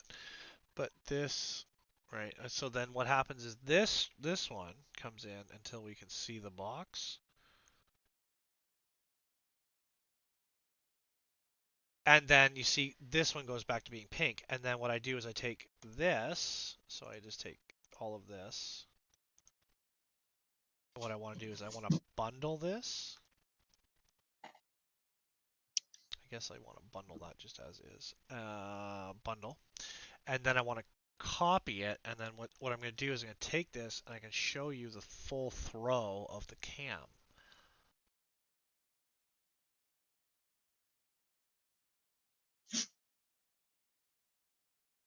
Because the cam's going to rotate on itself, right? So it has points of reference. And then this, we'll copy this. We'll make one invisible. Oh, no, never mind. Move this one all the way out here. Because we know where the cam's going to seat, right? So we know where the rod, the connecting rod is. So something like that. So then this is invisible, you see. But now you can see, and then this one becomes invisible. And you can see that's the throw. And see how the shuttle is still sitting inside the guide rails. It might go a little bit longer. It's not a big deal, but you see the throw difference. So that's the full throw, and then as this wheel turns, which we have to figure out, which we could just put a big knob on it that sat right down, so it would have a hollow, then a square, and then it would sit right down. And we have two choices. We can either, how would we do it? We could make it, I don't know if we can make it domed because we want the flat. The only way to do that is to make it a two-piece. Because most handles screw on. I don't know if you guys know that or not, but they screw on. They're like they're multiple pieces. But nonetheless, see, there's the throw of it all, right? So if I take this out, and I take this out, and I take this out, we're now at full length throw of the paint shaker. The only problem is in here. And that rod is too tall. See, that rod is too tall. So that rod is too long, which we can fix. That's not a big deal. So this one, see how that rod's too long? Because if I ungroup this and I make this rod come up like that, right? You'll still be able to get your, because we bored it out, you'll still be able to get your, well, actually we could invert it. Can we flip this? We can. So if we flip it, and then we take one of these, and bring it down like that. And then, because I'm trying to keep the pins the same size. The only problem we're running into is we might have to bore some of this out. Because the only other option is to take this over here. Can we ungroup? Is to move this more. That in like that almost, which would increase our throw, which then it's not on the return that's the issue, it's on the extension that's the issue. Which we still have room to move the gears. We still have room to move out here. We don't want to be too far out here, but we still can move the assemblies. So then if I do this and this and just group everything, and then I align this to parallel to that, which is what we want. We want to be on the end of it like that. Can we realign? Yes, we can realign. So we realign to that. Does that make our clearance? Yes, it does. That now makes our clearance. It's tight, and we could put a little bit of an arc in there. I don't want to do too much because it's actually quite thin. We could go a little bit longer. But what happens is we start throwing to the outside of the guide. It doesn't hurt us on the return, but we can move everything. We actually move the build plate, well, or not the build plate, but we can copy this and move it and have the gears in a different position. We don't have to worry. We don't have to reassemble all this. And then the only thing that needs major improvement is this handle, and it looks not bad. So this actually comes down like that, and then this one is an extra. Which I still think there should be a bushing in there. And the reason why I want it on the top, not the bottom, and remember this will print. The problem with this is it's gonna print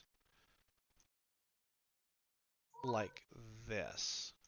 So we can't actually put an offset into the face, right? Because it won't print. So we have to use a bushing.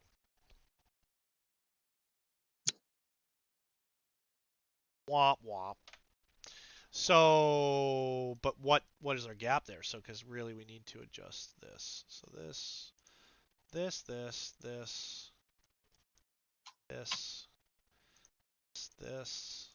and that.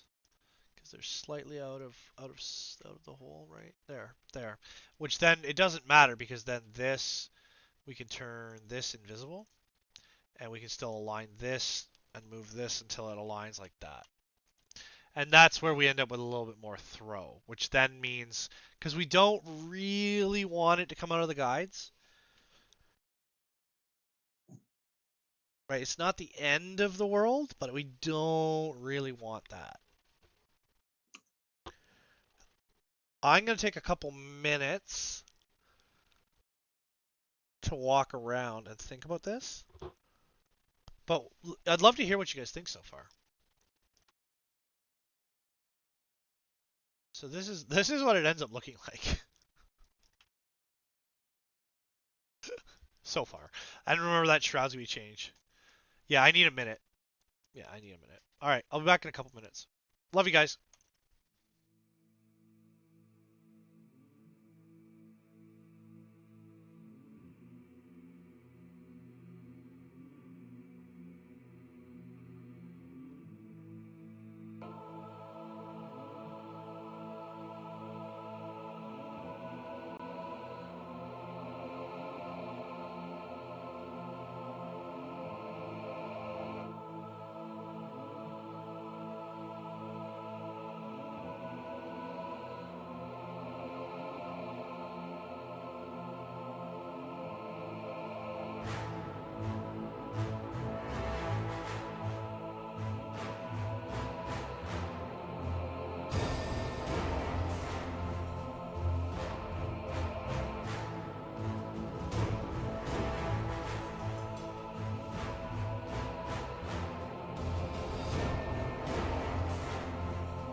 Good morning, good afternoon, and good evening. Welcome to the Free Heathen Workshop. My name, of course, is Maker Millwright. We're doing some design work, we're doing some video games, doing a little bit of everything.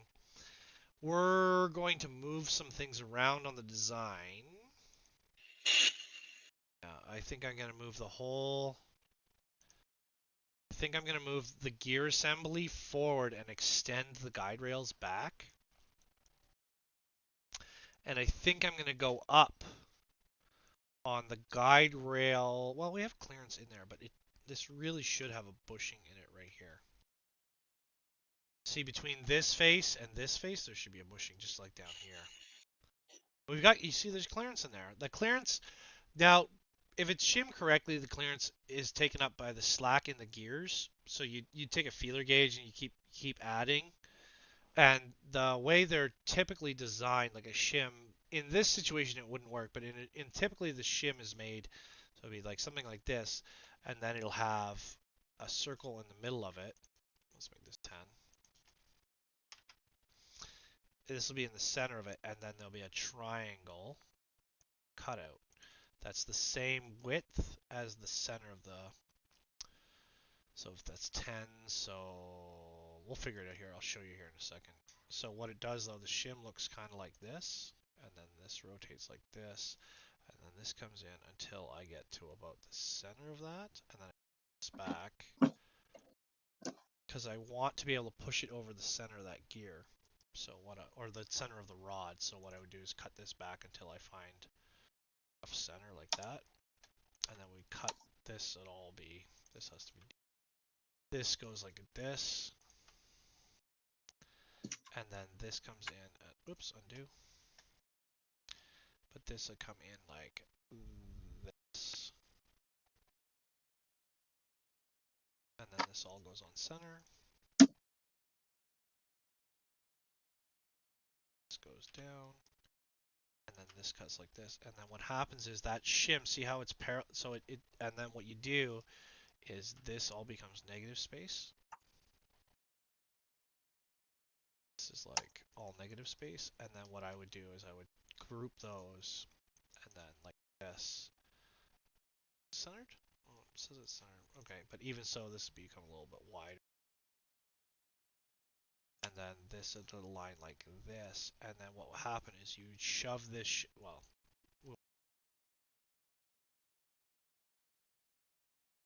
so let's go forward just a little bit more. And then I want to make this a little bit tighter.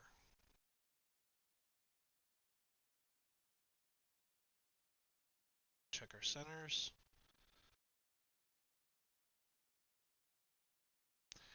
And then that shim. And then what would happen is this little shim, see how that shim is? They're called V shims, I believe. And that V shim you'd shove in, like we could do it up here, right? You'd shove this V shim in here and help offset this little piece here.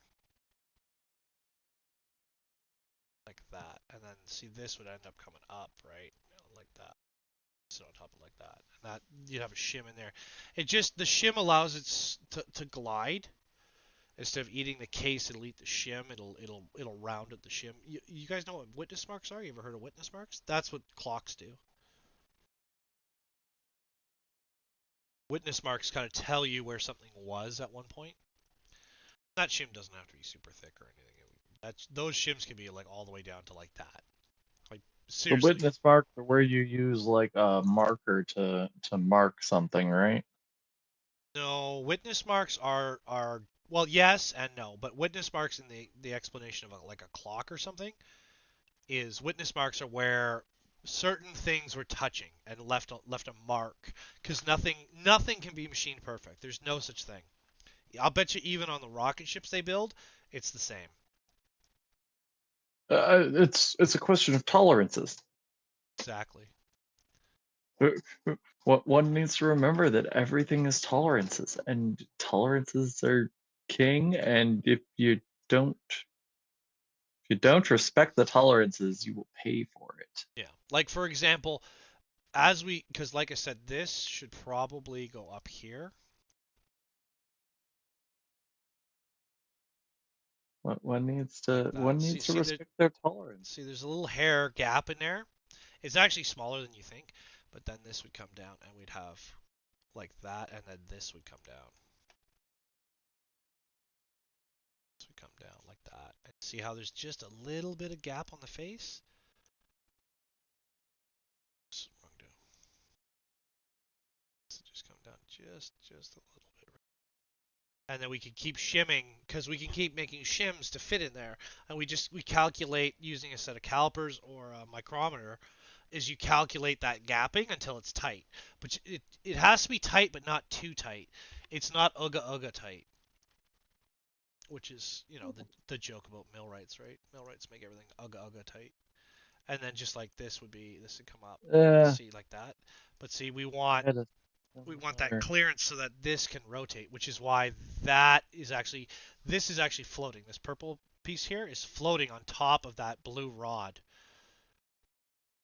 And that rod can actually come out further if we want, which I think these rods are actually going to be longer in general. But I have to figure them all out. You know what's funny? If you want to make things ugga type, just use the wrong screw threading type. And yeah, it's true. I've seen it. I've seen guys force Imperial into, I don't know what the old name for Chinese threads was, but that the Chinese didn't use, because I've worked on machines like from China from like 60 years ago. They had their own screw thread set. Like they use their own pitch and what's it called? Their pitches and length of thread and stuff was different. So we actually end up drilling those out a lot of the time and retapping them in metric or imperial. Typically in Canada, anything new you work on is metric, but anything old you work on is imperial. Like for example, like a conveyor belt in a big factory or whatever. Nowadays they're all measured in millimeters.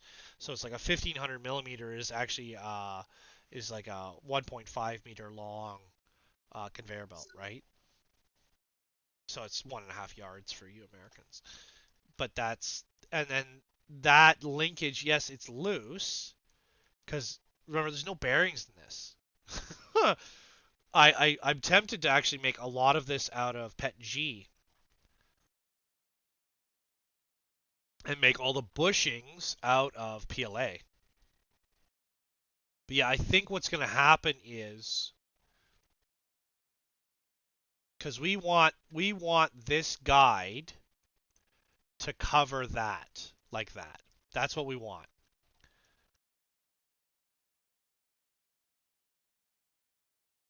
And then what I can do actually is I can check this all. So I take this, I copy it, I move one aside. So that's the one aside. And then what I'm going to do is I'm actually going to reverse all of this. So this needs to go the other way. And then we'll realign it all and we'll check the length of that guide assembly. But this can come over, and then what happens, and you know, I'm pretty sure this is not how it's done in Fusion. Pretty dang sure it's not done in Fusion this way. But even here, like, see how this pin, I'm trying to keep the pins the same length because we just put more bushings in it. Well, the pin's too long. It is too long, and we could make a shorter one, but do you guys want like 70 different size pins, or do you want to try and standardize as many pins as you want? Because copying this and putting another shim on top of it like that is not so bad. And then if we want to do it again, right? I can even make that bushing or that shim. I can make different sizes, but you know, in case you don't want to stack them or whatever, because you know, stacking them is not terrible, but it's not great either. So then this all becomes one. This rod needs to be a different color because I'm going to get confused. There we go. This, that, this all become bundled. So bundle is you're not actually grouping it, you're bundling it. So then, and then what we do is we come all the way back. Oops, undo. We've got to grab this one. Oops. We're going to unbundle. Then we're going to bundle using that. So now it's all the assembly, right? And that can come all the way back. It's lagging because I'm asking too much of it. I also have other things running, so I probably shouldn't have other things running. So there, that's better for you guys to see. So then this comes all the way back. And what we're going to do is we're going to rough a line to that hole. Because really what we should have done is had pin alignment centers in those holes, and then we can pick them. But it gets a little bit difficult in Tinkercad. But there's our rear stroke. So what can we do about that? See how our rear stroke, we're still inside the guide, so we're fine. So we just need to do, yeah, this comes back just like there. We should still be inside the guide. Yeah, we're still inside the guide. So there's the rear stroke, well, almost the rear stroke, hold on. There. Then this comes over just a little bit, boop, like that. And then you see how we're still inside the guide rails? But then, how do we redo this and move all the pockets?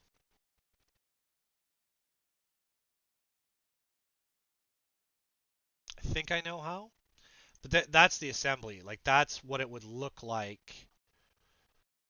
This was not supposed to be this complicated. We haven't even done the handle yet, but the handle can come down. Which, the handle's gonna sit like almost, it should sit pretty flush. It may not, but it should sit pretty flush. Like that. And actually, we can make that handle.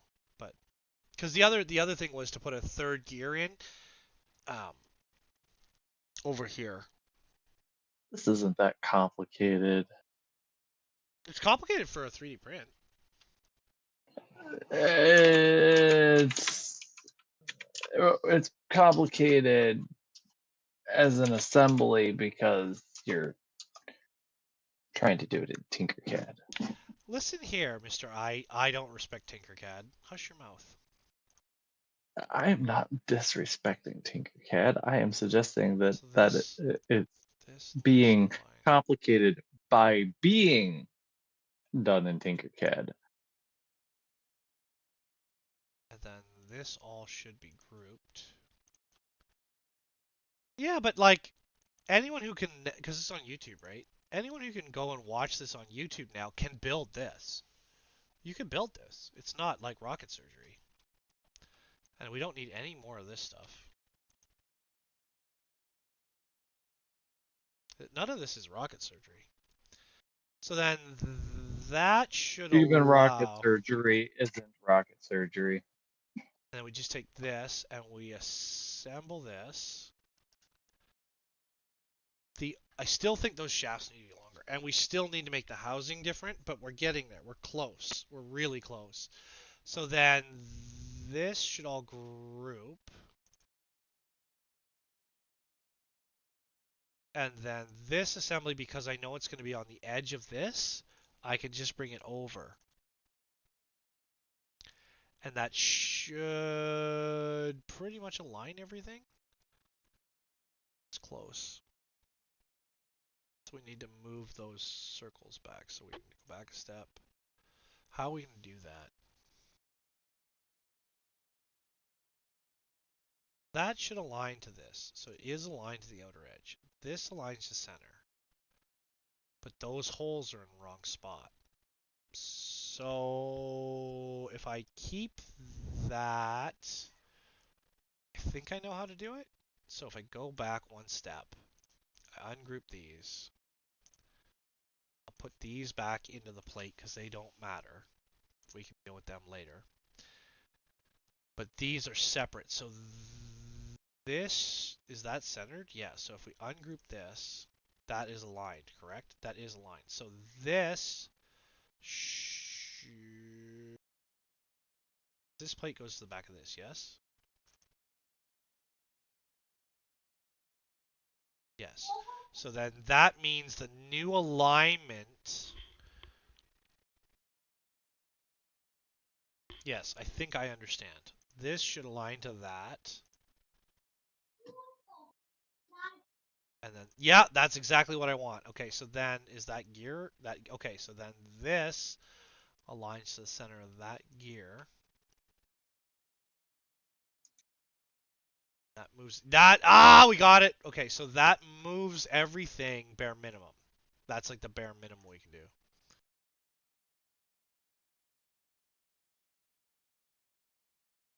Still our pockets with the recesses and everything. The gears should be inside that. So then this, because this is the one we don't want to mess with. This is our safety. So then this less this becomes a bundle, and then this should align to this, and then we shouldn't need this plate anymore. And then this, now we're going to check to see, does it fit? So we're going to take this whole thing. I think we can color this something different. This can all be one thing. So this should be bundled, and then we're going to change it to black or gray or whatever. Why it's not collecting? Why is it saying it? It just does the color thing weird. And there's our shafts. But the problem is those shafts are too short,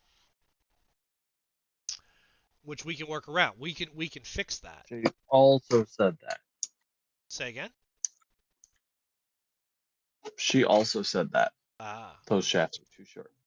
So we can then take this shaft.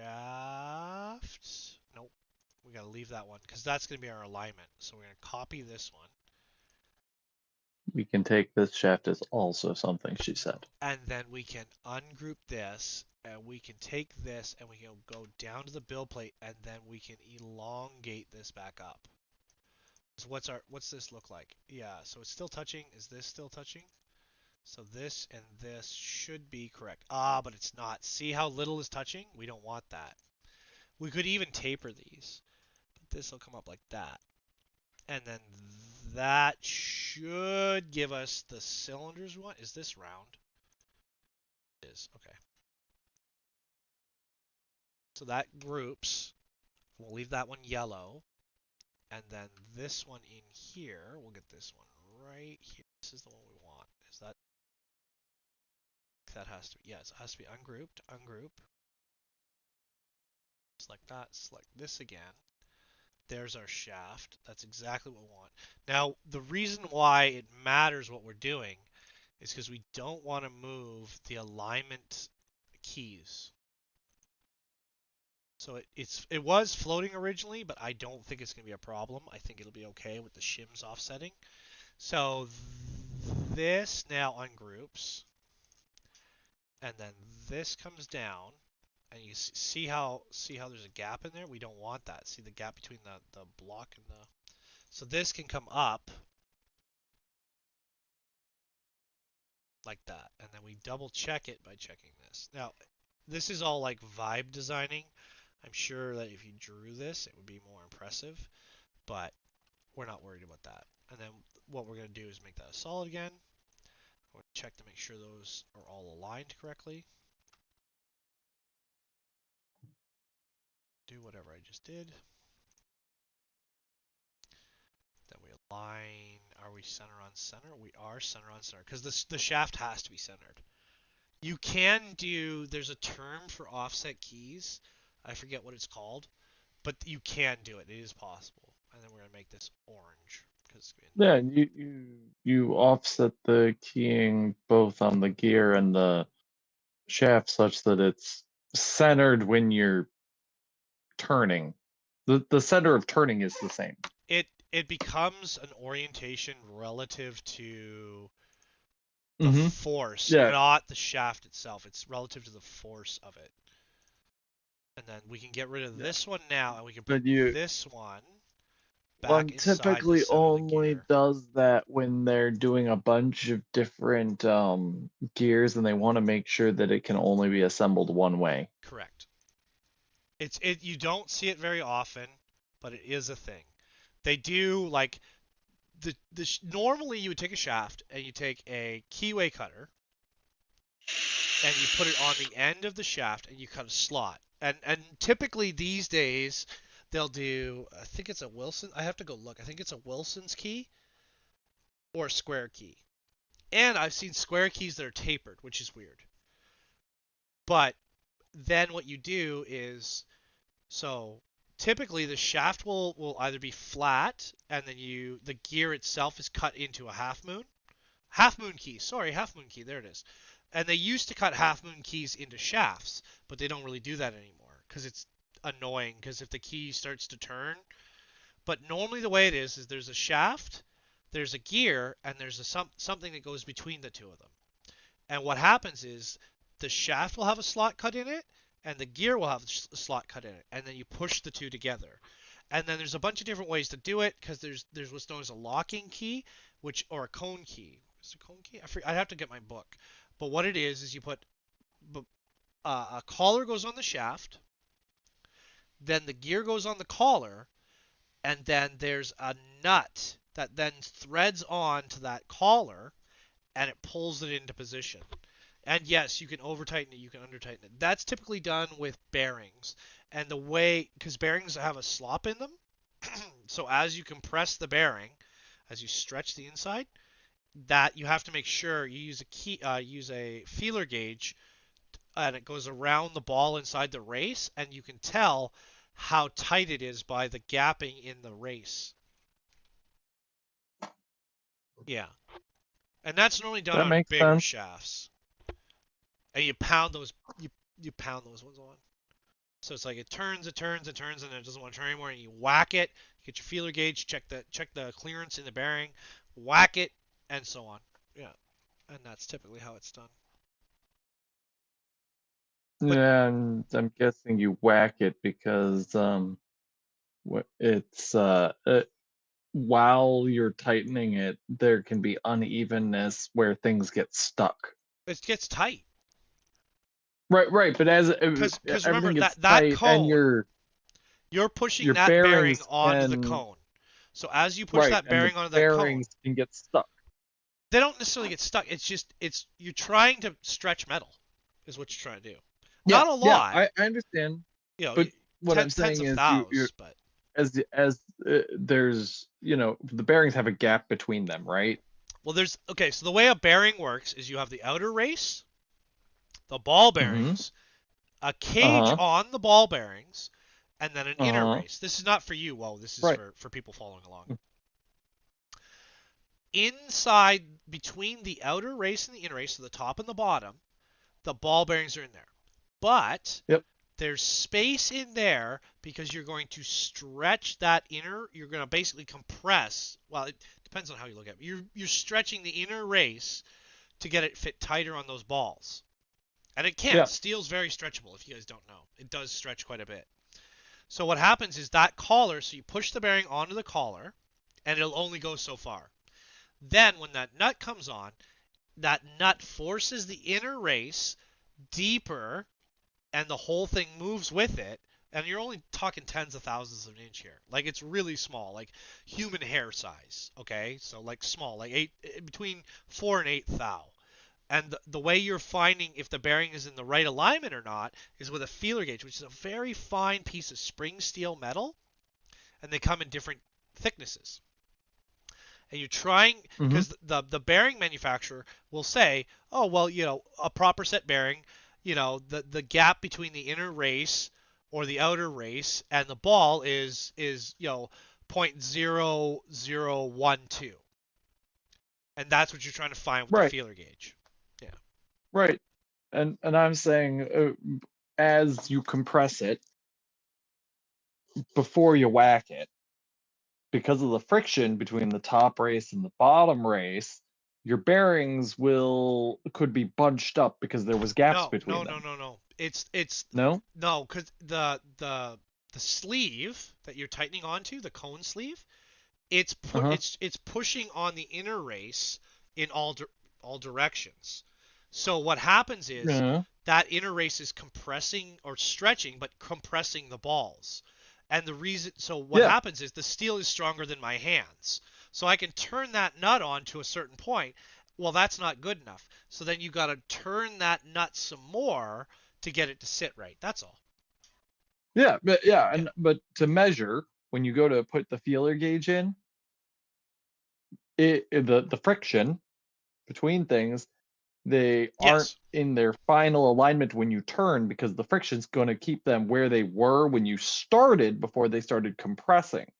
And so you whack it, and the kinetic, the kinetic motion resets their positions and gets them to be evenly spaced, because you're they're whacking the nut. gonna You're not whacking the bearing. You're whacking the nut.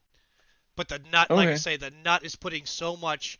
I forget the name of it, but torsional load. Torsional load. Yeah. Right, and that's what I'm saying is you whack the nut, and the kinetic energy transfers into the bearings, and they adjust. Yeah, because you're I'm not saying you whack the yeah, bearings. yeah. That's I'm saying the reason to whack the nut is because it'll realign the bearings. Well, it's that nut is putting more torsional load on the inner race, which stretches the inner race to fit it correctly. Mm-hmm. Whereas, like, most of you, if you've seen skateboard wheels and skateboard bearings, they're a sealed bearing. They're already preset, so they just go onto a shaft. That's it. They push it onto a shaft, which is another thing, because there's clearance fit, interference fit, and then I forget the third one. And then a clearance fit is where it slides. An interference fit, which is what we typically do on the things I make, is where it is technically a clearance fit. It is clearancing, but because it's starting to touch the faces, it becomes what's known as an interference fit, where there's interference between the gear and the. Is the last one a compression fit? That's right. Yeah, compression fit. Thank you. That's exactly correct. That's where you're making it tight. You push it together and it's not coming apart. Whereas an interference fit, you should be able to get it back apart. And then a clearance fit, it just slides, right? It's not like a push fit. Push fit is a clearance fit. Yeah. No, I'm thinking of the ones that you. Oh, a compression fit, yeah, where you have to heat something up or cool something down. You generally heat something up to make it expand, then you push it onto something, and when it cools down, and it literally, the faces meet and they grab. It's not a weld; they are still separate objects, but it's pretty close. A lot of toys are made you'll that see way. it with metal on plastic, where it's compression fitted. Yeah. Because the metal's bigger than the plastic when it goes in, and the plastic is shoved out because it's malleable around it, so that it stays as one piece. You'll have pogo pins like that, where the mounting point for the pogo pin is compression fit, as opposed to even push fit models are using a compression fit. Yes, correct. Because they aren't designed to come back apart after you push them together. Correct. You can, but you can working it. Yeah, they shouldn't. Yeah. A compression fit, like, you'll see that in a lot of toys. You'll see it in, like, automotive parts, firearms, vehicles in general. It's like you heat something up so it expands, and then you jam it on there as hard as you can, and then you're going to check your differences for alignment. But once it cools, it does not want to come apart. The object will shrink down and meet the faces on all the faces. And it's harder to pull it. It's harder to heat it back up again to get it off, because now it is heat sunk to the thing that it's compression fit on. Correct. And then what you would typically do is you'd cut it apart. And I know, like, a lot. You cut stuff apart. Yeah, we cut a lot of stuff apart. Yeah, because when it's a big, heavy machine, you can't afford the compromise. This is too small. Yeah, it is untenable to have a situation where that thing breaks in an unexpected way. Yeah, like, compression fits are normally, like, you'll see them on a lot of, like, I don't know, water fittings is another one. Air fittings are compression fit. You'll often hydraulic lines, like, depending on the style of the hydraulic line, it'll be compression fit. Some things are are just not meant to come apart. Also, rubber is usually a compression fit. Now, rubber is not quite the same thing as what you're talking about with the compression fit, where you have to heat it up first. But rubber, being elastic, is convenient for compression fit, because it'll stretch, so you can have a smaller tube going into a larger fitting, Well, like I guess your And the tires are tension, a semi-compression. They're mostly interference, but they do stretch tires on. yeah, well, it's not a compression because you don't compress the tire to get it to keep it there.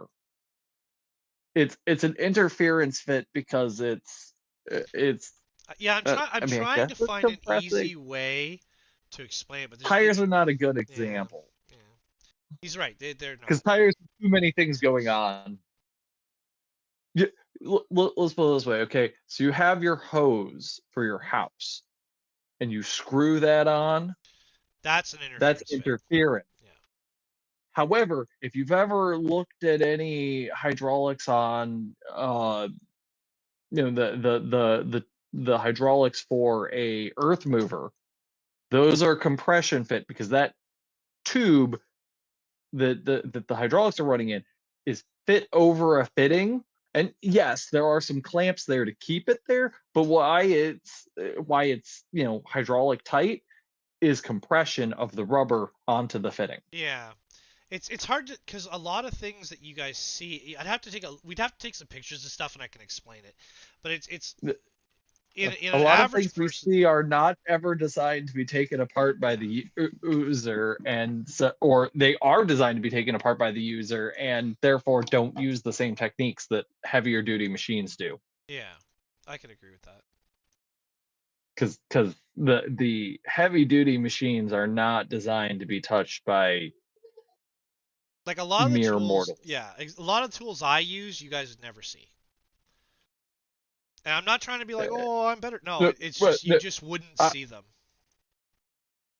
I mean, I see them, but the reason why I see them is because I I work in industries where we in fact have such machines. Like there's a lot of But things in your house they that would don't be exist. compression fit, for sure. Like there I is. mean, yeah, there. I just can't. It doesn't like a lot of like water stuff. Like Yeah, electrical is interference because you use a clamp or something. But like fluid stuff, a lot of actually, quite a few of your appliances will have compression fits in them. yes, but They not won't on have any of the things that the person will service. Yeah, the stuff you service is an interference fit. But That's what it would be. all of the stuff that is internal to your dishwasher, washing machine, if your fridge has an ice maker and a water dispenser, those will be internal to the fridge will be compression fits. The problem is that we're trying to think of examples, and most things that are in your daily life are designed to be serviced by people in their daily lives, and so they don't use the same techniques. In your car, all of the fluid stuff in your car is compression fit. You might have heard the term shrink fit. That's another. That's like the other Yeah, name for it, shrink fit. I would say shrink fit probably fits more with your big industrial. The compression fitting as a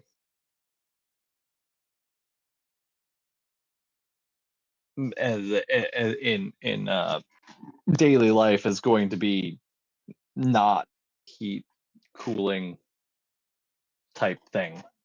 Most of the things you guys would see probably I'll put bet on that are interference. If it's got a screw, it's an interference. Unless you got to heat it up or shrink it down or cool it down to get it on, that's Or like we used to you have an pound. elastic material involved. Yeah, like plastomers, like plastics, and because plastic are petroleum based, but there are other Yeah. plastics that exist, which is why I don't use the.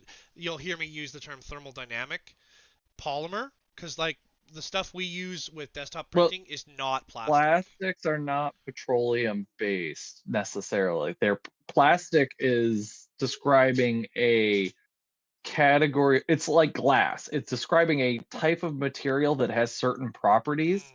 There are non-petroleum based plastics. There are non transparent glasses. There are in fact glasses that dissolve when they encounter water. It's true. So like these, the I guess problem is that we get plastics and polymer get interchanged quite a bit. I gotta go look. yeah, I gotta go look at plastic now because I gotta know. Because yeah, I gotta look it up. I'm sorry, I gotta know. Plasticity has to do with how, I mean, it does require polymerization, but it has to do with how it can be, how its form can be changed, I believe. It's a material properties term. So they're just I used a quick. So like plastic, I guess. So what it says is plastic is defined as a wide range of synthetic and semi-synthetic organic compounds that are malleable. That's where you get the term Yes. plastomer. I don't know if you guys have heard the term plastomer. Meaning they can be molded, extruded, pressed into solid objects, which is what we're talking about with compression fit. They are polymers composed of long chains of repeating carbon-based units. They look like a rope, if you're wondering. Yes. Microscopically. Yeah, and are typically derived from petrochemicals. Typically. Yeah, so that's because what we use is polymers, but I wouldn't necessarily define them as a plastic. They are plastics. They are distinctly plastic. That whole thing of petrochemicals. That's where it comes from. That maybe. Yeah, and well, the petrochemicals is where we found them first, and then we found others that are not petro-based after. We've invented new ones now that we knew what we were looking for. Because remember, it all come. Did you guys know that modern plastics all come from one type of plastic? No. Yep, absolutely does. I did not know. I believe you. I didn't know. Bakelite. Bakelite is the first. Off topic, sure. Bakelite is the first synthetic plastic invented in 1907 by Leo. Oh yeah, it's a Russian dude, by the way. Bakelite was created by a Russian dude. I'm pretty sure he's Russian. Well, he could 1907, so I don't know, but Leo Baekeland, Baekeland, manufactured from phenol and formaldehyde. Yeah, I knew about the formaldehyde thing. And Bakelite is really cool stuff, but you do not want to burn it. It is a thermal setting resin. It was a resin, which is interesting. Known for being durable, heat resistant, excellent electrical insulator. Which, if you look at old radios and stuff, they've got tons of Bakelite inside them. Widely used in the 20th century, it's popular for jewelry, radios, telephones, kitchenware, and is now sought after collectible. Which is why I would actually be interested in doing like having. It's really dangerous to make this stuff, but it would be cool to make Bakelite again. Composition: thermal-set plastic that does not melt once molded, which is really cool about it. It doesn't. It will break down, but highly resistant to electricity, heat, and chemical action, making it ideal for electrical components, handles, industrial parts. But when it breaks, it just breaks. It just sucks. Vintage charm. Famous Art Deco jewelry, radios, household items are often characterized by bright, stable colors that darken with age. You guys have all seen that. You look at a radio from like the 1920s. You look at a colorized original picture of it. It's bright and wild color, and then you see it later. It's orange and darkened. Yeah. I wish I had my own factory where I could just make my own stuff.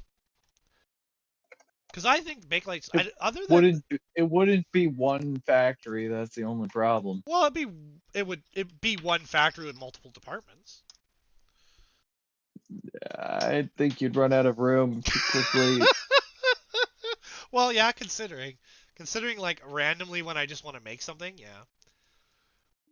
Like I unfortunately have enough resources to run myself out of space, and if you were given the resources to do such things, you would run yourself out of space without a second thought. Doing me dirty. I see how it is. I don't think there's anything dirty about it. I think it's just an accurate assessment of the kind of person you are, because it takes one to know one.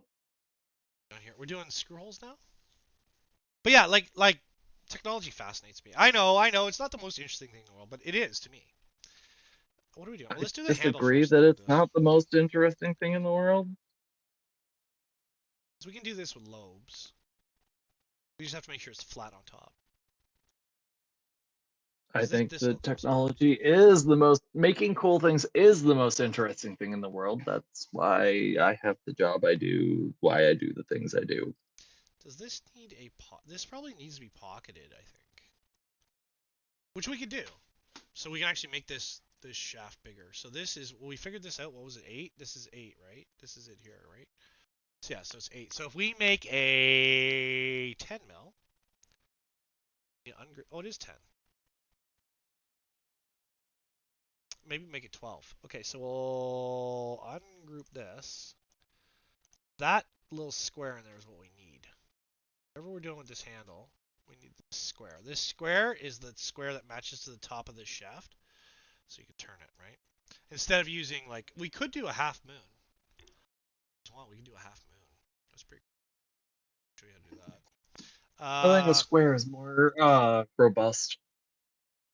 Well, half moon has like one large mating face, which is kind of nice, but I understand where you're coming from with that, but I think that the larger the surface, especially given 3D print, the more mating faces you have is actually better. well, I think I'm gonna do one of these that is actually like a nut, or I don't know. Somebody said they wanted to put a drill on it. I said okay, we can do that. That would also move towards the square because that's easier to do. I guess you could do a hex. 18? Yeah, we can do 18. Give a clearance of 0.4. This ends up being 18. You could put a hex on the top of it. Yeah, exactly. This goes solid. This height Instead of square, do a hex. Then you can use it for either a drill or a handle. And this ends up being 18.25, 18.2. And then you need to use set screws. I know, and I'm trying to not use set screws. I mean, you don't have to, but they do make it a whole lot easier to keep everything together. I'm trying to do no fasteners right Yeah, that increases complexity. Well, we're sitting here and it's a YouTube, and it probably few people. I'm not objecting to it. I'm just saying it increases complexity.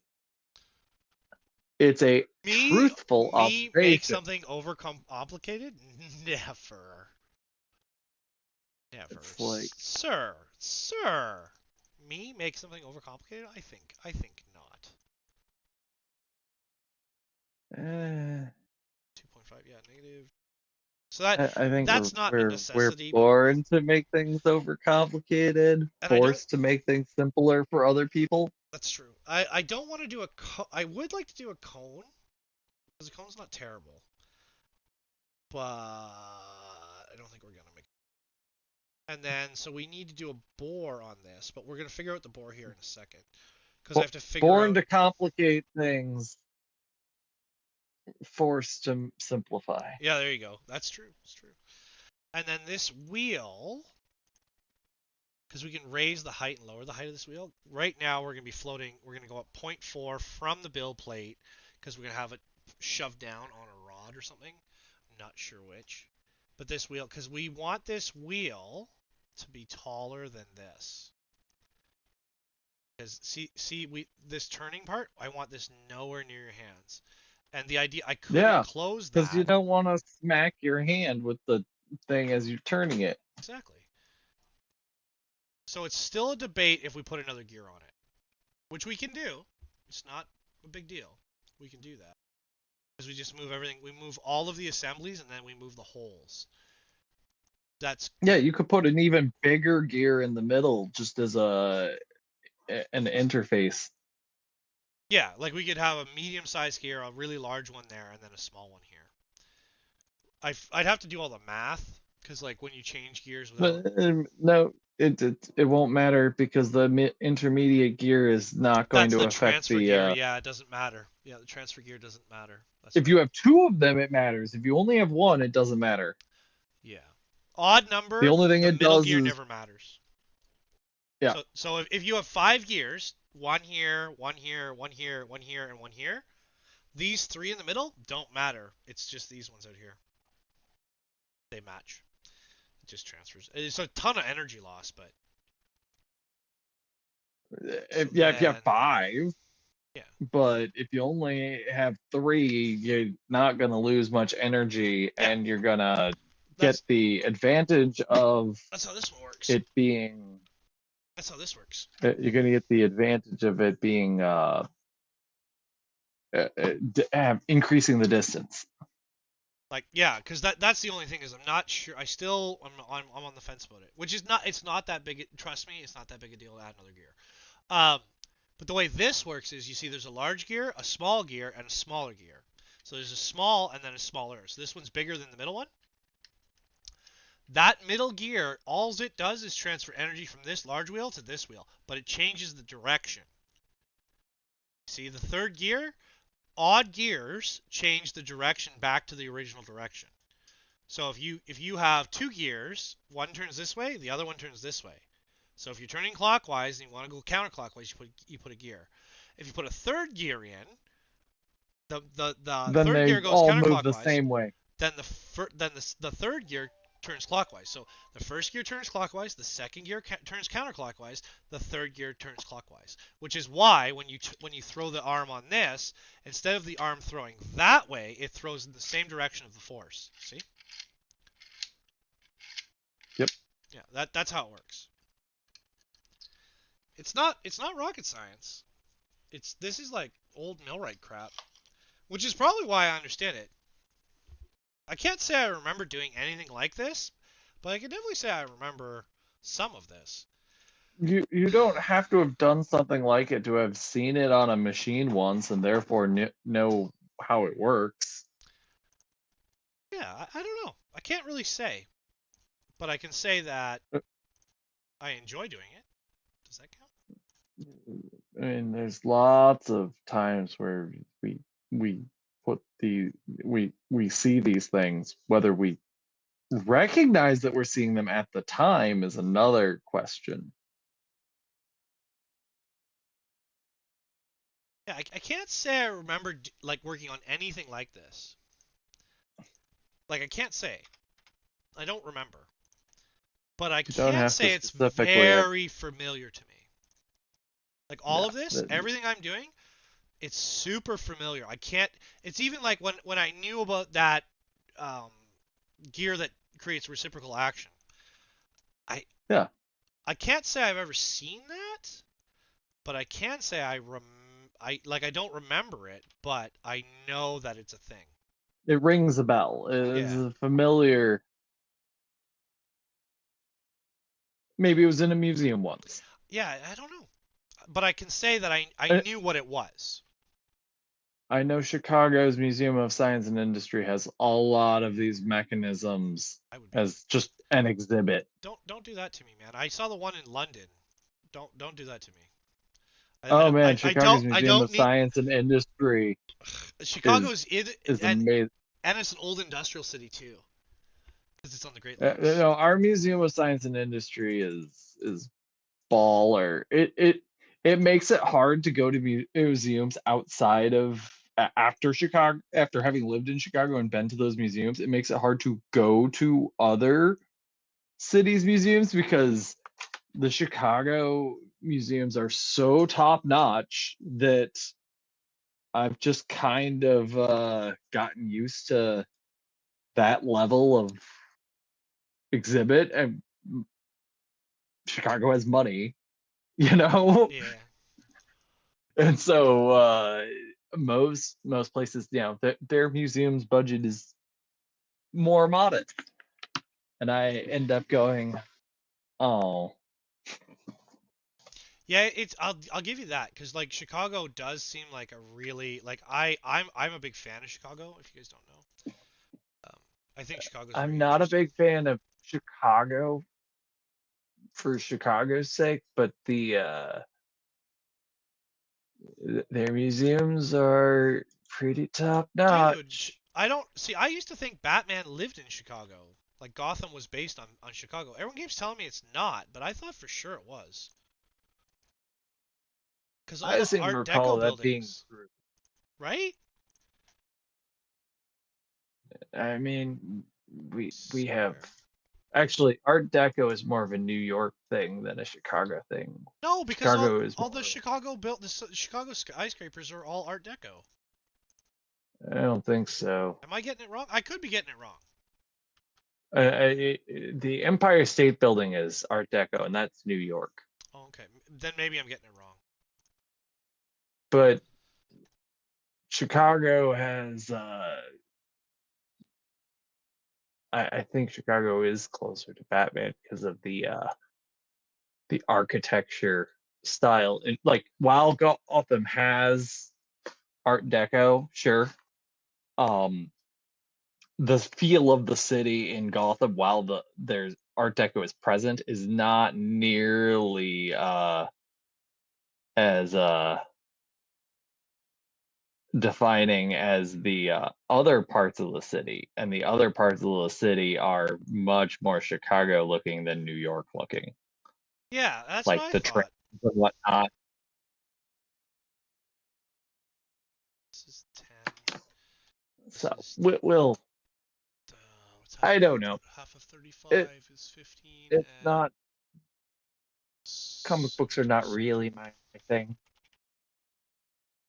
Height is 3.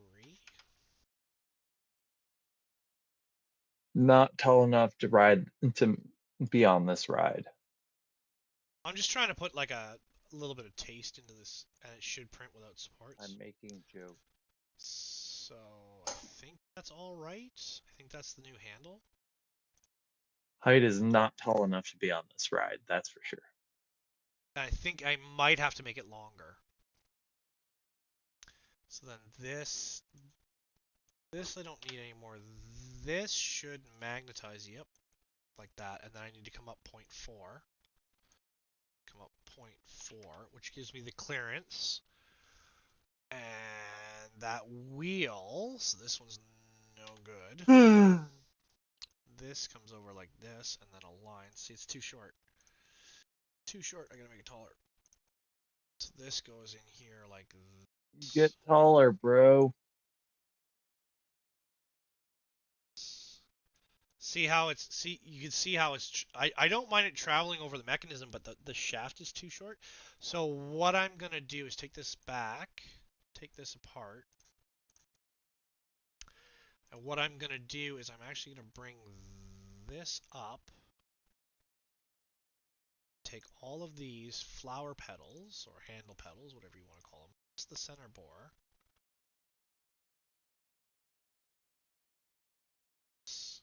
And there we go. It's all going to come up way, way up here like this. And then we're going to double check everything's at center on center. Okay, and then we're going to group. And then we're going to put that bore right in the middle of everything. Yeah, that's exactly what we're doing. Because It's that, one wild hog right in the middle. I still think that's too short. So that's the debate. So we're at 5 hours. I don't know. You guys want to go? Chat's been pretty quiet Like- today. I know the YouTube chat Like is normally Luke pretty quiet. Skywalker. It's like Luke Skywalker, a little short. Short, a little short for a stormtrooper. Because the other thing we can do is move everything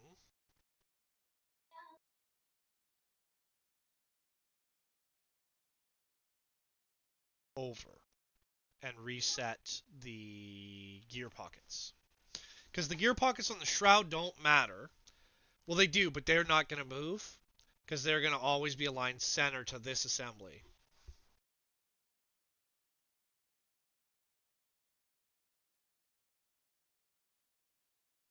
But then we can, then we have to change the gear in the center.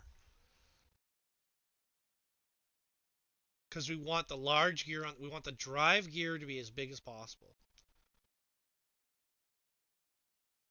Oh, by the way, the new support maker chips are done. You guys want to see them? They just finished.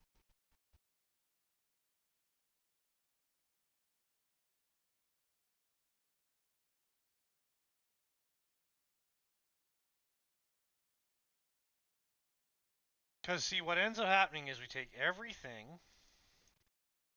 less the bill plate, or less the plate, bundle it, and we shift it. We gotta make room for the screws, right? We gotta worry about the screws, but we're not. And if we come over, because we can be like that, and we can still, I'm sure shooting that we can put a smaller gear where this big gear is, and then we'd have 3 gears. I don't know. Why this is not one color, I'll never know. It says it's all bundled, so I don't know what's going on. But this is the original, well, actually, this here is the original design. Uh-oh, I got rid of a part of it. I'd have to, let me go get the original.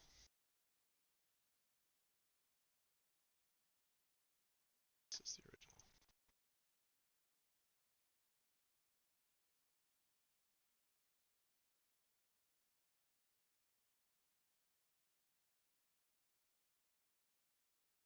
Take the unlock. And then take this one and paste this one in, and then we can get this one here. This one should, oh, screwed that all up.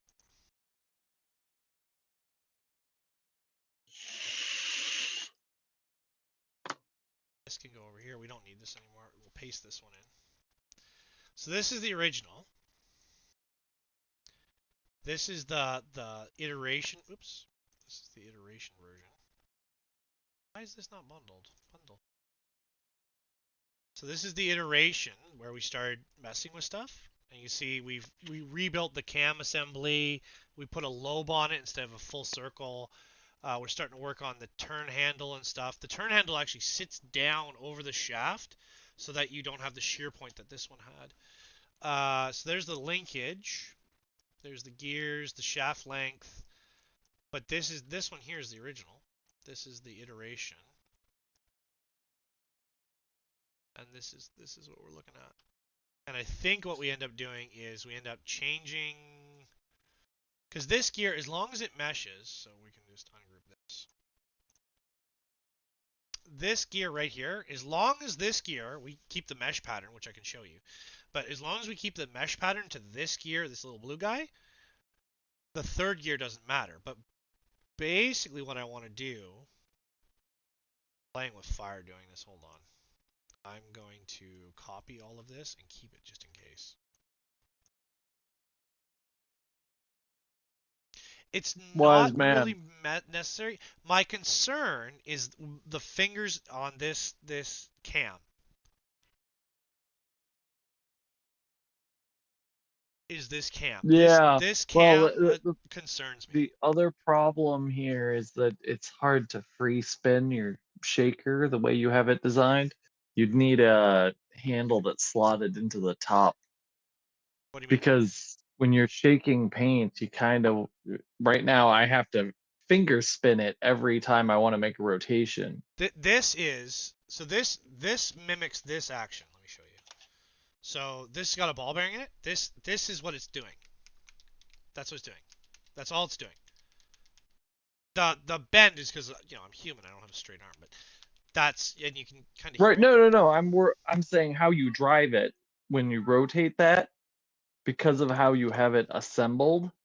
It turns like this. And then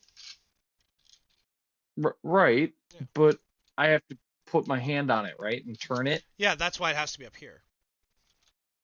Right, but my point is that if I were to be, if I wanted to,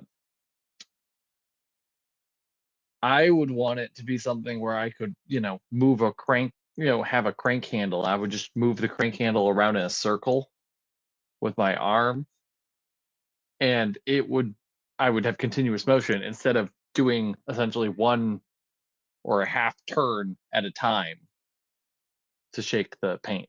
Yeah, well, it's You understand what I'm saying? you get 2 cycles per single turn of the current shaft. Right, and so basically I would be getting 1 cycle every time I actually used it because I'm not doing a 360 turn with my hand. Yeah, I don't think I And I'm saying that I tried that with this one. I didn't. What's the clearance? Where not clearance to big. what? Because I tried this one, but then I need a housing for this shaft to move in and out. So you have 2 cams, right? Cam running this one and this one, so you just. Well, I'm saying what I'm saying is you Like if you're so you asking have what your the handle clearance there, is. right, with the lobes on it. Yep. That's all well and good. If you put a hole in one of those lobes for a handle that could insert in, and that's the part I'm Oh, the reason using. why I'm not doing that is because I forgot I was doing that. I forgot. Okay. That was part of the whole reason why we designed the linkage was so I could copy the linkage. The clearance between the handle and the linkage is 6 mil. Yeah, that's not enough for your fingers. But yeah, if I put in one of the lobes or even in the outer rim here, I put yeah. Because that's how I'd want to use it. Is I'd want my hand to be constantly moving because Yeah, and that's what's you don't actually mind if going your to hand be does a effective. circle. Yeah, Yeah, but what I can't do is do a circle with my fingers. yeah. I can move my arm. I can do with my arm that whole rotary motion just fine. Yeah. What I can't do is do that with just my fingertips very effectively, not with any speed. Yeah, because that's what I do right now with this, and this is remember the ratio on this. If there was a bigger wheel on this, it'd be different. But that's all I do. But I'm worried your hands will get caught in the linkage. Yeah, that's also a concern. Oops. Non-zero worry there. I'm not concerned it's gonna hurt anyone, but No, not so much hurt anyone, just interrupt what they're trying to do. yeah, there's 6 mil clearance between the flower or the handle and the linkage, which is not good. It's not great. It's not bad, just not great.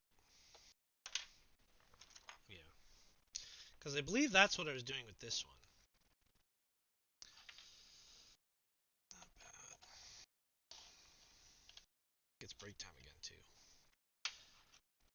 Yeah, because the other way is yeah.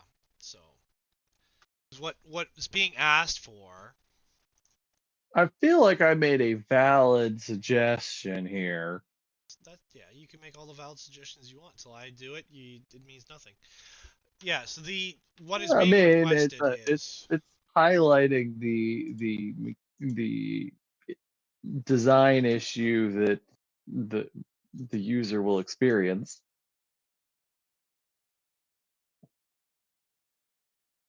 To be fair, that is what what your crowd should do is look at the okay, but how am I going to use this? Okay, what are the issues with the current design versus what based on the intent? down like that. I'm just your engineering review. You know what you're asking for doesn't bother me. You don't bother me, or else I wouldn't do the thing, right? I love doing this. Yeah. And my request is that, as you said, it was something you already intended to do and forgot, so much the better. Because something like this, and then it comes up with. Because you have to remember to do the thing. Yeah, this is okay, but this is a little bit of a gap there, just like there's a little bit. Just come down like that, and then so that rod has to be changed. But basically you'd take something like this. I think it has to be bigger than I think it has to be. This is like 15. maybe that's wrong. I could be wrong. This comes up like this. Yeah, yeah. And then No, that'll do. that's too big, so that may be fine. It's better. And Yeah. then I just have to figure out the whole thing.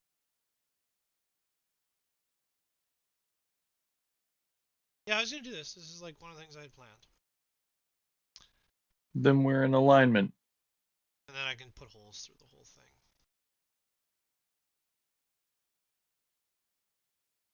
I don't know if that's gonna print though. That's probably too much of a bridge, so we might have to take that apart.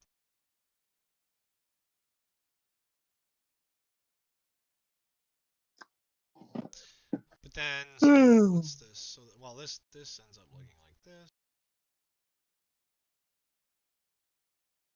Let's look at the diameter of this. What's the size of this? 28. This ends up being.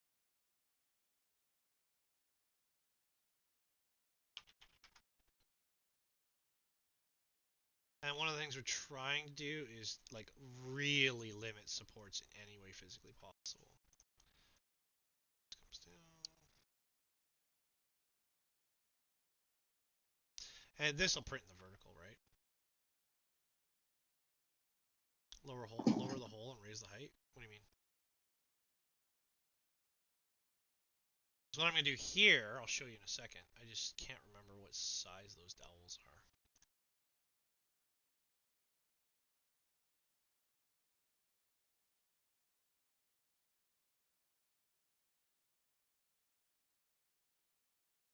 It's weird math on that one. This diameter is 3.75. So yeah, so the hole will end up being 3.75, which actually probably doesn't have to be. I don't want to screw up the pattern. So that's, because what's it now? It's like 2.8 by 3.5. Yeah, so it has to be 3.75. Okay, so this ends up being a 4 mil hole. It does need to turn, so it ends up being a 4.5.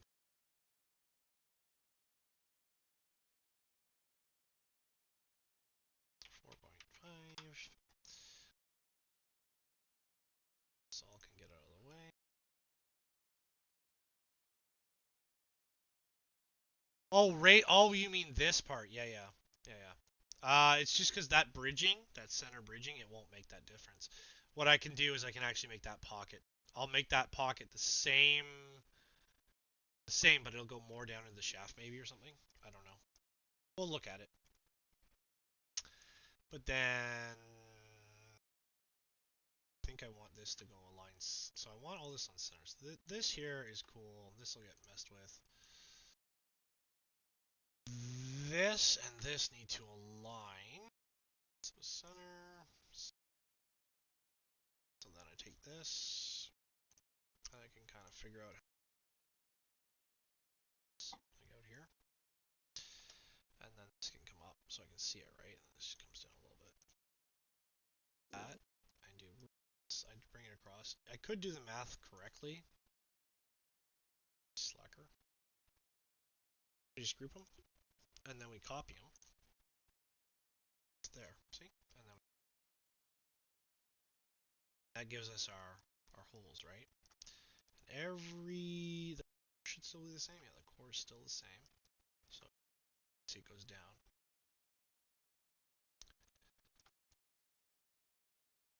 And then Let's just do the math nonsense. I'm known for just like vibe designing. So this goes through here, and then I have to figure out where that fits. But we'll figure that out. One only does the math when they have to worry about the tolerances. So then now it's sort of got that shape to it, which means you can still turn it, but you should be able to just roll it by hand. Like you should just be able to spin it. You should just be able to push on it and it turns. It shouldn't be that much load. Like it shouldn't be hard to turn. No. Because the gear ratio is pretty good. It's like a 2-to-1 ratio. So You'll probably go up to 3-to-1. yeah, the third gear is kind of like, yeah, I agree. The third gear is kind of just like an extra step that doesn't need to be there. The only reason for the third gear is to put the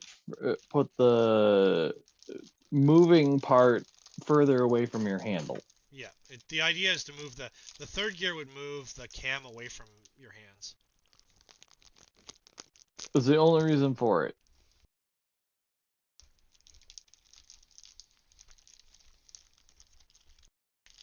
Peanut butter.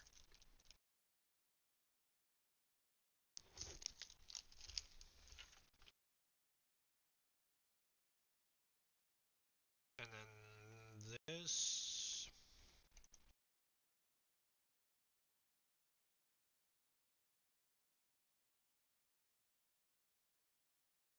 Give me your candy. Nope, I'm eating it.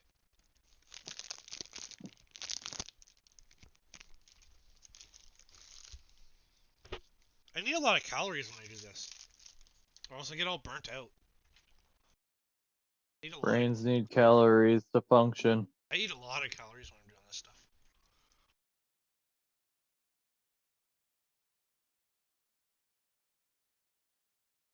It's not good for my waistline, but I eat a lot of calories when I do this.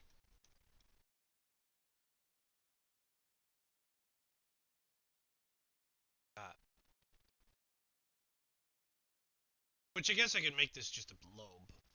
Just make this a cam as well.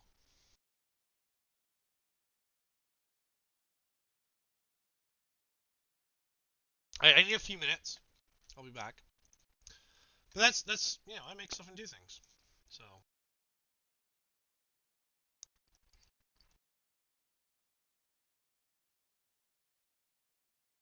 I think it looks pretty good so far. Yeah. I think it looks pretty good. No, I want to bundle that. I think the only shortcoming of the current design is the thing that I pointed out, and that's mostly just a usability thing, not like you have designed it poorly. It's just the person who's going to use it is going to need it to be easy to keep spinning it.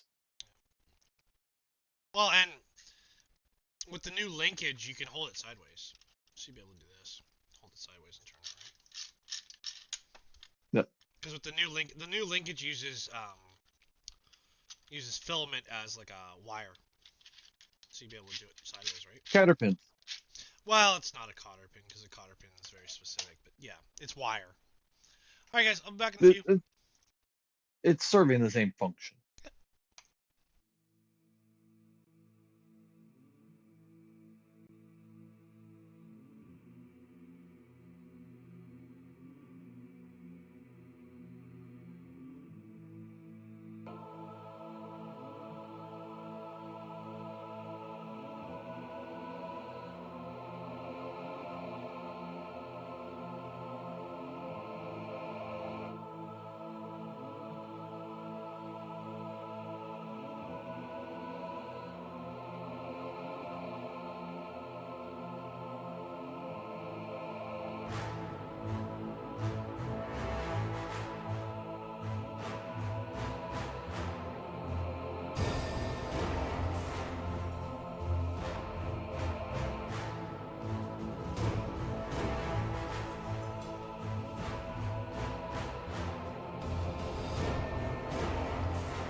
Good morning, good afternoon, and good evening. Welcome to the Free Heathen Workshop. In lobby with me, I have Mr. Woe. We're talking about design here.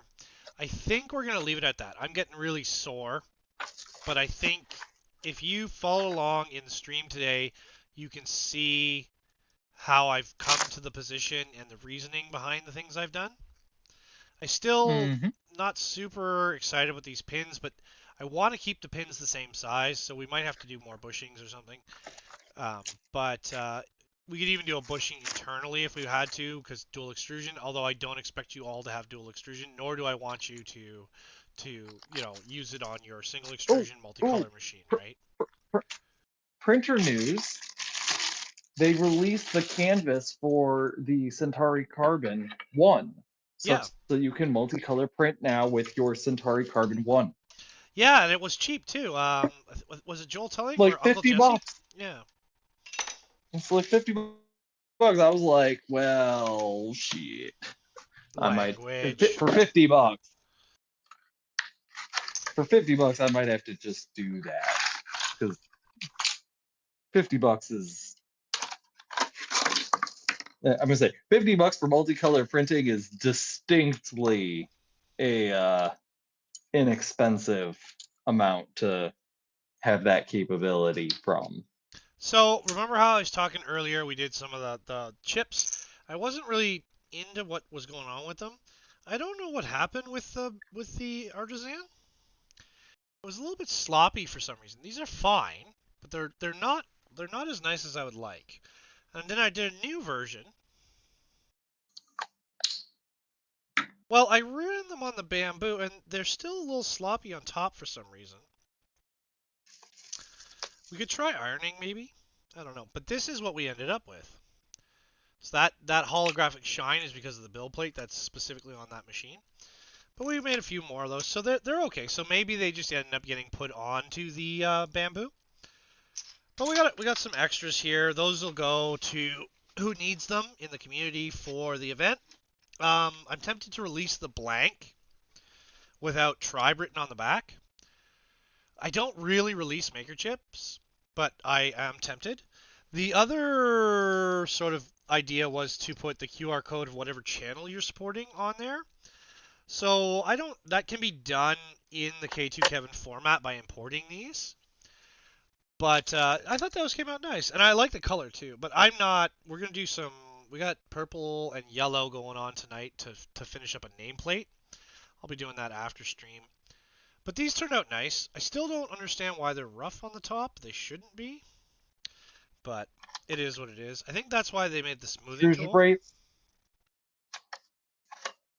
Say again? Extrusion rates? Could be just like the retraction required. Maybe. But I don't know the things. faces came out nice. So yeah, we'll probably work. 3D printing is all mysterious. Yeah, I don't know much about 3D printing. It's all arcane technologies. All magic. But we did work on this. We worked probably a good 4 hours on this today, off and on. But I'm real sore, guys. So I want to say thank you all for tuning in today. I think we're gonna call the stream here. Again, you guys know the secret word. If you are watching the VOD or you're watching this later, make sure you put in the secret word so I know you're watching and having fun with me. I want to say thank you to everyone for tuning in. Thank you for chat for being here while I worked on something really obtuse. And then I want to say thank you to Mr. Woe for showing up. Before I go, of course, I need 3 things from you. 1, keep your chin up. Can't see the world, stare at your feet. 2, protect your neck. I don't want you to lose your head. And 3, most importantly, just build, build, build. Know you are loved and you matter. Anything you'd like to say before we go, Mr. Woe? Design is an iterative process. So he's not very helpful. Please enjoy this outro by Solar 3DP. Thank you again, everyone, for tuning in, and I hope you enjoyed the video.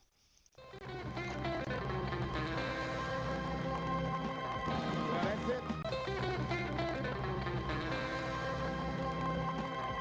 That's it. I really hope you enjoyed it. We had a ball.